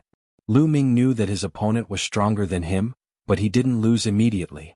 Because he knew that he was representing the 5th Battalion in this battle, and he got injured for the honor of the 5th Battalion. If you rush to the 2nd Battalion to settle the score with Yuan de Shang, you will make the 5th Battalion bear the crime of gathering people to fight. You will bring shame to the entire 2nd Battalion. All of you stay here and fight well. As for the 2nd Battalion, I will personally go there. This general will personally seek justice for Lu Ming. Sun Jiping's words were righteous, reasonable, and powerful. In addition, he had already mentioned Li Zishuan. Only then did the restless soldiers of the 5th Battalion calm down. Cheng Chimo said to Sun Jiping, Lieutenant Sun, since I'm done with the battle, I'll go with you. If those bastards from the 2nd Battalion want to use violence against you, I can at least help them, right? Cheng Chimo knew clearly that the 2nd Battalion was under Qiu Xingong's protection. Yuan de Shang might have been under Qiu Xingong's orders to injure Lu Ming. Even if that wasn't the case, Qiu Xingong would still side with the 2nd Battalion soldiers. If Qiu Xingong used his status to pressure Sun Jiping, then things wouldn't be good. Other people might be afraid of Qiu Xingong, but Cheng Chimo wasn't. Because his father was the devil incarnate, as long as he didn't violate the military rules, Qiu Xingong wouldn't dare to do anything to him. Alright. Then Chimo, you will follow me. Sun Jiping pondered for a moment and understood the crux of the matter. He nodded his head and replied. Soon, the two of them left the training grounds of the 5th Battalion and walked quickly towards the 2nd Battalion training grounds. Physician Sikong, how is his injury? On the other side, Li Zishuan saw Sikong Yi stand up and quickly asked. It was worth mentioning that when Sikong Yi was treating Lu Ming, Duan Jishuan also rushed over. Sikong Yi looked at Li Zishuan and Duan Jishuan with a serious face and then quickly said, his injury is very serious. His abdomen is severely injured. His liver, spleen, stomach, kidneys and other organs were all displaced due to the huge impact. There are more than 10 fractures on his back. Luckily this kid's body is strong and his spine wasn't broken. Otherwise, even the gods wouldn't be able to save him. I need a few people to carry him to the tent and immediately treat him. Although he can be saved, but with such serious injuries, I'm afraid he won't be able to recover without 1 or 2 months. Hearing this, Fang Yong, Zhou Erfu and the other soldiers of the 5th Battalion all had red eyes and stared at Yuan Desheng with hatred. Li Zixuan secretly clenched his fist. Although his medical skills were good, he didn't have any special methods to treat Lu Ming's external and internal injuries. Xikong Yi was confident that he could cure Lu Ming's injuries, which was already considered a blessing in disguise. Forcefully suppressing the anger in his chest, Li Zixuan didn't wait for Duan Jixuan's order and spoke first. Fang Yong, Zhou Erfu, help physician Xikong carry Lu Ming away for treatment. Be careful. Lu Ming had already suffered such serious injuries, he definitely couldn't suffer any more injuries. Therefore, Li Zixuan could only let his own people handle this matter. Yes, join the army. The two cupped their fists and accepted the order. Very quickly they brought over a door plank. With the help and guidance of the 2 military doctors, they carefully carried Lu Ming onto the plank.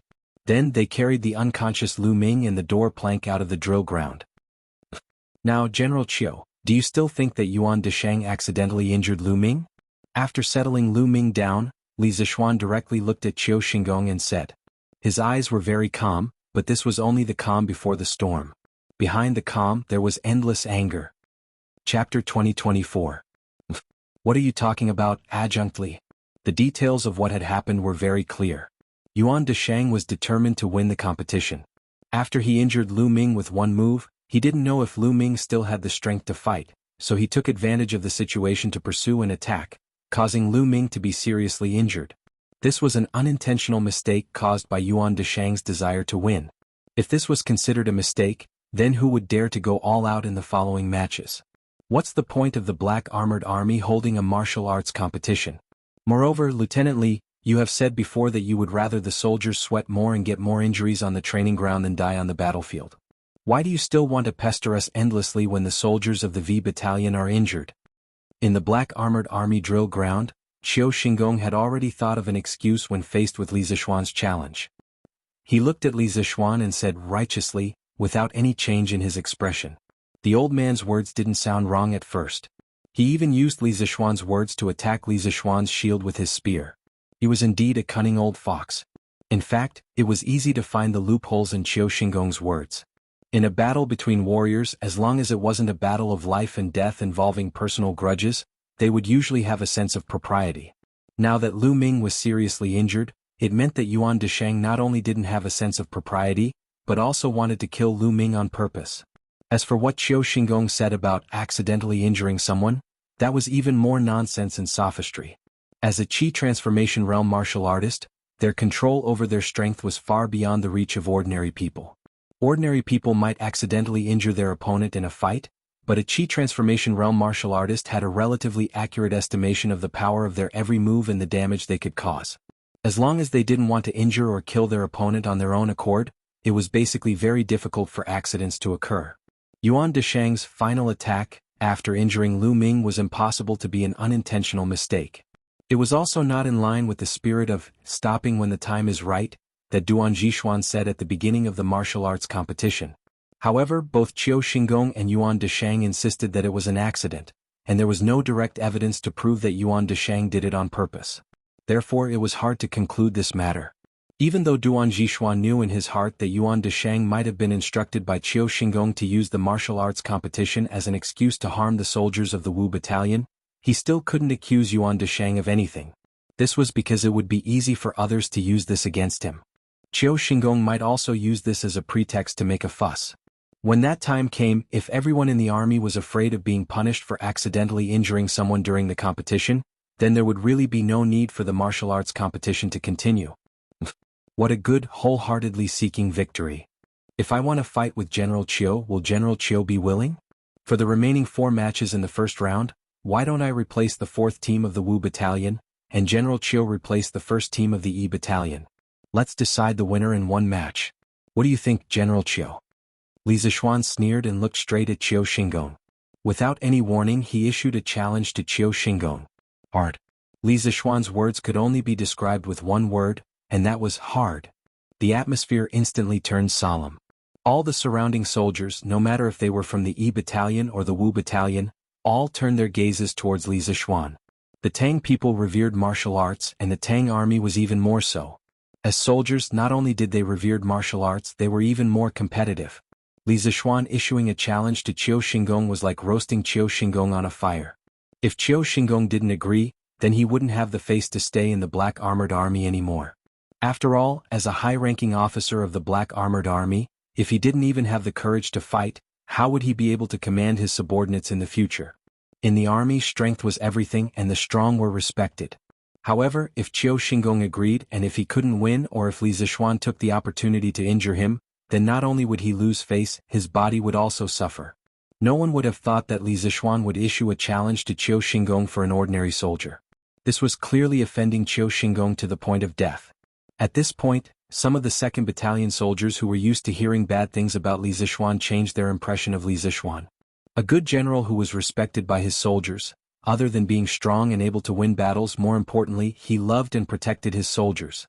Li Zixuan's action of challenging the second-in-command of the Black Armored Army to fight for justice for his subordinates, it was hard not to have a good impression of him. Qiu Xingong's face darkened as he stared coldly at Li Zixuan. He didn't think that Li Zixuan would act so unconventionally and challenge him to a duel. If this was outside, he could ignore it. However, this was the army camp and there were so many soldiers watching. If he rejected Li Zixuan's challenge now, it wouldn't take more than 2 hours for all the soldiers of the Black Armored Army to find out about this and secretly mock him. Then, how would he have the face to stay in the Black Armored Army in the future? The Grand General organized the combat tournament for ordinary soldiers. Even the captains of the various battalions are not allowed to participate. How can this general and adjunct Li break the rules? After hesitating for a moment, Qiu Xingong opened his mouth to speak. He didn't agree nor reject the challenge.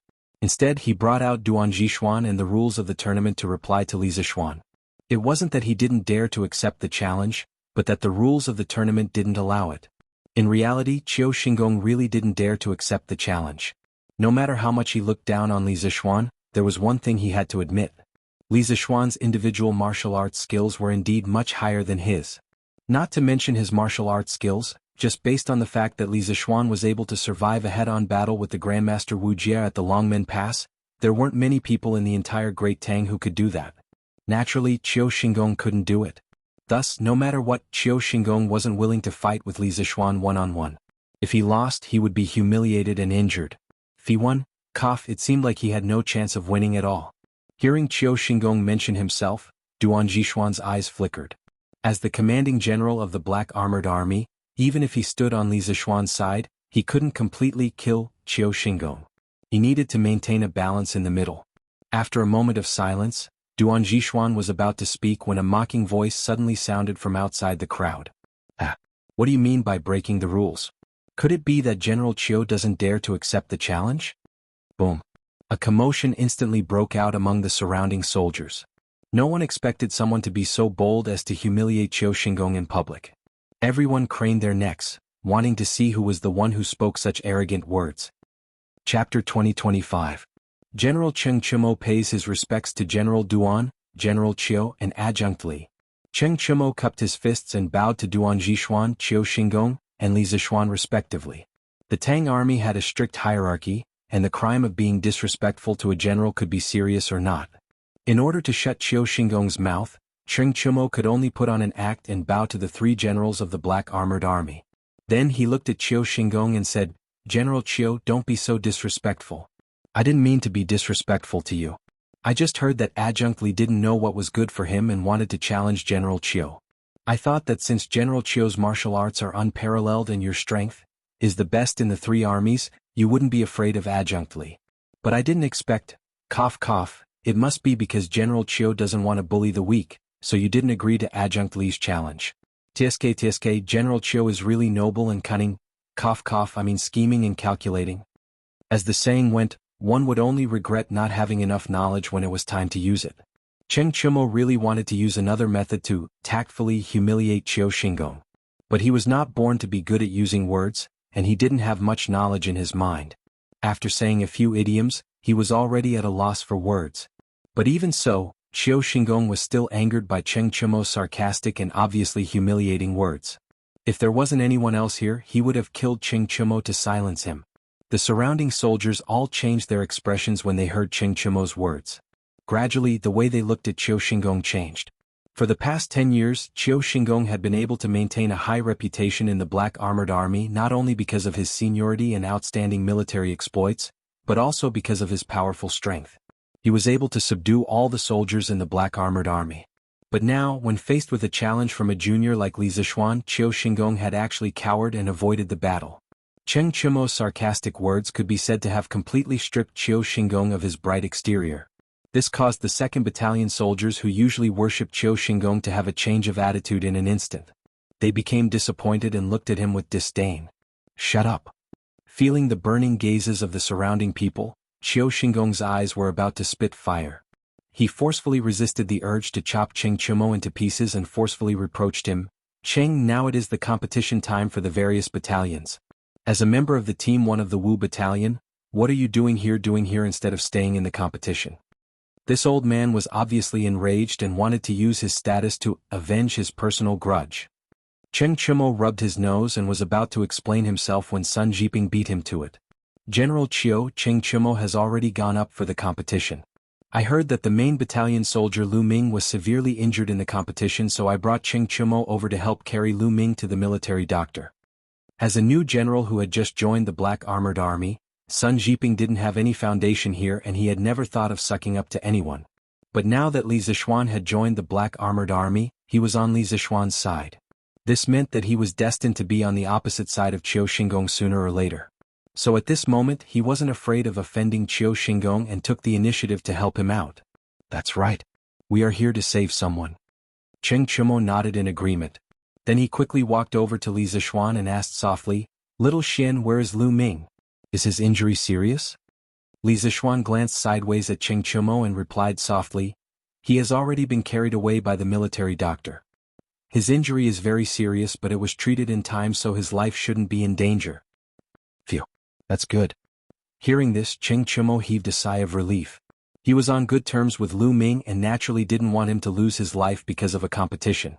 But after hearing that Lu Ming's injury was very serious, Cheng Chumo was still a little angry. He said softly, "Then what should we do now? We can't just let it go, right? I think that Yuan Deshang must have been ordered by Qiu Xingong.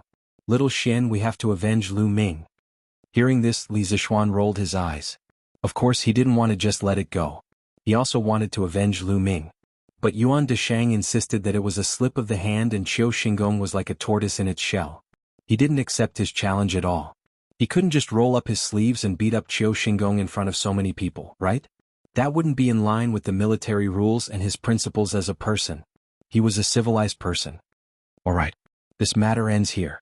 The 1st team of the 2nd Battalion and the 4th team of the 5th Battalion will continue the competition."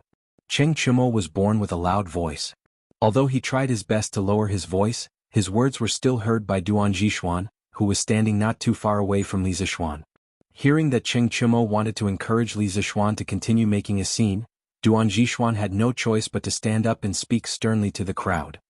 In the previous competition, regardless of whether Yuan Deshang did it intentionally or not, this general doesn't want the same thing to happen a second time.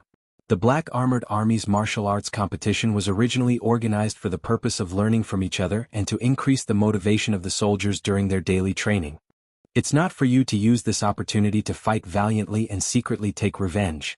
Previously, this general has already said that I hope that you all will stop when the competition starts. If there are any more people who use underhanded means and injure their fellow soldiers in order to obtain victory, then Zhang Kangyan and the rest will serve as a warning to you all. Although from a standpoint, Duan Zixuan was on Li Zixuan's side. However, with the current situation, there was no benefit to being entangled in the matter of Yuan Deshang injuring Lu Ming. Moreover, dragging this matter on wasn't a solution as it would delay the entire martial arts competition. Thus, he could only suppress this matter for now and quickly resume the martial arts competition. Of course, he still had to give out the necessary warnings. Otherwise, the members of the 2nd Battalion would only get worse. Understood. Military orders were like mountains. Since Duan Zixuan had personally spoken, no matter what the crowd thought, no one dared to disobey. They all cupped their fists and accepted the order. As for Qiu Xingong and the few members of the 1st team of the 2nd Battalion beside him. Chapter 2026. Second round, Ma Yong of the 4th Battalion of the 5th Battalion against Su Jinan of the 1st Battalion of the 2nd Battalion.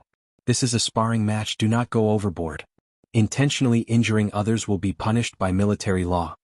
A quarter of an hour later, the 2nd Battalion's fighting competition resumed. Ma Yong and Zhou Erfu, who had previously sent Lu Ming to the tent for treatment, had also returned at this time. After both teams had decided on their members, the referee, Deng Kong, announced loudly with a serious face. Different from before, Deng Kong emphasized the principle of going overboard, this time as a warning to the 2nd Battalion. Fight well. Don't think that you can't win just because your opponent's realm is higher than yours. Realm is not the only factor that determines victory. You guys have trained harder than anyone else, so your physical fitness and strength are your advantages. Perform well and deal with your opponent calmly, then you will have a chance to win. Before Ma Yong went on stage, Li Zixuan walked to the latter's side and patted his shoulder as he spoke in a low voice. These words were not only for Ma Yong, but also for the other 3 members of the 4th Battalion of the 5th Battalion who had yet to go on stage. This was because their opponents were the elites of the 2nd Battalion. In terms of martial arts realm, the 5th Battalion was generally one level lower than the 2nd Battalion. However, in this world, it didn't mean that someone with a higher realm would be able to win against someone with a lower realm. There were many factors that influenced the outcome of a battle. As someone who had been through many battles, Li Zixuan was very clear that the level of a person's realm would only affect the amount of jinqi and the degree of control over one's strength. These weren't insurmountable gaps and could be bridged with other advantages. The 5th Battalion was the first battalion to adopt the new training manual, and the various training contents in the new manual were highly targeted towards the training of the soldier's arm strength, shoulder strength, physical strength, reflexes and speed. Li Zixuan believed that after these few days of training, Ma Yong and the others would definitely have a certain advantage in these areas. Besides, even if they couldn't win, Li Zixuan didn't want Ma Yong and the others to miss out on this opportunity to challenge someone with a higher realm. To a martial artist, the process of challenging someone with a higher realm was often the most beneficial for him. Li Zixuan wasn't worried about the possibility of getting injured during the fight. He didn't believe that with him supervising at the side, the members of Team 1 of the 2nd Battalion would dare to do anything underhanded. Of course, this didn't mean that Li Zixuan wouldn't allow the members of the 2nd Battalion to injure the members of the 5th Battalion. Under normal circumstances, he could completely accept the injuries caused by the fight. Otherwise, there would be no point in continuing this fighting competition. What he couldn't accept was Yuan Deshang's fighting style of wanting to kill his opponent with every move. Little Xian was right.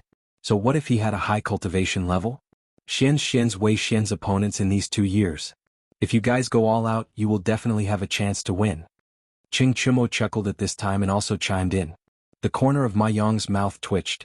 He had naturally heard of Li Zixuan's battle with Snake King, the annihilation of the 7 cultivators sect, and the battle with the great Grandmaster Wuxia. It seemed that for Li Zixuan, challenging someone with a higher realm than him had become a common occurrence. But Li Zixuan was after all from a famous sect, how could he compare? Qing Chumo, this idiot, really didn't know what to say. Thank you for joining the army. This subordinate will definitely do his best and not embarrass the 5th Battalion. Chapter 2027. Hoff. What kind of monster is this Yuchi boy? In the arena of the Wu Battalion, Xiang Peng wanted to end the battle as soon as possible. He and Yuchi Baolin had already fought dozens of rounds, but there was still no clear winner. The true qi in his energy center was already showing signs of depletion. But what about Yuchi Baolin?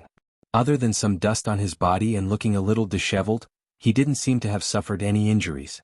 His strength was still as great as before, and his reflexes were also as fast as before. After the two of them clashed again and knocked each other back, Xiang Peng panted and looked at Yuchi Baolin. He wasn't the only one who found it strange. Team 1 of the Wu Battalion also found it strange. Before the battle, they didn't think that Yuchi Baolin would win. They thought that it would be difficult for Yuchi Baolin to last more than 10 rounds against Xiang Peng. After all, the gap between the two of them was obvious. But they didn't expect Yuchi Baolin to last more than 30 rounds against Xiang Peng without showing any signs of defeat. Instead, it was Xiang Peng who was panting. It was obvious that he had overexerted himself. What the hell was going on? Next, it's my turn to attack. Be careful. Yuchi Baolin stood still, took a deep breath and said to Xiang Peng. Xiang Peng was shocked when he heard that. Because when he thought about it carefully, in the previous 30 rounds against Yuchi Baolin, he was the one who took the initiative to attack, and Yuchi Baolin was the one who passively defended. At first, he thought that Yuchi Baolin was weak and could only defend passively under his attacks. But now he realized how laughable his initial thinking was. It wasn't that Yuchi Baolin was weak and couldn't attack, but he was waiting for the right moment, waiting for his true chi to run out before launching a counterattack. After Yuchi Baolin finished speaking, he stomped his right foot on the ground and disappeared from where he stood. Then he charged at Xiang Peng at an extremely fast speed. Actually, speed wasn't Yuchi Baolin's strong suit. His current speed wasn't slow, but it definitely wasn't fast either. If Xiang Peng was at his peak, he wouldn't even care about Yuchi Baolin's speed. But, the current Xiang Peng, huff. Just what kind of monster is this Yuchi family's brat? In the arena of the Wu Battalion, Xiang Peng was determined to end the battle as soon as possible. He and Yuchi Baolin had already fought for dozens of rounds, but there was still no clear winner. The genuine chi in his dantian was even showing signs of running out. But what about Yuchi Baolin? Other than a little dust on his body and a somewhat wretched appearance, he didn't seem to be injured. His strength was just as great as before, and his reactions were just as fast as before. After the two of them clashed again and knocked each other back, Xiang Peng panted twice. He looked at Yuchi Baolin and couldn't help but wonder in his heart.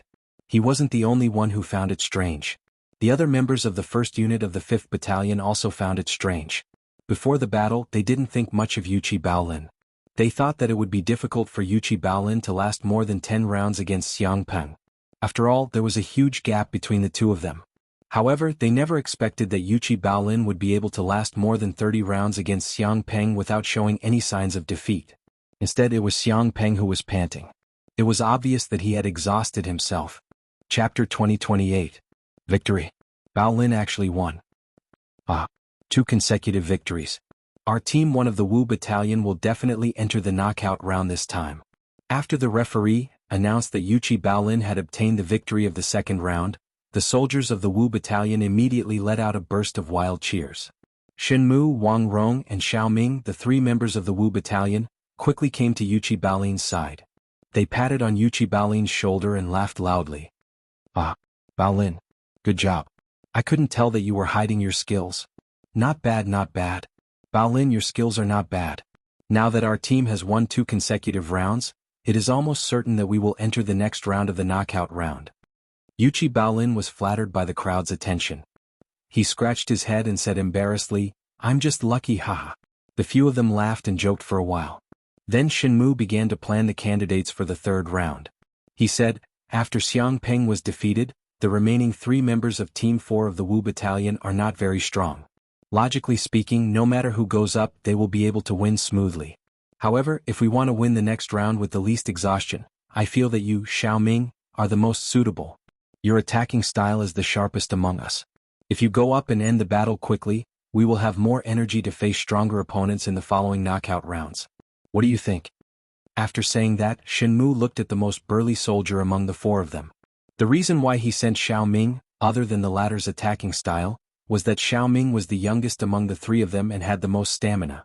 Although Wang Rong was strong, he was after all over 30 years old. In terms of stamina and explosive power, he was naturally not as good as Xiao Ming. Therefore, unless it was the most crucial moment, Shenmu would not send Wang Rong, this trump card, to fight. The soldier nodded and said with a confident look, no problem. Brother Baolin can defeat Xiang Peng. There is no reason for me to lose to the other 3 in the next round. Old Shen, don't worry, I will definitely win within 10 moves. Hearing that, Shenmu patted Xiao Ming's shoulder and said, good. If we win the preliminary round with the least consumption, our chances of winning the knockout round will be even greater. In this fighting competition, our team's goal is to enter the finals. Otherwise, we'll disappoint Qinjun Li and Field Officer Sun. That's right. We must enter the finals of this fighting competition. Xiao Ming, Wang Rong, and Yuchi Baolin nodded in agreement. At this moment, the referee walked over, looked at Shenmu and asked, Shenmu, who's on your team for this round? Shenmu naturally pushed Xiao Ming out and said, Xiao Ming. The referee nodded and turned towards the direction of the 3rd Battalion. Xiang Peng, who's going to fight in the next round? Not long after, the same question was asked to Xiang Peng. Xiang Peng turned his head and exchanged glances with the other team members. Everyone nodded towards him. Then Xiang Peng took a deep breath, looked towards the referee, and replied in a deep voice, 3rd Battalion 4th Battalion voluntarily admits defeat. There is no need to fight the 3rd round. Once these words came out, the referee's face instantly revealed a trace of astonishment. However, the few members of the 3rd Battalion 4th Battalion didn't have any expression of surprise on their faces. Evidently, before the referee arrived, they had already discussed and reached a consensus on this matter. The 3rd Battalion 4th Battalion and the 5th Battalion 1st Battalion 4th Battalion weren't far apart. Xiang Peng's words naturally fell into the ears of Shenmu, Wang Rong and the rest. The 4 of them instantly cast their gazes towards Xiang Peng. At this moment, the referee finally recovered from his shock. He looked at Xiang Peng with a solemn face and said, "Are you sure?" Chapter 2029. 2nd Battalion of the Black Armored Army. Ma Yong of the 4th Battalion of the 5th Battalion and Su Jinan of the 1st Battalion of the 2nd Battalion were engaged in a battle that didn't seem that intense. The reason why it wasn't that intense was because one of them was attacking with all his might, while the other was defending with ease. It wasn't like the previous battle between Lu Ming and Yuan Deshang, where every punch hit the flesh and was extraordinarily intense. Su Jinan's level of martial arts was much higher than Ma Yong's. Hence, with the advantage of the qi in his body, he was able to easily deal with Ma Yong's attacks. The two of them had exchanged more than 10 blows, but there wasn't any sign of a victor being decided. Actually, with Su Jinan's strength, if he were to focus all his attacks on Ma Yong, it would be very difficult for Ma Yong to defend himself. However, he didn't do so. Instead, he was casually dealing with Ma Yong's attacks while secretly observing the situation outside the arena from the corner of his eye. More accurately, he was observing Li Zixuan and Qiu Xingong who were standing by the side of the arena. As Qiu Xingong's old subordinate, Su Jinan subconsciously obeyed Qiu Xingong's orders. However, the current situation didn't allow him to follow Qiu Xingong's orders. This was because Li Zixuan had been staring at him and Ma Yong from the side. How would he have the guts to attack Ma Yong? It was true that Qiu Xingong was his old superior, but he didn't dare to attack Ma Yong directly under Li Zixuan's nose. In that case, what awaited him would be severe military law, and it was even very likely that he would be executed directly. His loyalty to Qiu Xingong wasn't to the extent that he would die for him. Hence, Su Jinan had been waiting for an opportunity. He was waiting for Li Zixuan to shift his gaze elsewhere. When the time came, he would take the opportunity to deal a fatal blow to Ma Yong. This way, he would be able to complete Qiu Xingong's mission and not be discovered by Li Zixuan. As long as Li Zixuan didn't see him attacking Ma Yong, he wasn't worried that he would be punished. This was because the surrounding people were all from the 2nd Battalion. Even if the members of the 4th Battalion of the 5th Battalion saw him attacking Ma Yong, they wouldn't be able to do anything. However, after waiting for a long time, Su Jinan didn't wait for the opportunity that he had imagined. Li Zixuan's eyes didn't shift his gaze away from him. This made Su Zixuan's life was very difficult. Just like that, Su Jinan dealt with Ma Yong's dozens of attacks by multitasking. Su Jinan knew that things weren't going well, because he didn't have much true qi left in his body. On the other hand, Ma Yong lived up to his name. After attacking for dozens of times, not only did he not show any signs of exhaustion, he became more and more courageous. Of course, this was also due to the recent days of hard training and the increase in his physical strength. As he attacked for dozens of times, his blood was boiling, and he felt that every part of his body was much more flexible than usual. At this moment, Ma Yong saw Su Jinan looking out of the corner of his eye. He took a deep breath, then concentrated his qi in his dantian. With a loud roar, he waved his fist and smashed it towards Su Jinan's face. Hearing Ma Yong's loud roar, Su Jinan was shocked. He quickly gathered his true qi and subconsciously dodged to the right, trying to dodge Ma Yong's heavy blow. But who knew that Ma Yong was more cautious this time? Although his roar was loud, it was just a bluff. The punch just now was just a feint. When he saw Su Jinan dodging to the right, he retracted his right fist and jumped up to do a roundhouse kick, which swept towards Su Jinan's lower body. Bam! Su Jinan had just stood up and had no time to change his direction. He was immediately tripped by Ma Yong's sweep. Due to the strong inertia, he fell to the ground in front of him in a dog-eating shit posture, splashing smoke and dust on the ground. Ma Yong didn't expect his attack to work, but at this moment he didn't have time to think about it. He quickly followed up with another attack. In a flash, he came in front of Su Jinan, then he waved his right fist and smashed it towards Su Jinan's head. Of course, his fist stopped about 5 inches away from Su Jinan's head. Su Jinan felt a cold wind blowing towards the back of his head. He raised his head and saw Ma Yong's huge fist. Ma Yong said in a muffled voice, You lost." Indeed, if this was a battlefield, Ma Yong's last punch would have been smashed. At that time, even if Su Jinan didn't die, he would be seriously injured.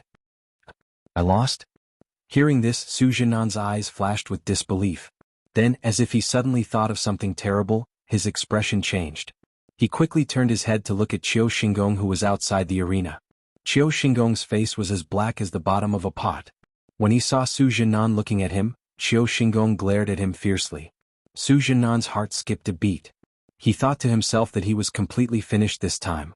Not only did he fail to complete the mission that Qiu Xingong secretly gave him, but he also lost a round of the competition and let the fourth team of the Wu battalion get a small point. When the fighting competition ended, wouldn't Qiu Xingong eat him alive? The second round of the preliminary round, Ma Yong of the fourth team of the Wu battalion wins. Seeing that Su Jianan had lost, the referee Deng Kong was stunned for a while before he came back to his senses and announced, "Ah, Ma Yong, good job." Chapter 2030. Pooh.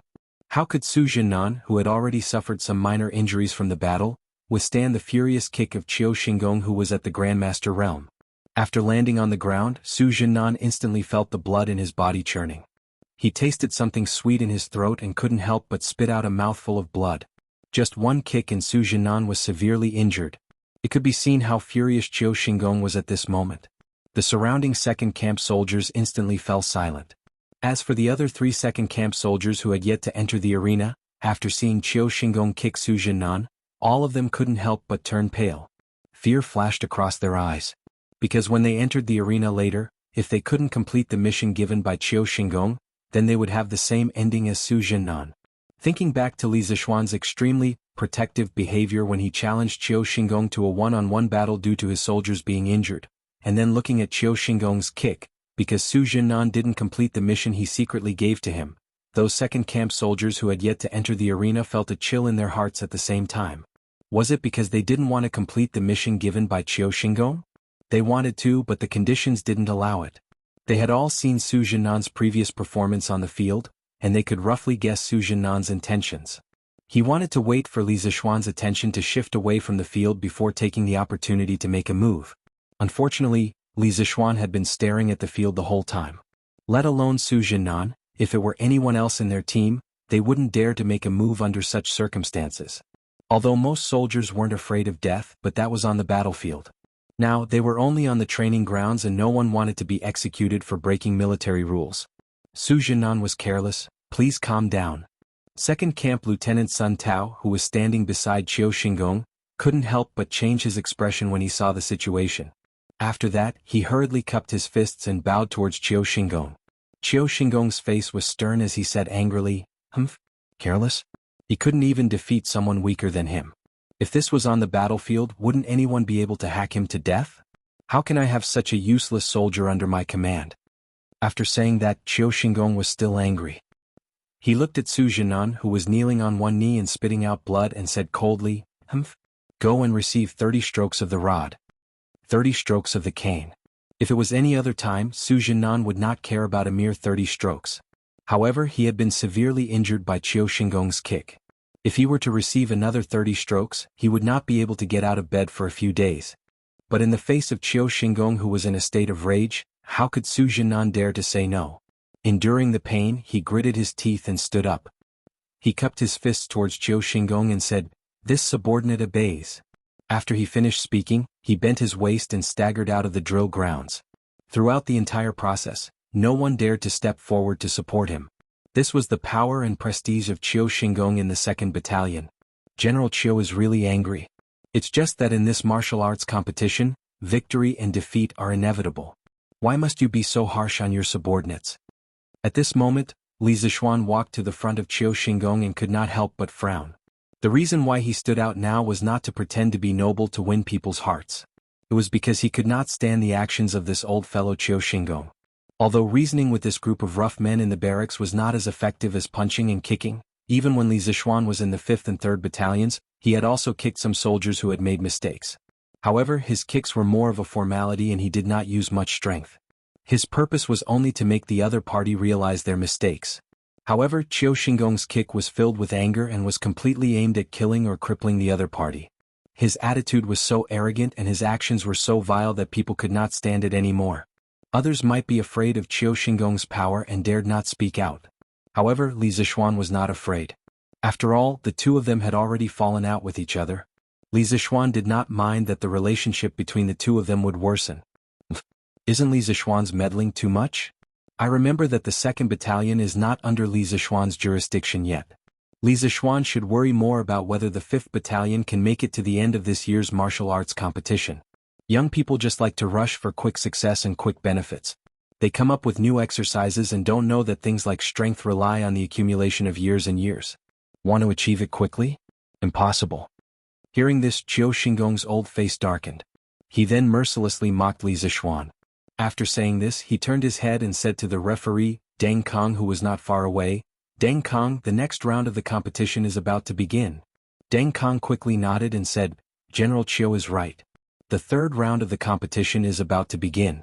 The 2nd Battalion will first choose their members. Not long after, the members of both sides were decided. The 2nd Battalion would send out a person called Zhao Xuqing, an expert who had just reached the middle stage of the Qi transformation stage. The 5th Battalion would send out Zhou Erfu, who was only half a step into the Qi transformation stage. The gap between the two could not be said to be small. Before entering the arena, Qiu Xingong's cold gaze swept across Zhao Xuqing. He only heard a soft humph and said, If you lose this round again, then you... Chapter 2031. Under the watchful eyes of the 2nd Battalion and the 5th Battalion, the 3rd round of the competition soon began. In the 2nd round, Ma Yong unexpectedly defeated the powerful Su Jinnan. This gave Zhou Erfu a lot of confidence because Ma Yong's strength was similar to his. He believed that as long as he reacted calmly and performed well like Li Zixuan said, he would have a chance to win. Zhou Erfu's eyes were fixed on Zhao Xuqing as soon as he entered the arena. He didn't attack rashly because the enemy was stronger than him. He had never fought with Zhao Xuqing before and didn't know where Zhao Xuqing's weakness was. If he attacked rashly in this situation, not only would he have no chance of winning, he would also expose his weakness to the opponent. Therefore, Zhou Erfu decided to plan carefully before acting, adopting the strategy of gaining the upper hand after striking. On the other hand, Zhao Xuqing had already made up his mind in such a short time. He would win this round, but he wouldn't follow Qiu Xingong's order to severely injure Zhou Erfu. After the two people in the arena clasped their fists and greeted each other, Zhao Xuqing channeled qi into his toes and instantly disappeared from the spot. The next moment he appeared in front of Zhou Erfu. He assumed the posture of a hungry wolf and fiercely punched Zhou Erfu's chest. Without probing or any fancy moves, Zhao Xuqing used all his strength right from the beginning, wanting to defeat Zhou Erfu with one move. Bam! Zhou Erfu's eyes were fixed on Zhao Xuqing from the moment he entered the arena. Therefore, facing Zhao Xuqing's all-out attack, Zhou Erfu was not unprepared. When Zhao Xuqing's fist was about 5 inches away from his body, he had already reacted. He quickly stepped back while clenching his fists and crossing them in front of his chest. Then the audience heard a bang, and Zhou Erfu was directly sent flying. It couldn't be helped. The difference in strength between the two was too big. Plus, Zhao Xuqing used all his strength right from the beginning. It was very difficult for Zhou Erfu to set up a defensive formation in such a short time. Zhao Xuqing didn't stop. He flashed in the direction where Zhou Erfu was sent flying and quickly caught up with Zhou Erfu. He reached out his right hand like lightning and grabbed Zhou Erfu's ankle.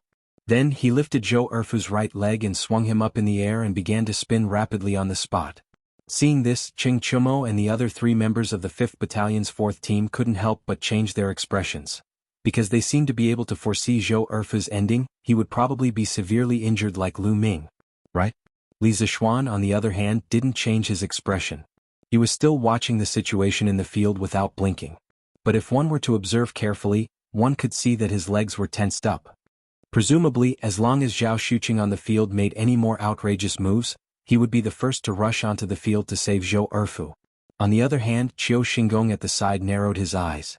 From the slight curve of his mouth, he must be very satisfied with Zhao Xuqing's performance on the field. From his point of view, Zhao Xuqing was chasing Zhou Erfu so relentlessly. He must have taken the task given to him seriously. Then, Zhao Xuqing should be taking advantage of the situation to throw Zhou Erfu out of the field and take the opportunity to severely injure him, right? Everything was developing in the direction that he wanted. But soon Qiu Xingong couldn't laugh anymore. Zhou Erfu, if I let go of my hands now, you will definitely fly out of the field and be injured. Do you admit defeat? Although both of Zhao Xuqing's hands were busy spinning Zhou Erfu's leg, his mouth was still idle. At this moment he suddenly opened his mouth and asked loudly, "Hey, this Zhao Xuqing is quite a virtuous person. Zhao Xuqing's voice wasn't very loud, but it definitely wasn't soft either. Almost all of the sergeants near the field could hear him. After Cheng Chumo heard it, he couldn't help but relax and grinned. After all, just a moment ago he was worried that Zhao Xuqing would throw Zhou Erfu out of the field directly. Li Zishuan smiled but didn't say anything. Then he turned his head and glanced at Qiu Xingong inadvertently. He saw that the smile on Qiu Xingong's face had completely frozen. The old man frowned and stared at Zhao Xuqing on the field. He couldn't wait to swallow Zhao Xuqing alive. Obviously, anyone could see that Qiu Xingong was very unhappy now. He was even suppressing the anger in his heart. I admit defeat. Chapter 2032. Join the army. I've brought shame to our Wu battalion. Please punish me for my crimes. Black Armor Army Drill Ground, 2nd Battalion's field. Zhou Erfu, who had just lost, walked down from the field and came to Li Zishuan's side. He bowed and said with a face full of shame. Speaking of Lu Ming and Ma Yong who went up before him, they both fought till the end. He was the first one to admit defeat. This made Zhou Erfu feel so ashamed that he couldn't wait to find a hole to hide in. Get up quickly. Li Zishuan stretched out his hand to help Zhou Erfu up and comforted him. It's normal to win or lose in a martial arts competition. Moreover, that Zhao Xuqing's strength is already stronger than yours. He attacked with all his strength right from the start. There was no way you could have withstood it. In that kind of situation, other than admitting defeat, you had no other choice. Everyone can understand. Speaking up to here, Li Zishuan looked at the other 2 soldiers of 2nd Battalion's 4th Battalion who hadn't gone up yet and said in a deep voice, "You guys don't have to feel pressured for the next 2 matches. The 5 of you in 2nd Battalion's 1st Battalion are all the top experts in 2nd Battalion. You guys just have to do your best and perform well. The result of a match is actually not important. What I hope to see is that you guys can recognize the difference between your own strength and the other experts from these matches. From there, you will be motivated to train harder in the future. Ever since our battalion changed to using the new drill, I believe that you guys can feel your strength improving day by day. Zhou Erfu, although you lost today, but as long as you continue to train according to the new drill, I believe that one day, you will definitely be able to defeat Zhao Xuqing or even an opponent stronger than him." Zhou Erfu and the others had seen how Qiu Xingong treated the defeated Su Jinnan. At this time, not only did Li Zishuan not reprimand Zhou Erfu who admitted defeat, but he even comforted and encouraged him. As the saying goes, if there's no comparison, there's no harm. Under the comparison, everyone couldn't help but feel touched and respected Li Zishuan even more. Rest assured, join the army. I will definitely do my best in the following training. Zhou Erfu cupped his fists and said solemnly. At this moment, although Zhao Xuqing had just won the match, there wasn't a trace of complacency on his face. After he got off the stage, he naturally had to report to Qiu Xingong. He cupped his fists and bowed. "General?" "Yes." Although he was unhappy in his heart, Qiu Xingong couldn't say anything in front of everyone. After all, Zhao Xuqing had won the competition. He could only nod his head expressionlessly as a form of greeting. However, his face was as calm as water, and his gaze was as cold as ice, causing the people standing beside him to shiver uncontrollably. When Zhao Xuqing saw that Qiu Xingong did not reprimand him, he could not help but heave a sigh of relief. Just as he was about to walk further away, he suddenly heard Qiu Xingong speak again. "What did I tell you before the competition? I want you to suppress your cultivation level and fight with the brothers of the Wu battalion. Zhao Xuqing, what's wrong with you? Why do you have to rely on your profound inner strength to bully others? You are destroying the relationship between the Wu battalion and the 2nd battalion, affecting the unity of the soldiers. Although you won the competition, I still have to punish you. In a while you will receive 30 strokes of the military rod." Zhao Xuqing, who had just heaved a sigh of relief, and the other 2 soldiers of the 2nd battalion who had yet to enter the stage, upon hearing Qiu Xingong's words, their faces instantly changed and their hearts tightened. Everyone knew in their hearts that Qiu Xingong was abusing his position for personal revenge. He purposely found an excuse to punish Zhao Xuqing and used this as a warning to the people who were about to enter the stage. Chapter 2033. Today, in the first match of the 2nd Battalion, Yuan Deshang had heavily injured Lu Ming. At that time, Li Zishuan had already felt that something was amiss. From his point of view, Yuan Deshang himself shouldn't have the guts to publicly injure someone during the martial arts competition. Initially, Li Zishuan had guessed that Yuan Deshang had been instructed by someone else. However, from Qiu Xingong's words and actions, although he didn't directly admit it, anyone with a brain could see that the reason why Yuan Deshang was willing to take the risk of being punished by military law to injure Lu Ming was most likely because he had been coerced by Qiu Xingong. Qiu Xingong was using his own power to get rid of his dissidents. Therefore, after knowing Qiu Xingong's scheme, Li Zixuan decisively let the two remaining members of the 5th Battalion admit defeat. The reason why he had proposed the martial arts competition was to stimulate the competitive spirit of the soldiers, allowing them to learn from each other and increase their own strength. If it was just facing a strong opponent, Li Zixuan wouldn't have let the soldiers of the 5th Battalion admit defeat. Because as someone who had been through this before, he knew that crossing levels to challenge an opponent was the best way to hone one's own strength and increase one's own strength faster. However, the current situation was no longer a simple matter of crossing levels to challenge an opponent. The overall strength of the members of the 1st Battalion of the 2nd Battalion was not only higher than that of the 5th Battalion, but the other party had also received Qiu Xingong's orders to kill the soldiers of the 5th Battalion. Therefore, Li Zixuan felt that there was no need to continue with the remaining 2 matches. Although increasing one's strength was important, it wasn't as important as one's life. Withdrawing from the competition and admitting defeat was not only to protect the participating soldiers of the 5th Battalion, it was also a form of mercy to the participating soldiers of the 2nd Battalion. Although Qiu Xingong had led the 2nd Battalion astray, Li Zixuan didn't think that everyone in the 2nd Battalion was as selfish and evil as Qiu Xingong. Most of them still harbored the dream of killing the enemy to serve the country, and building their career. Today in the first match of 2nd Battalion, Yuan Deshang had heavily injured Lu Ming. At that time, Li Zixuan had already felt that something was amiss, because from his point of view, Yuan Deshang himself should not have had the guts to publicly injure someone during the combat tournament. At first, Li Zixuan had guessed that Yuan Deshang had been instructed by someone else, and from Qiu Xingong's words and actions just now, although he did not directly admit it, anyone with a bit of intelligence could see that the reason Yuan Deshang was willing to take the risk of being punished by military law to heavily injure Lu Ming was very likely because he had been coerced by Qiu Xingong. Qiu Xingong was using his power to get rid of his opponents. Therefore, after knowing Qiu Xingong's plan, Li Zixuan decisively made the remaining 2 members of the E Battalion admit defeat. The reason why he had proposed the combat tournament was to arouse the competitive spirit of the soldiers, so that they could learn from each other and increase their own strength.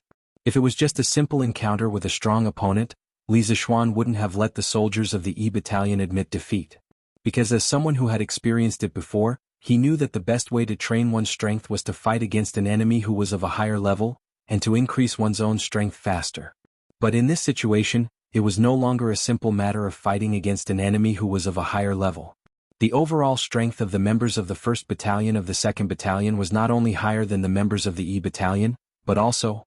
Chapter 2034. Li Zixuan led the 4 members of the 4th team of the 5th Battalion away.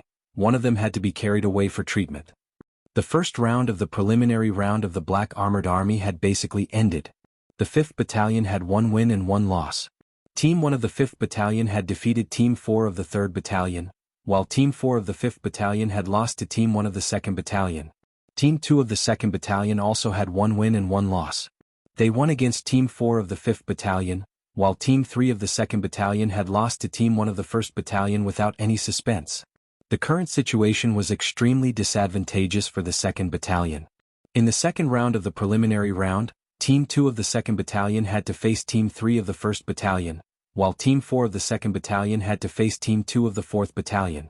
In terms of overall strength, Team 3 of the 1st Battalion was obviously stronger than Team 2 of the 2nd Battalion, while Team 2 of the 4th Battalion was slightly stronger than Team 2 of the 2nd Battalion. Hence, the 2nd Battalion didn't have a 100% chance of winning the second round of the preliminary round. The best outcome was to win 1 round. Of course, the worst outcome was that they wouldn't win a single round, and the probability of that happening was very high. If that was the case, then only 1 team from the 2nd Battalion would be able to enter the knockout round. To the 2nd Battalion, it would really be a bloodbath at the start of the second round. After the 5th Battalion had left, the match between Team 2 of the 2nd Battalion and Team 3 of the 1st Battalion began very quickly. It was worth mentioning that when Team 1 of the 2nd Battalion and Team 4 of the 5th Battalion were competing, the 5 members of Team 3 of the 1st Battalion had already been watching from the side.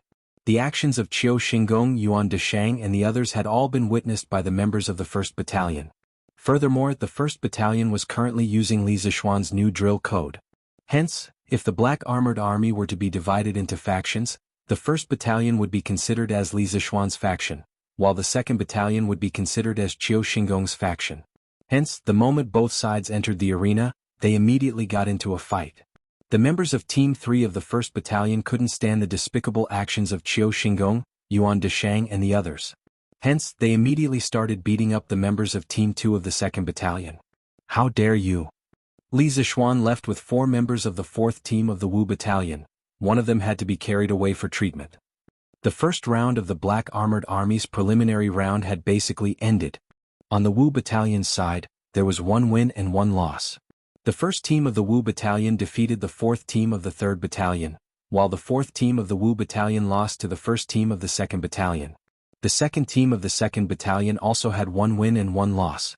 They won against the 4th team of the 5th Battalion, while the 3rd team of the 2nd Battalion lost to the 1st Battalion of the 1st Battalion without any suspense.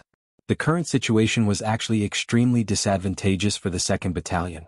Because in the second round of the preliminary round, the 2nd Battalion, 2nd Battalion, 2nd Battalion, 2nd Battalion, 2nd Battalion, 2nd Battalion, 2nd Battalion, 2nd Battalion, 2nd Battalion, 2nd Battalion, 2nd Battalion, 2nd Battalion, 2nd Battalion, 2nd Battalion, 2nd Battalion, 2nd Battalion. In terms of overall strength, Team 3 of the A camp was obviously stronger than Team 2 of the B camp, whereas Team 2 of the D camp was slightly stronger than Team 2 of the B camp. Therefore, the 2nd Battalion did not have 100% confidence in winning the second round of the competition. The best result would be to win 1 round. Of course, the worst result would be to not win a single round. Furthermore, the possibility of the worst result happening was very high. If that was the case, then there would only be 1 team from the 2nd Battalion entering the elimination round. To the 2nd Battalion, it would be a bloodbath at the start of the competition. After the members of the 5th Battalion left, the 2nd team of the 2nd Battalion and the 3rd team of the A camp began very quickly. It was worth mentioning that when the 1st team of the 2nd Battalion and the 4th team of the E Battalion were competing, the 5 members of the 3rd team of the A camp were already watching from the side. Chapter 2035. Team A has won 3 matches in a row and has advanced to the knockout round. Team B has been eliminated. As Min Jian of 2nd Battalion had no choice but to admit defeat, 2nd Battalion lost completely and was directly eliminated, bidding farewell to the fighting competition. Qiu Xingong clenched his fists tightly and stared at Deng Kong, who was loudly announcing the results at the side of the arena. His gaze was cold and his face was ashen. Actually, Qiu Xingong had already expected that 2nd Battalion's 2nd team would lose this round. However, he didn't expect 2nd Battalion's 2nd team to be defeated so thoroughly. Being defeated by a battalion's 3rd team with a score of 3-0, where would he put his face? Secondly, not only did Team 2 of the 2nd Battalion lose the competition, there were also 3 members who were beaten black and blue by Team 3 of the 1st Battalion. They would need at least 3 to 5 days to recover from their injuries. This would directly affect the battle between the 2nd Battalion and the 5th Battalion in 2 days. Therefore, Qiu Xingong felt like he had gone for wool and come home shorn. How's Team 4? Forcefully suppressing the anger in his heart, Qiu Xingong asked in a deep voice. Naturally, he was asking Sun Tao, who was standing beside him. Hearing this, Sun Tao's expression changed. After hesitating for a moment, he still cupped his fists and replied, "Reporting to General, Team 4 has won 2 matches, and Team 2 of Ding Battalion has also won 2 matches. They should be fighting the last match now and the results will be out soon." What? They are actually fighting in such a stalemate? Qiu Xingong's hair stood up in anger. He said with a displeased expression, "According to what you said, we might still lose the match against Team D. What trash. Look at the soldiers you trained. What did you tell me before the match? Weren't you very confident? Where did your confidence go?" Qiu Xingong's current mentality had undergone a subtle change. Before today, the old man's greatest hope for today's combat tournament was to let the B Battalion take advantage of the tournament to injure as many experts as possible. However, things didn't go as he wished. They only drew 1 team from the E Battalion, and that was the E Battalion 4th team. Furthermore, during the battle with the E Battalion 4th team, the B Battalion only managed to injure 1 member of the E Battalion 4th team, Lu Ming. The rest of the members of the E Battalion almost all escaped unscathed.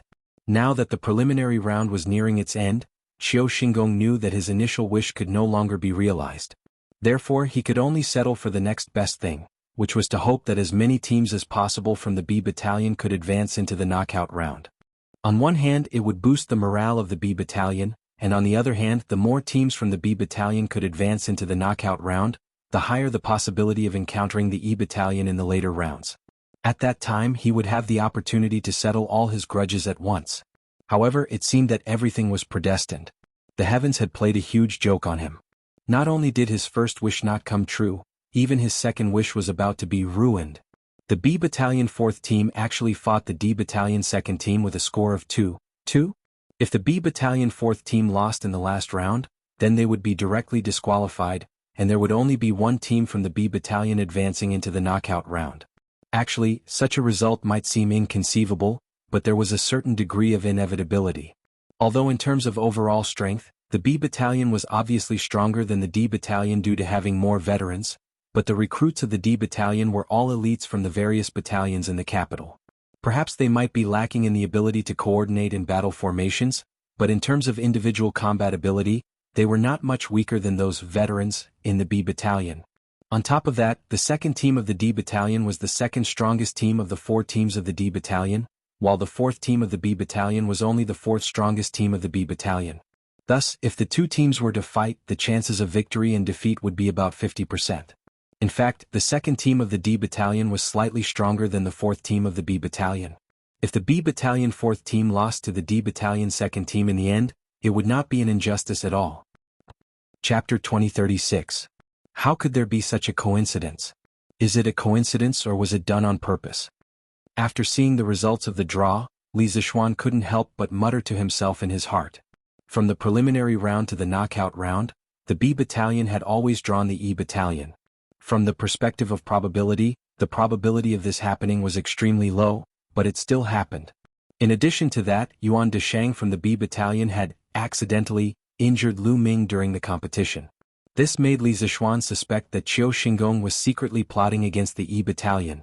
It wasn't that he was measuring the stature of a gentleman with his own yardstick, but the fact that Lu Ming was accidentally injured by Yuan Deshang today was a little out of the ordinary. Logically speaking, in a normal competition in the military, no one would use every move to kill their opponent. Even if there was a deep grudge between them, they wouldn't use the competition to get rid of their opponents, because that would be too obvious. After the event, not only would they be severely punished, if they were executed or expelled from the military camp, it would also bring shame to their ancestors, and they wouldn't be able to raise their heads for the rest of their lives. Yuan Deshang and Lu Ming didn't have any grudges, but he used the competition as an opportunity to secretly kill Lu Ming. In addition to Qiu Xingong's abnormal behavior earlier, Li Zishuan was almost certain that Yuan Deshang must have been instructed by Qiu Xingong to kill Lu Ming. It was also fortunate that he had arrived at the B battalion's competition grounds in time, or else the other members of the E battalion after Lu Ming would have been seriously injured by the B battalion.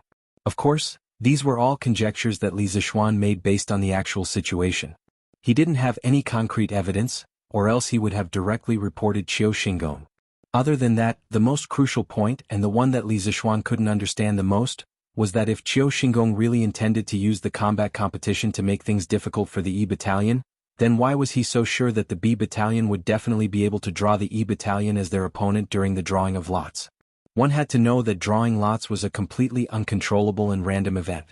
Could it be that Qiu Xingong was able to control the results of the drawing of lots? Thinking up to this point, Li Zishuan looked suspiciously at Qiu Xingong, who was standing at the side. The latter's gloomy face didn't reveal anything, but Li Zishuan clearly caught a flash of pride in the corner of Qiu Xingong's eyes when he heard that Team 1 of the 2nd Battalion would be going up against Team 1 of the 5th Battalion in the elimination round. His heart skipped a beat and he secretly wondered if Qiu Xingong had really tampered with the drawing of lots. But how was that possible? The entire lot drawing process had been carried out under his and Duan Zhishuan's eyes. How could any of the 2nd Battalion's little tricks escape his and Qiu Xingong's eyes? Could it be that there was a problem with the name tag? Thinking up to this point, Li Zishuan's heart suddenly skipped a beat. He subconsciously turned his gaze towards the pot that contained the bamboo lots. He secretly thought that if Qiu Xingong had tampered with the E Battalion's bamboo lots beforehand, then it wouldn't be strange for the B Battalion to be able to draw the E Battalion as their opponent every time.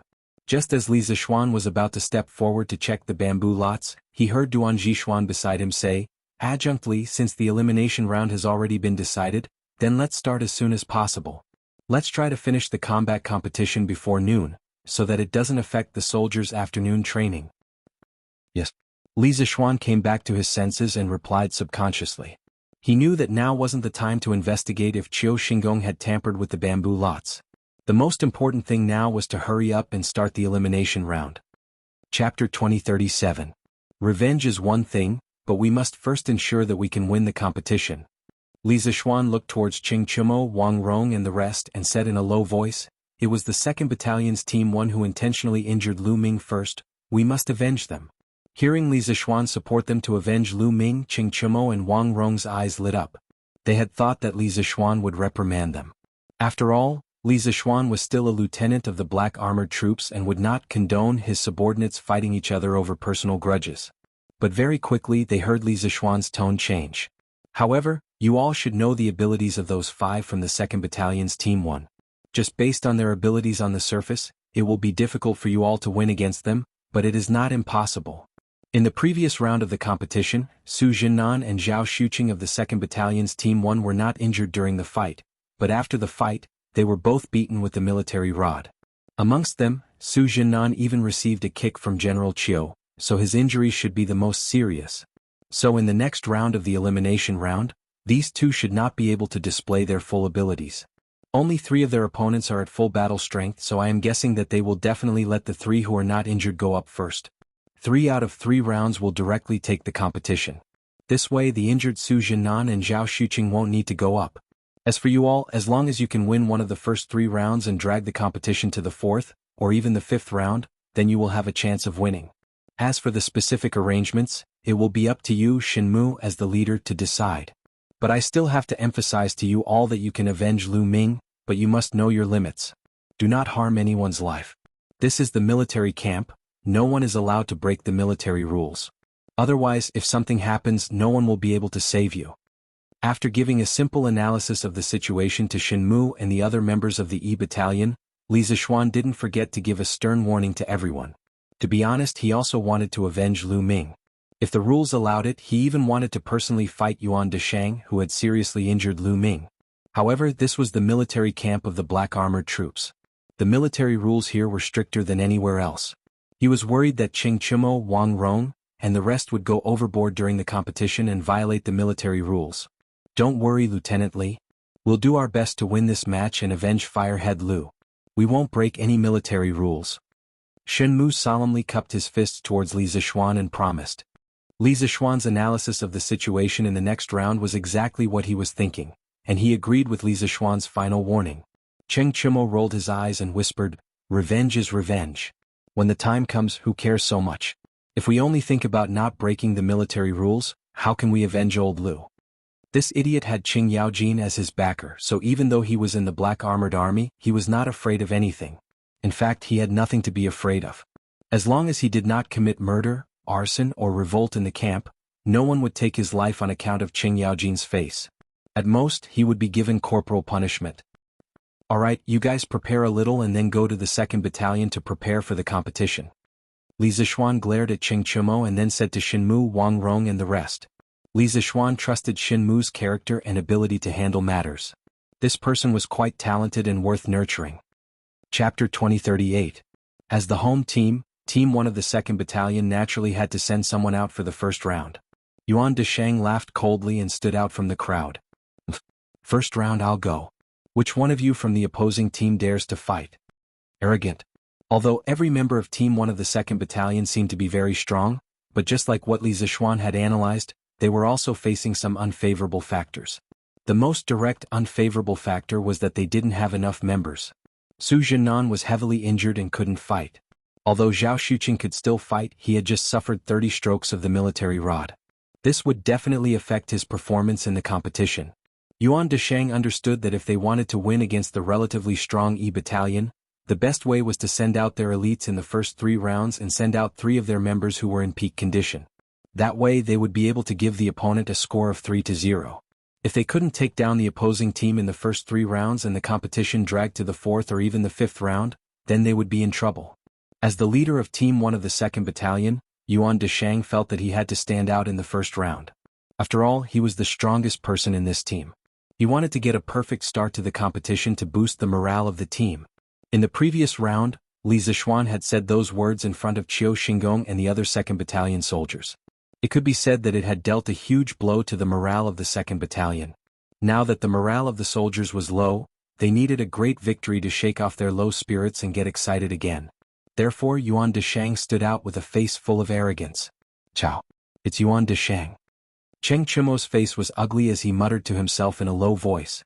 On the side of Team 1 of the 5th Battalion, the other 4 people's faces all changed when they heard this. Because who didn't know that Yuan Deshang was the only person from the 2nd Battalion who was heavily injured in the preliminary round? This person's vicious and merciless personality was already deeply ingrained in the hearts of the people. It was hard to guarantee that he wouldn't continue to maliciously injure people in this round. After all, Lu Ming was still lying in his tent. Shen Mu's face was gloomy as his mind spun rapidly. He began to plan who he should send out in the first round.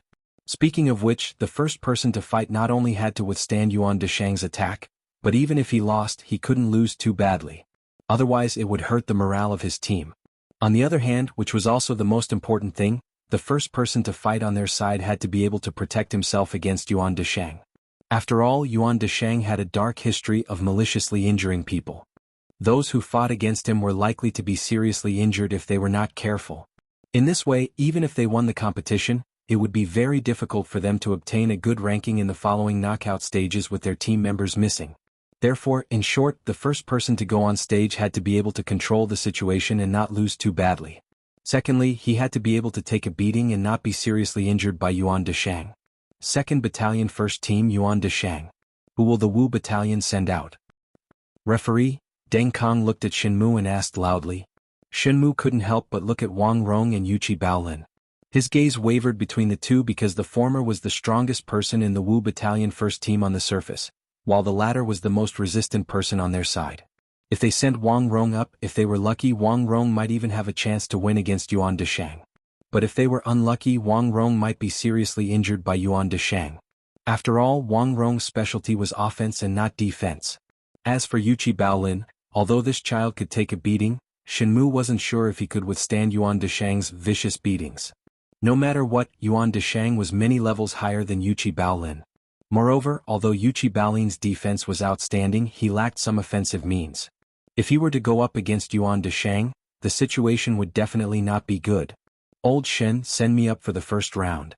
Just as Shenmu was hesitating, Cheng Chumo, the little clever kid, suddenly volunteered himself. Chapter 2039. Regardless of which dynasty or generation one was in, the phenomenon of relying on one's father existed more or less.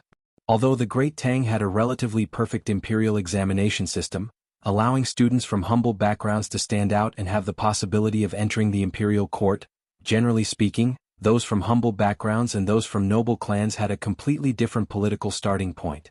Take Zhang Sun Wuji, Fang Xianling, and the other important officials for example. These second-generation scions didn't need to participate in the imperial examinations and were able to hold official positions in the Yamen. This wasn't something that those from humble backgrounds could compare to. In the Tang Dynasty army, the promotion of an officer didn't relying on one's father, but on military merits. However, if one had a good father, like Cheng Chumo, there wouldn't be anyone who dared to bully him in the army. If Yuan Deshang were to injure Cheng Chumo like how he injured Lu Ming, given Cheng Chumo's temper and prestige in the army, Yuan Deshang was certain that even if he were to survive, he wouldn't be able to survive in the army anymore. Not only the Black Armored Army, he wouldn't be able to survive in any of the barracks in the capital.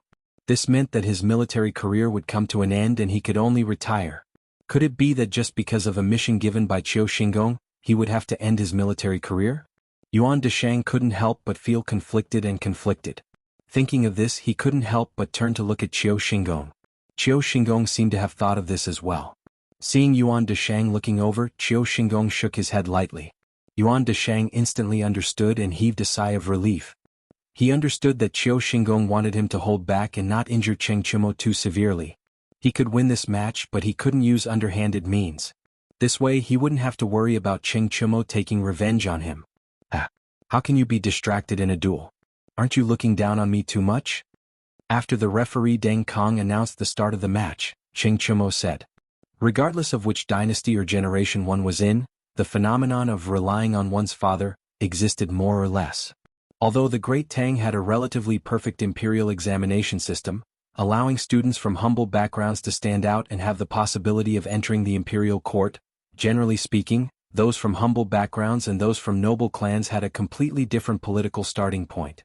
For example, the descendants of Zhangsun Wuji, Fang Xianling, and other important officials in the imperial court did not need to participate in the imperial examinations at all. They could hold official positions in some government offices, which was far from what the children of poor families could compare with. In the Great Tang Army, the promotion of a non-commissioned officer did not depend on one's father, but on one's military achievements. However, if one had a good father like Cheng Chumo, there would be very few people who would dare to bully him. If Yuan Deshang were to seriously injure Cheng Chumo like he did to Lu Ming, with Cheng Chumo's temper and prestige in the military, Yuan Deshang was certain that even if he were to survive, he would not be able to stay in the military anymore. Not only the Black Armored Army, he wouldn't be able to stay in any of the barracks in the capital. This meant that his military career would come to an end and he would have to retire. Could it be that just because of a mission given by Qiu Xingong, he would have to end his military career? Yuan Deshang couldn't help but feel conflicted. Thinking of this, he couldn't help but turn to look at Qiu Xingong. Qiu Xingong seemed to have thought of this as well. Seeing Yuan Deshang looking over, Qiu Xingong shook his head lightly. Yuan Deshang instantly understood and heaved a sigh of relief. He understood that Qiu Xingong wanted him to hold back and not injure Cheng Chumo too severely. Chapter 2040.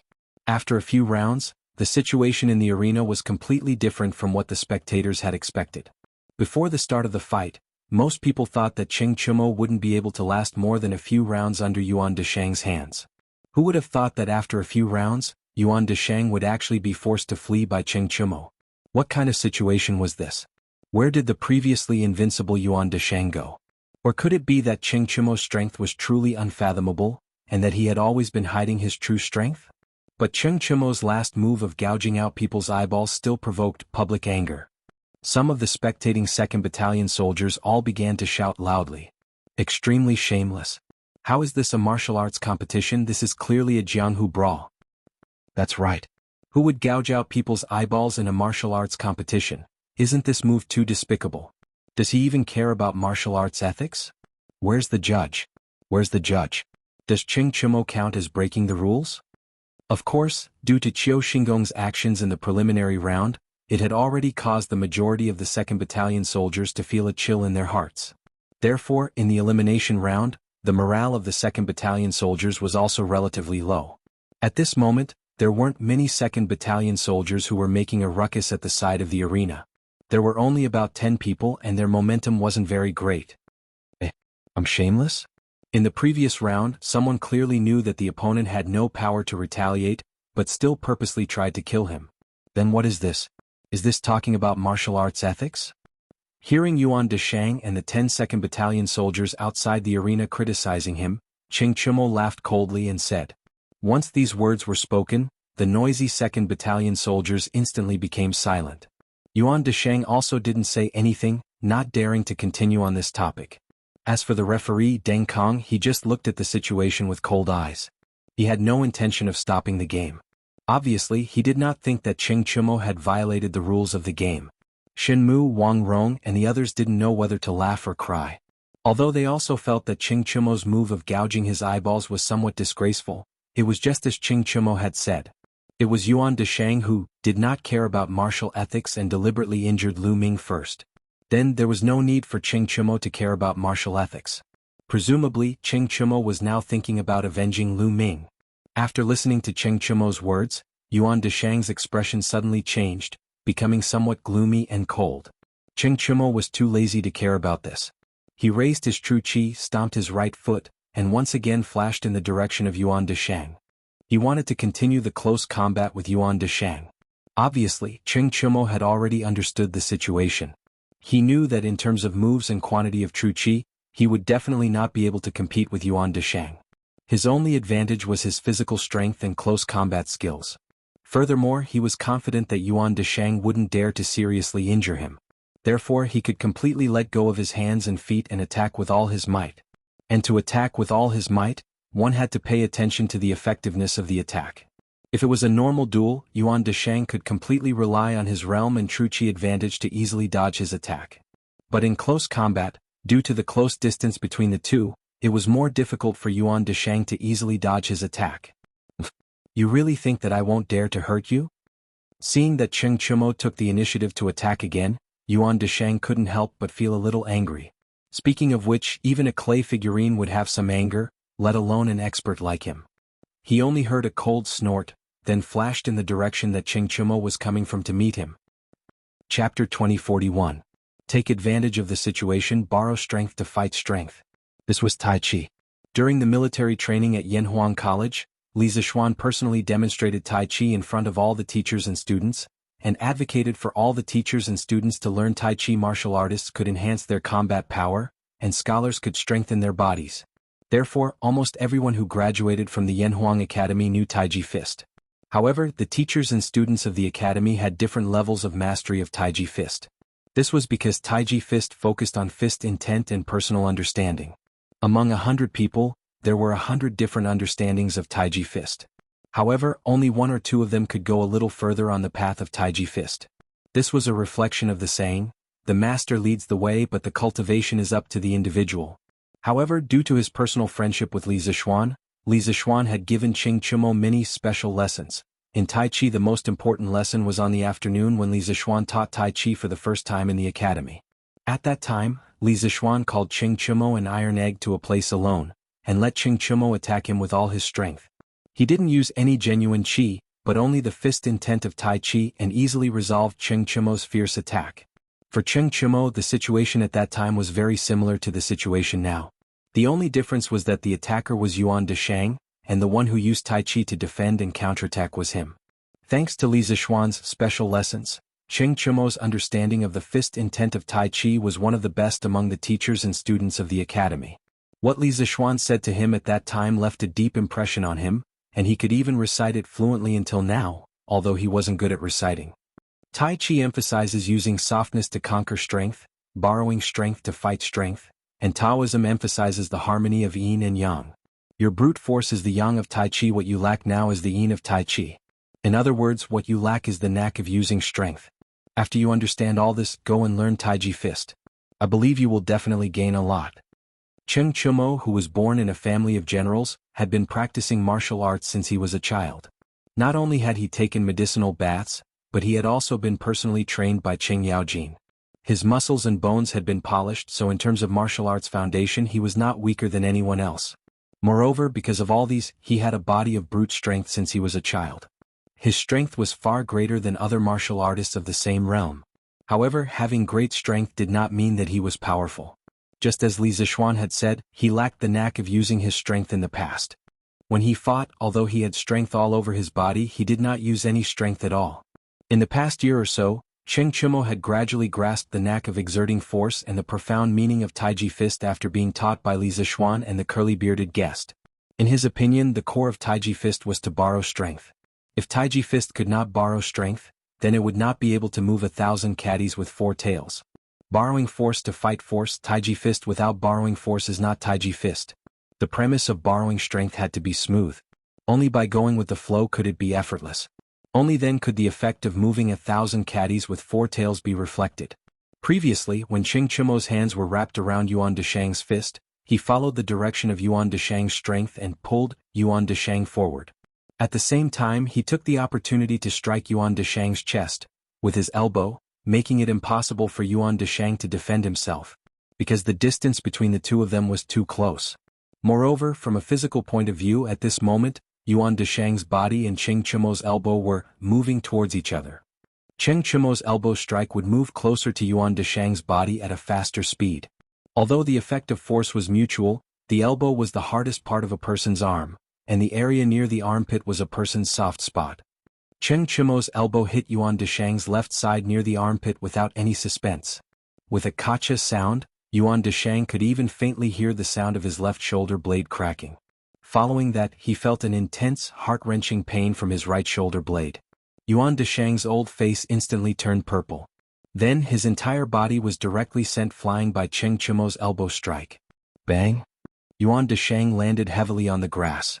If he could still feel the heart-wrenching pain just now, he could no longer feel any pain now because his left arm had lost all feeling.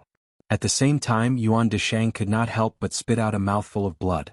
Not only did Cheng Chumo's strike just now cripple his left arm, but it also caused him to suffer a serious internal injury. Seeing this scene, there was an uproar everywhere.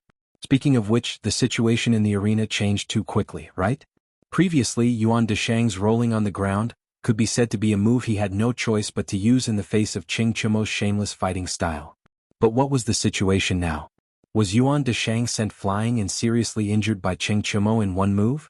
How was this possible? Wasn't Yuan Deshang's strength much stronger than Qing Chumo's? How did Qing Chumo do it? Yuan Deshang was injured by Qing Chumo? How is this possible? It must be that Qing Chumo used some underhanded trick again? Otherwise, how could he injure Yuan Deshang? That's right. That's right. What's the referee doing? Qing Chumo violated the rules of the competition. Why didn't he kick him out of the competition? A few 2nd Battalion soldiers saw Yuan Deshang fall to the ground and subconsciously thought that Qing Chumo had used a similar underhanded trick like when he had gouged out Yuan Deshang's eyeballs. One after another, they clamored for the referee to kick Qing Chumo out of the arena. Some of these people really didn't see clearly what had just happened. After all, Qing Chumo and Yuan Deshang were extremely close to each other just now. Due to the angle, most of the spectators didn't see Qing Chumo's elbow strike that borrowed force to strike Yuan Deshang. Referee Deng Kong stood in the same spot without moving and didn't have any intention of stopping the match. Just now, others didn't see Qing Chumo's move clearly, so he knew that Qing Chumo didn't violate the rules of the competition. But then again, he couldn't help but praise from the bottom of his heart that Qing Chumo's move just now was indeed brilliant. It wasn't an underhanded trick. Qing Chumo's move is too miraculous. How come I've never seen it before? Qin Mu shook his head at this time and muttered to himself with slight doubt. I've also never seen it before. I just saw Qing Chumo push an elbow strike and Yuan Deshang flew out. This move is too miraculous. Wang Rong scratched his head and said with bright eyes. It was as if he had discovered a new continent. That's Tai Chi.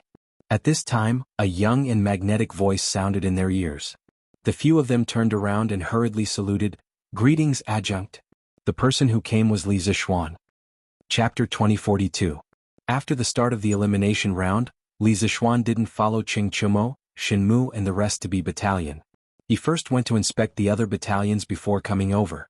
After all, he was the Black Armored Army's adjutant and not just the Wu battalion's adjutant. After inspecting the other battalions, Li Zixuan didn't waste any time and went straight to B battalion. This was because he was worried that the B battalion's Team 1 would do the same thing as the preliminary round and attack the Wu battalion's people. But what he didn't expect was that the reality was the exact opposite of what he expected. Not only did the B battalion's Team 1 not attack the Wu battalion's people, they were actually beaten up by the Wu battalion's people, and the violent person was actually Qing Chumo.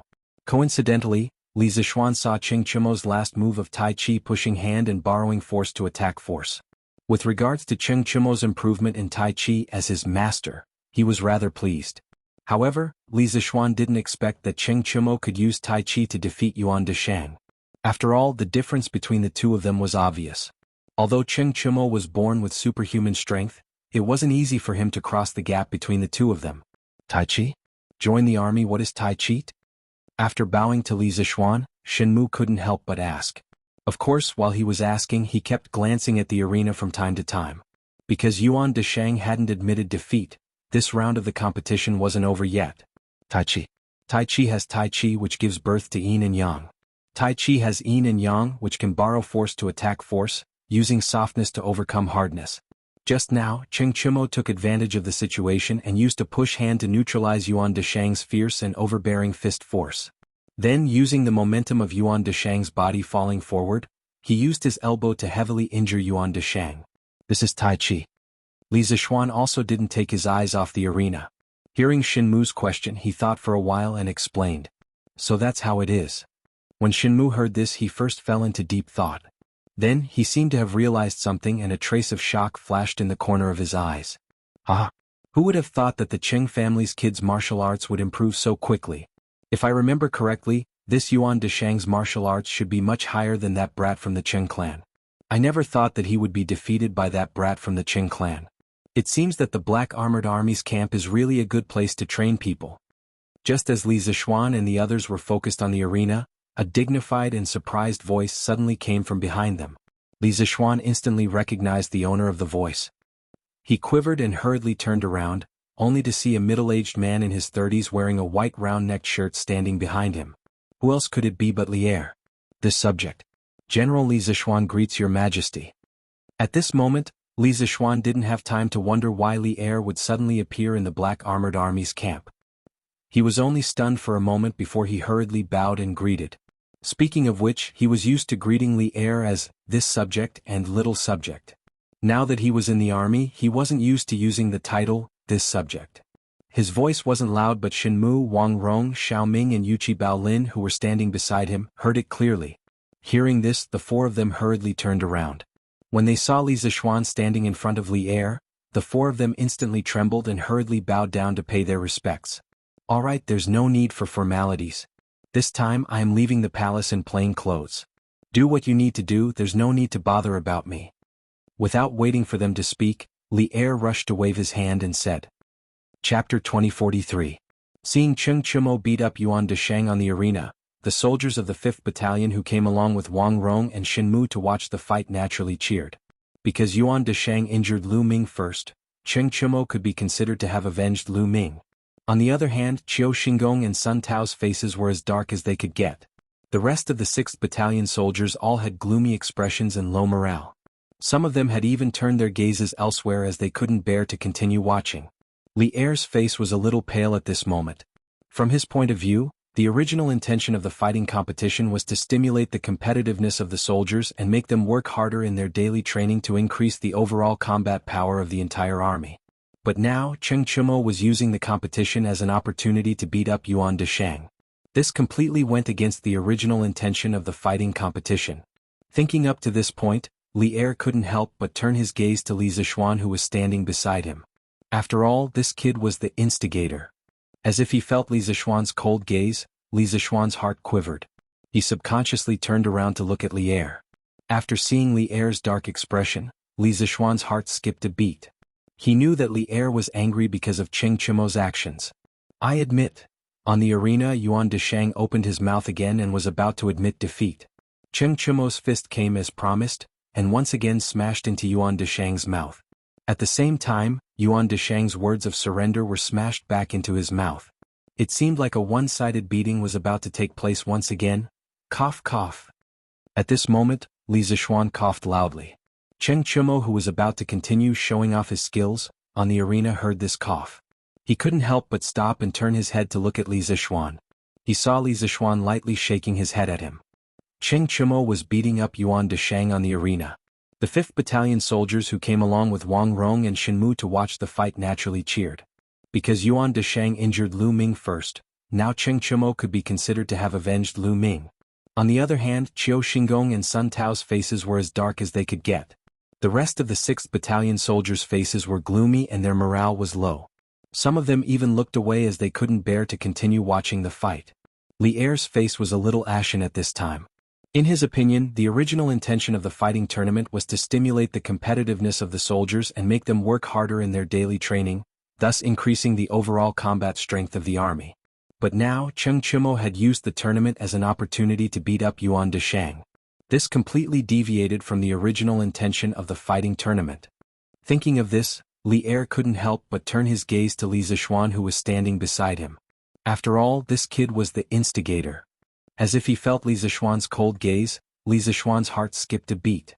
He subconsciously turned to look at Li Er. After seeing Li Er's dark face, Li Zixuan's heart skipped a beat. He knew that Li Er was angry because of Cheng Chumo's actions. I admit. On the arena, Yuan Desheng opened his mouth again. Just as he was about to admit defeat, Cheng Chumo's fist came as promised, and once again smashed into Yuan Desheng's mouth. At the same time, Yuan Desheng's words of surrender were smashed back into his mouth. It seemed like a one-sided beating was about to take place once again. Cough, cough. At this moment, Li Zixuan coughed loudly. Cheng Chumo, who was about to continue showing off his skills, on the arena heard this cough and couldn't help but stop. He turned to look at Li Zixuan and saw Li Zixuan lightly shaking his head at him. Chapter 2044. In a martial arts competition, you should stop when the fight is over. Why did you injure him so heavily? On the drill ground of the Black Armored Army, Li Er pointed at Yuan Desheng's bloody face and shouted at Cheng Chumo. Today's incident could be big or small. The key was how Cheng Chumo would explain himself. If he couldn't give Li Er a convincing reason, then Cheng Chumo wouldn't be able to escape a beating. If it was more serious, he might even be kicked out of the military camp. The corners of Qiu Xinggong's mouth curled up into an almost undetectable smile. To him, this was the last bit of value left on Yuan Deshang after his heavy injuries. If this could cause Cheng Chimo to suffer misfortune or even be expelled from the military camp, then Yuan Deshang's sacrifice would be worth it. Your Majesty, I didn't intentionally injure him. It's just that Yuan Deshang didn't admit defeat. His martial arts are better than mine. Although I accidentally gained the upper hand, I didn't dare to wait for him to recover. So I kept on attacking him until he admitted defeat. This didn't violate the rules of the competition? At the crucial moment, Cheng Chimo learned from his father, Cheng Yaojin's usual and scrupulous personality. He directly pushed the blame away and pretended to be stupid, refusing to admit defeat no matter what. During the competition just now, he did intend to take the opportunity to beat Yuan Deshang up. However, this kind of thing couldn't be admitted in front of Li Er. Otherwise, he would definitely suffer another round of physical pain. Qiu Xinggong was furious. He pointed at Cheng Chimo and shouted, "Bullsh*T. You obviously did it on purpose. Your Majesty." Seeing that Qiu Xinggong was about to start spouting nonsense, Li Zishuan knew that he couldn't keep silent anymore. He cut in and cupped his fist towards Li Er. "Your Majesty, please calm down. Chimo did hit Yuan Deshang a little too hard just now. However, I implore your Majesty to forgive him on account of his eagerness to win and the fact that he only caused some superficial injuries to Yuan Deshang." "Are you pleading for mercy on his behalf?" Li Er narrowed his eyes. Seeing these people fighting on the field, he thought about how his most beloved son had been kidnapped by a foreign tribe in the north, and his life and death were unknown. A ball of anger inexplicably ignited in his heart. He said coldly, "I let you join the Black Armored Army to raise the fighting power of the soldiers and to unite the army. But what about you? Just look at it. What was supposed to be a good martial arts competition had now turned into a battlefield for the soldiers of the different battalions to fight and vent their anger. If this continued, would the 5 battalions of the Black Armored Army fall apart and fall apart? If you go to the battlefield in the future, will you still be able to trust your backs to your comrades?" Li Er's words could not be said to be light. Everyone present, regardless of their standpoint, did not dare to say another word after hearing these words. Although Li Zishuan felt a little aggrieved in his heart and did not understand where Li Er's anger came from, he did not choose to go head-to-head with Li Er at this time. There was no need. He was not alone now.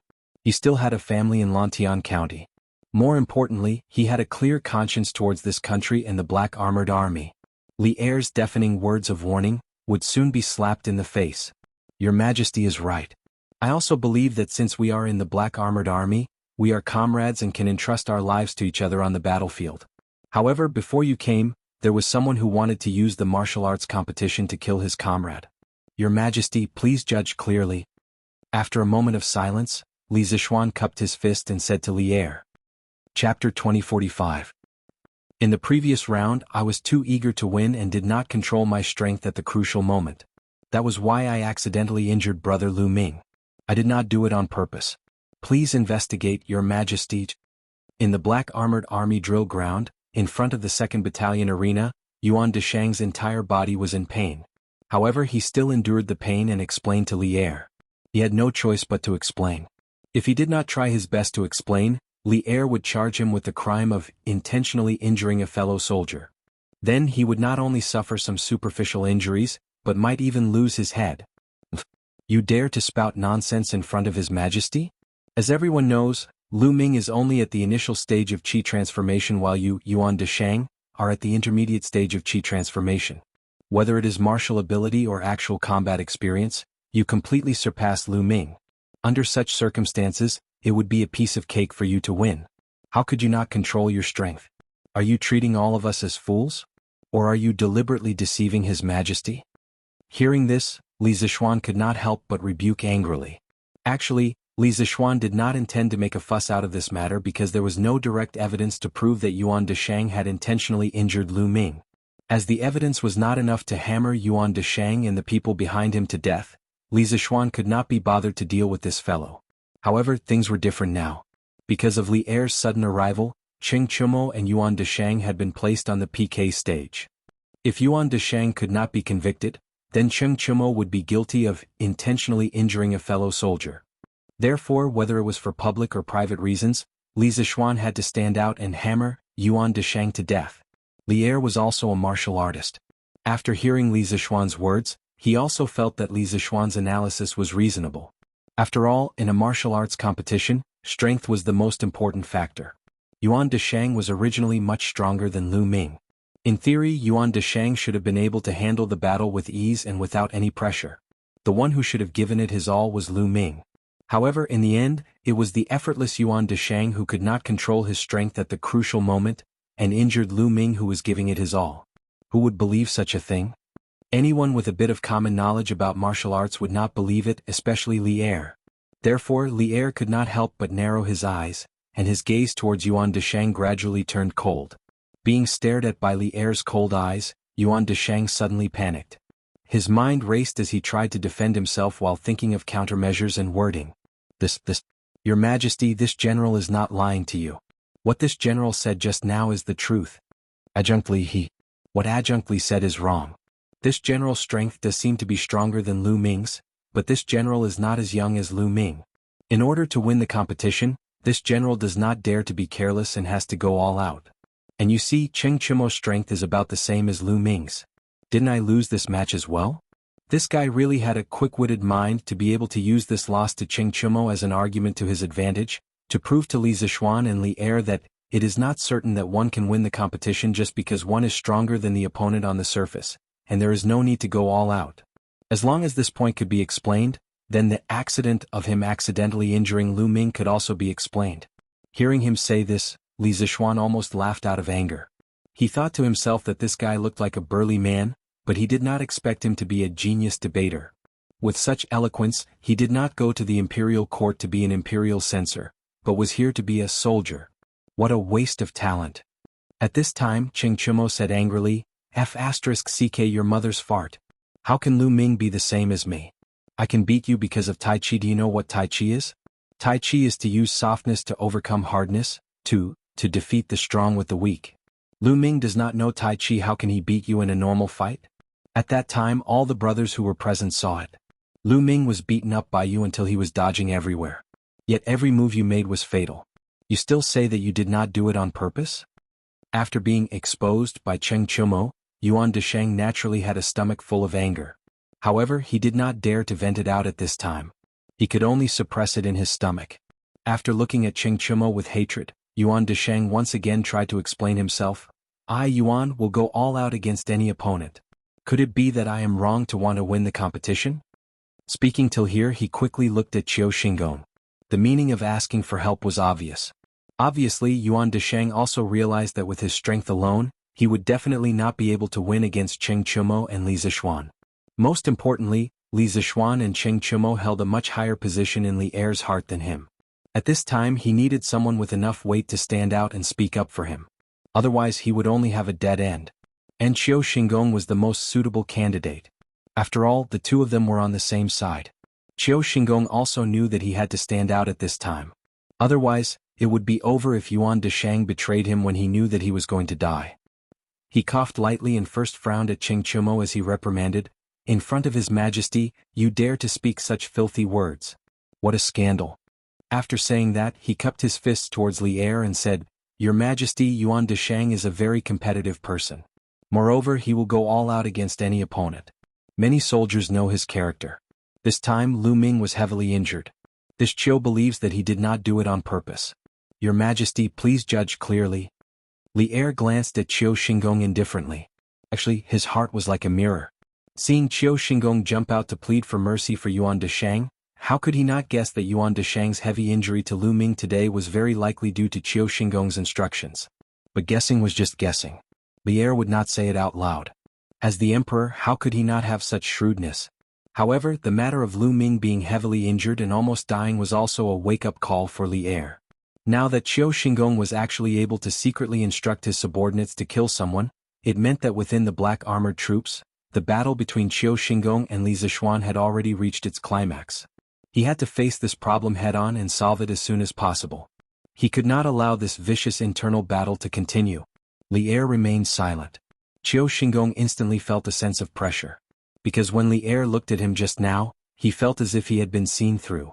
Fortunately, he had been in the imperial court and the military for many years and had trained some shrewdness. Otherwise, at this moment, his expression would definitely have revealed something. Regardless of whether Yuan Deshang did it intentionally or not, it is an indisputable fact that he was heavily injured and almost killed Lu Ming. In the military, meritorious service should be rewarded, and wrongdoing should be punished. This is also an indisputable iron law. Therefore, Yuan Deshang shall be whipped 50 times, demoted by 1 rank and tied to the gate in public for 3 days as a warning to others. In addition, all of the following matches of the 2nd Battalion will be judged as a loss as punishment. If the same situation occurs in the other battalions, they will all be punished according to this example. As such, does anyone have any objections? Li Er was silent for a long time. Just as Yuan Deshang was about to collapse under this invisible pressure, he finally opened his mouth to speak. 50 lashes, demoted by 1 rank, tied to the gate in public for 3 days, and all of the remaining matches of the 2nd Battalion will be judged as a loss. Yuan Deshang and Qiu Xingong could not help but tremble. This punishment could not be said to be light. But compared to being beheaded for the crime of killing fellow soldiers, these punishments were not as heavy. Furthermore, Li Er's tone did not allow for any objections. It was obvious that he had already made up his mind. Even if Yuan Deshang and Qiu Xingong had objections, they did not dare to voice them out at this moment. They could only cup their fists and say, "This general is willing to accept the punishment. Your Majesty is wise, this general has no objections." Li Zishuan and Cheng Chumo looked at each other and also cupped their fists and said, "Your Majesty is wise, this general Mi has no objections." Although compared to the sins that Yuan Deshang had committed, this punishment seemed a little light, but at that time, Li Er did not see the situation with his own eyes. In this era there were no cameras or anything. They did not have any direct evidence to hammer Yuan Deshang to death. For Yuan Deshang and the 2nd Battalion to end up like this, it was already a relatively good result. Duan Jishuan also said, "This general has no objections, Your Majesty is wise." Li Er said expressionlessly, "All right, do what you are supposed to do. Li Zishuan, Duan Jishuan, the 2 of you follow me to take a look." After saying that, Li Er turned around and left with Zhao Song. "Yes, Your Majesty." Li Zishuan and Qiu Xingong responded and hurriedly followed after him. Chapter 2046. According to Li Er's orders, Yuan Deshang was to be whipped 50 times, demoted by 1 level, and be bound to the gate of the Yuan camp for 3 days. Furthermore, all of the following matches of the 2nd Battalion were judged to have lost. Therefore, there was no need for the 2nd Battalion to continue with the competition. The Wu Battalion could be said to have won this round of competition, without shedding any blood, and directly advanced to the finals. This meant that the E Battalion had already secured a spot in the top 5 of this martial arts competition. Even though there were many accidents along the way, this result was still considered a rather good one for the E Battalion. As for Li Zishuan, he didn't have to worry about the B Battalion playing any tricks in the following matches. As long as the E Battalion went all out and displayed their brilliance, Li Zishuan's initial goal would be achieved. How is the training of the 5 battalions of the Black Armored Army? How long will it take for them to return to their peak combat strength? Li Zishuan and Duan Jishuan followed Li Er to the side of the drill ground. Li Er looked at the soldiers of the various battalions who were engaged in intense competition and asked expressionlessly. Although Li Er didn't specify who he was asking about, as the general of the Black Armored Army, Duan Jishuan naturally had to take the initiative to answer this question. He clasped his fist and said, "Your Majesty, the expansion of the Black Armored Army has only been going on for about 10 days, and the implementation of the new drill code has only been a few days. Furthermore, there is still the 2nd Battalion that hasn't adopted the new drill code. The familiarity of the soldiers with the new equipment and their coordination in battle is still far behind that of the previous Black Armored Army. Based on the results of my inspection these few days, I can see that the A Battalion is currently the strongest in terms of combat power. The coordination between the soldiers in the A Battalion is also the most tacit. The V Battalion is the most disciplined, and their coordination is slightly inferior to the A Battalion. However, they are more familiar with the new equipment than the A Battalion. As for the other 3 battalions, their strength is about the same. It will take some time for these 3 battalions to become a fighting force." "Time?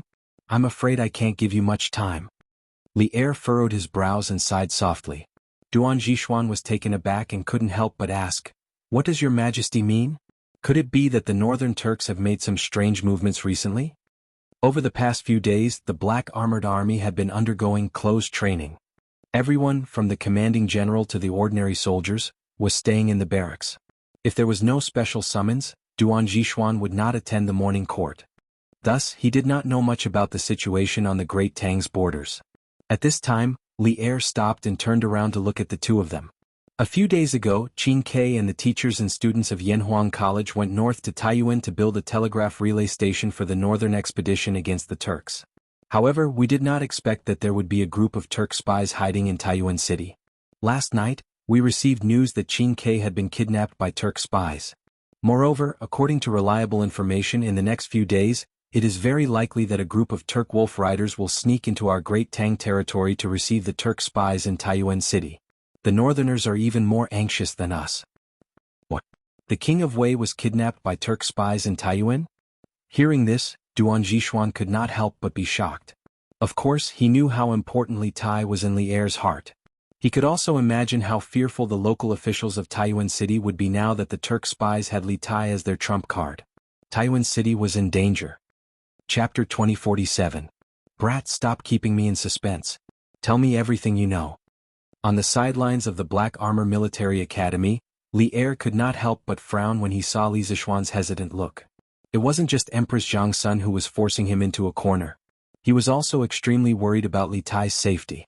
Alas, Taiyuan and Chang'an were separated by several hundred li, and now that Li Tai had been kidnapped, it would be too late to send an army to rescue him. After all, the enemy had hostages. As an emperor, all he could do in the capital after learning that his son had been captured was a form of torture for Li Er. Li Zishuan's ambiguous words seemed to have given Li Er a sliver of hope. Li Zishuan looked at Duan Jishuan and Li Er hesitantly and finally replied, "Your Majesty, this time the teachers and students of the academy went north to build a telegraph relay station. Before they set off, I was worried that the Turk spies lurking in the Tang Empire would hinder them after knowing the purpose of their trip. Therefore, I asked Qin Kai to ask your Majesty to send elite troops to escort them all the way. At the time, this subject was worried that the Turkic spies would strike in Yunzhou, as that place was on the border where the Turks could easily infiltrate. I did not expect these Turkic spies to be so bold as to strike in Taiyuan City. At present, Taiyuan City has not only 1,000 Imperial Army soldiers, but also 100 cavalry that your Majesty has secretly dispatched, as well as tens of thousands of local soldiers. This subject is confident that someone of Li Juanxian's ability will not allow the Turkic spies to take Qin Kai out of the city. Even if the Turkic wolf cavalry that have infiltrated the Great Tang arrive outside Taiyuan City, your Majesty does not need to worry. Taiyuan is not the border, but the heartland of the Great Tang. If the Turkic wolf cavalry really dares to enter Taiyuan, all the soldiers of the surrounding provinces will come out and surround them, and they will not be able to return." Li Er was somewhat dissatisfied. "We understand everything you say. But now that Qin Kai is in the hands of the Turkic spies, no matter how many soldiers there are in Taiyuan City, if they use Qingshua's life to threaten us, what use will it be? Just now you said that Qin Kai would definitely be able to escape safely. What exactly are you relying on?" Li Zishuan cupped his hands and said, "Your Majesty is wise. Now, if they wanted to rescue Qin Kai, it was not certain that they would succeed even if they had more people. They could only use ingenuity and not brute force. A few days ago I suddenly felt uneasy. Because I was worried about the safety of Qin Kai and the others in Taiyuan, I sent a telegram from the military camp and sent a very special expert to secretly protect Qin Kai and the others in Taiyuan. I believe that with that person's abilities, he will definitely be able to safely rescue Qin Kai from the hands of the Turkic spies." A very special expert? Upon hearing this, Li Er was puzzled. He knew that Li Zishuan's martial arts realm was very profound, and someone who could be called a master by Li Zishuan should at least be in the realm of the Grandmaster. Moreover, from Li Zishuan's words, it was not difficult to feel his confidence in the master's ability. This made Li Er very puzzled for a moment because there were only a few Grandmaster-level masters in Chang'an. He had not heard of anyone who had been sent to Taiyuan by Li Zishuan recently. Therefore Li Er could not help but ask, "Who is he? How could he make you trust him so much?" Li Zishuan glanced at Duan Jishuan and then at Li Er. He was somewhat hesitant, not knowing if he should reveal that person's identity in front of Duan Jishuan. After all, that person's identity was very special. If he revealed it, it might cause a certain amount of trouble. If he did not speak, Duan Jishuan would probably hold a grudge against him, and Li Er would also get to the bottom of it. Chapter 2048. Haya. Haya. Haya. On the plains 15 li north of Shako Mountain, 2,000 some valiant Turkic cavalry, 100 men in a row, were madly galloping. And 100 zhang in front of them, a mysterious man in a black robe was also galloping. Moreover, that mysterious man would occasionally turn his head to look behind him. It seemed that this was yet another play between the pursuer and the hunted. The mysterious man in the black robe was clearly the hunted, and the 2,000 cavalry were the pursuers. But just who was this man in the black robe to be pursued by 2,000 Turkic cavalry? Presumably, his identity was extraordinary. Whoosh whoosh whoosh. The Turkic cavalry in the front row clamped down on their warhorses to stabilize themselves, and at the same time, they knocked arrows with both hands and began to madly fire at the man in the black robe. Arrows rained down from the sky, but the vast majority of them lost their momentum before they could reach the man in the black robe. After all, there was a distance of 1 to 200 zhang between them. Even if a few arrows managed to fly a little farther, they would either miss their mark or be dodged by the man in the black robe. Thus, after several volleys of arrows, the man in the black robe was completely unharmed. Shoot the horse's legs. All of you, aim at the horse's legs. The Turkic commander's eyes darkened when he saw the man in the black robe's sharp senses and nimble movements. This was an extremely correct decision.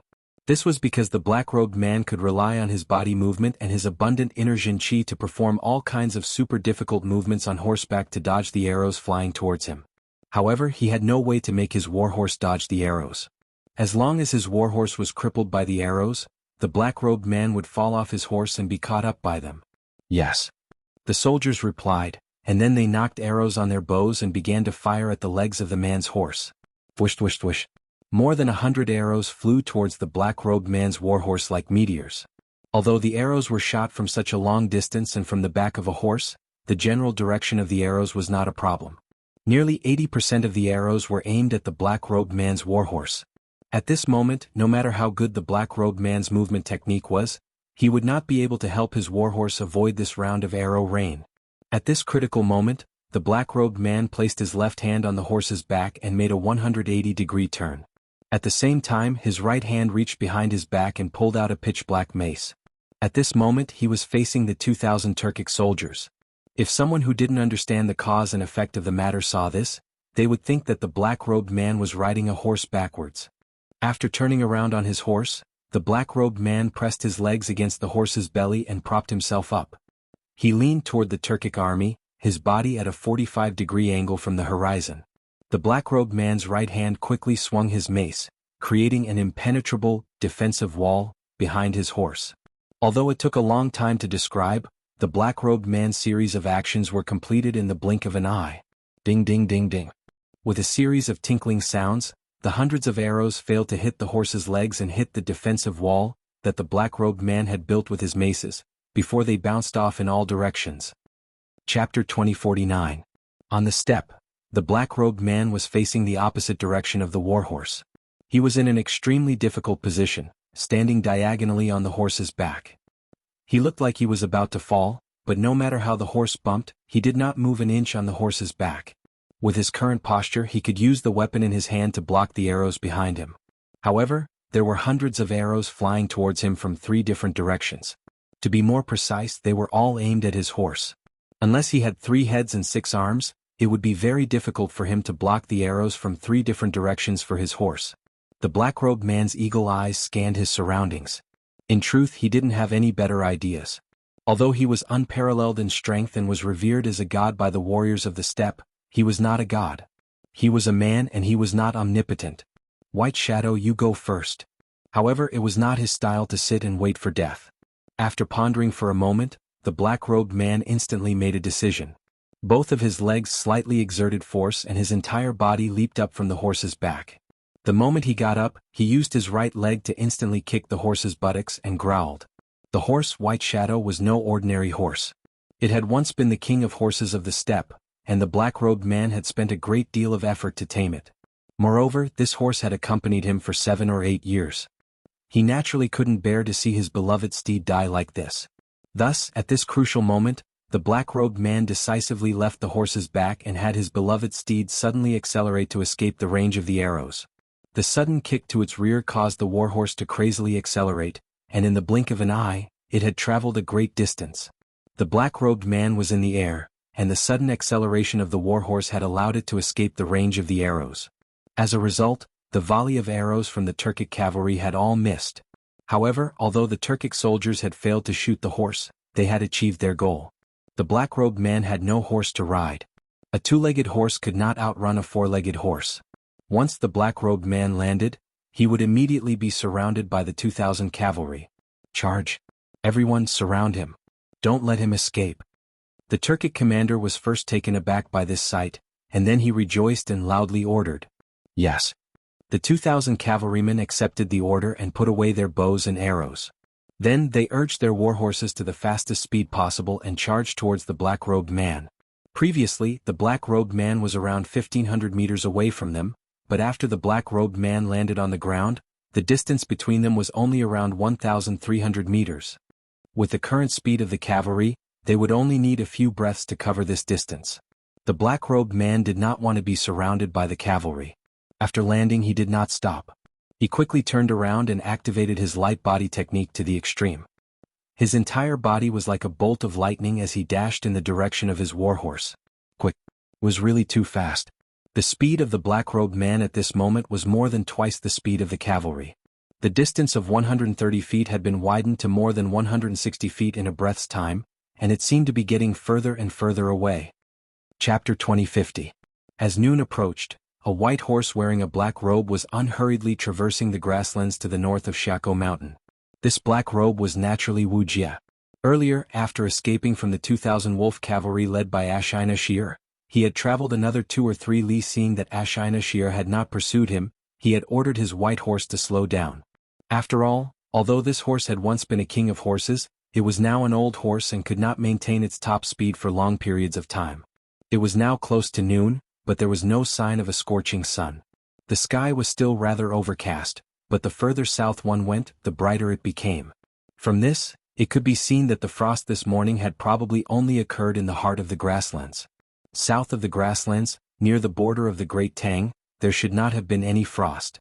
The subtle changes in the weather did not attract Wu Jie's attention or interest. His face was as calm as water, his head lowered as if he was seriously pondering something. In truth, Wuxia had left Sheli Royal Court a long time ago. In terms of departure time, he had left Sheli Royal Court nearly 4 hours earlier than Ashina Shir's pursuers. With the speed of the White Shadow, Wuxia would never have been able to catch up to Ashina Shir's group. The main reason he had almost been caught was because, after leaving Sheli Royal Court, Wuxia had not directly ridden south to the Central Plains. Instead, he had gone to a certain place, the tomb of the previous Turkic state teacher. The previous Turkic state teacher had been buried at the foot of Wushan, and Wushan was located to the northwest of the Turkic royal court, nearly 100 li away. Wu Jie had insisted on going to the tomb of the previous Turkic state teacher because he felt that this trip to the Central Plains would bring about a massive change in his life. There was a high chance that he would never return to the grasslands again. In his memories, his life had been saved by the previous Turkic state teacher, so before leaving he naturally wanted to take one last look at the old Turkic state teacher. However, he had not expected that Sheli would send 2,000 wolf cavalry to pursue him. Although Ashina Shir had not said who had ordered him to do so, Wu Jie didn't even need to think to know who it was, because in the entire grasslands, there was only one person who could command wolf cavalry, Sheli. In his view, if he had left without saying goodbye, Sheli would at most verbally blame him. No matter what, he would not be so decisive as to send soldiers to pursue him. After all, although he had not been at Sheli's beck and call, he had still done many things for Sheli. At the very least, Sheli's position as Great Khan had been so stable over the years, and this was partly due to his efforts. After going to the tomb of the previous Turkic state teacher in the northwest of the royal court, he had turned back and headed south to the Central Plains. It was precisely because of this detour that Ashina Shir had the chance to catch up. Sheli, why do you not want me to go to the Central Plains? How many things are you hiding from me? Who am I? At this moment, Wu Jie's face was somewhat blank. The pursuit of 2,000 wolf cavalry and the concealment of his lover had made him more and more aware that his identity was not as simple as he had imagined. Otherwise, why would Sheli send 2,000 wolf cavalry to pursue him when the grasslands were on the verge of falling into turmoil? After a moment of confusion, Wu Jie's eyes slowly became firm. Since so many people were trying to stop him from finding the truth, from finding his identity, then he would find the truth. No one could stop him.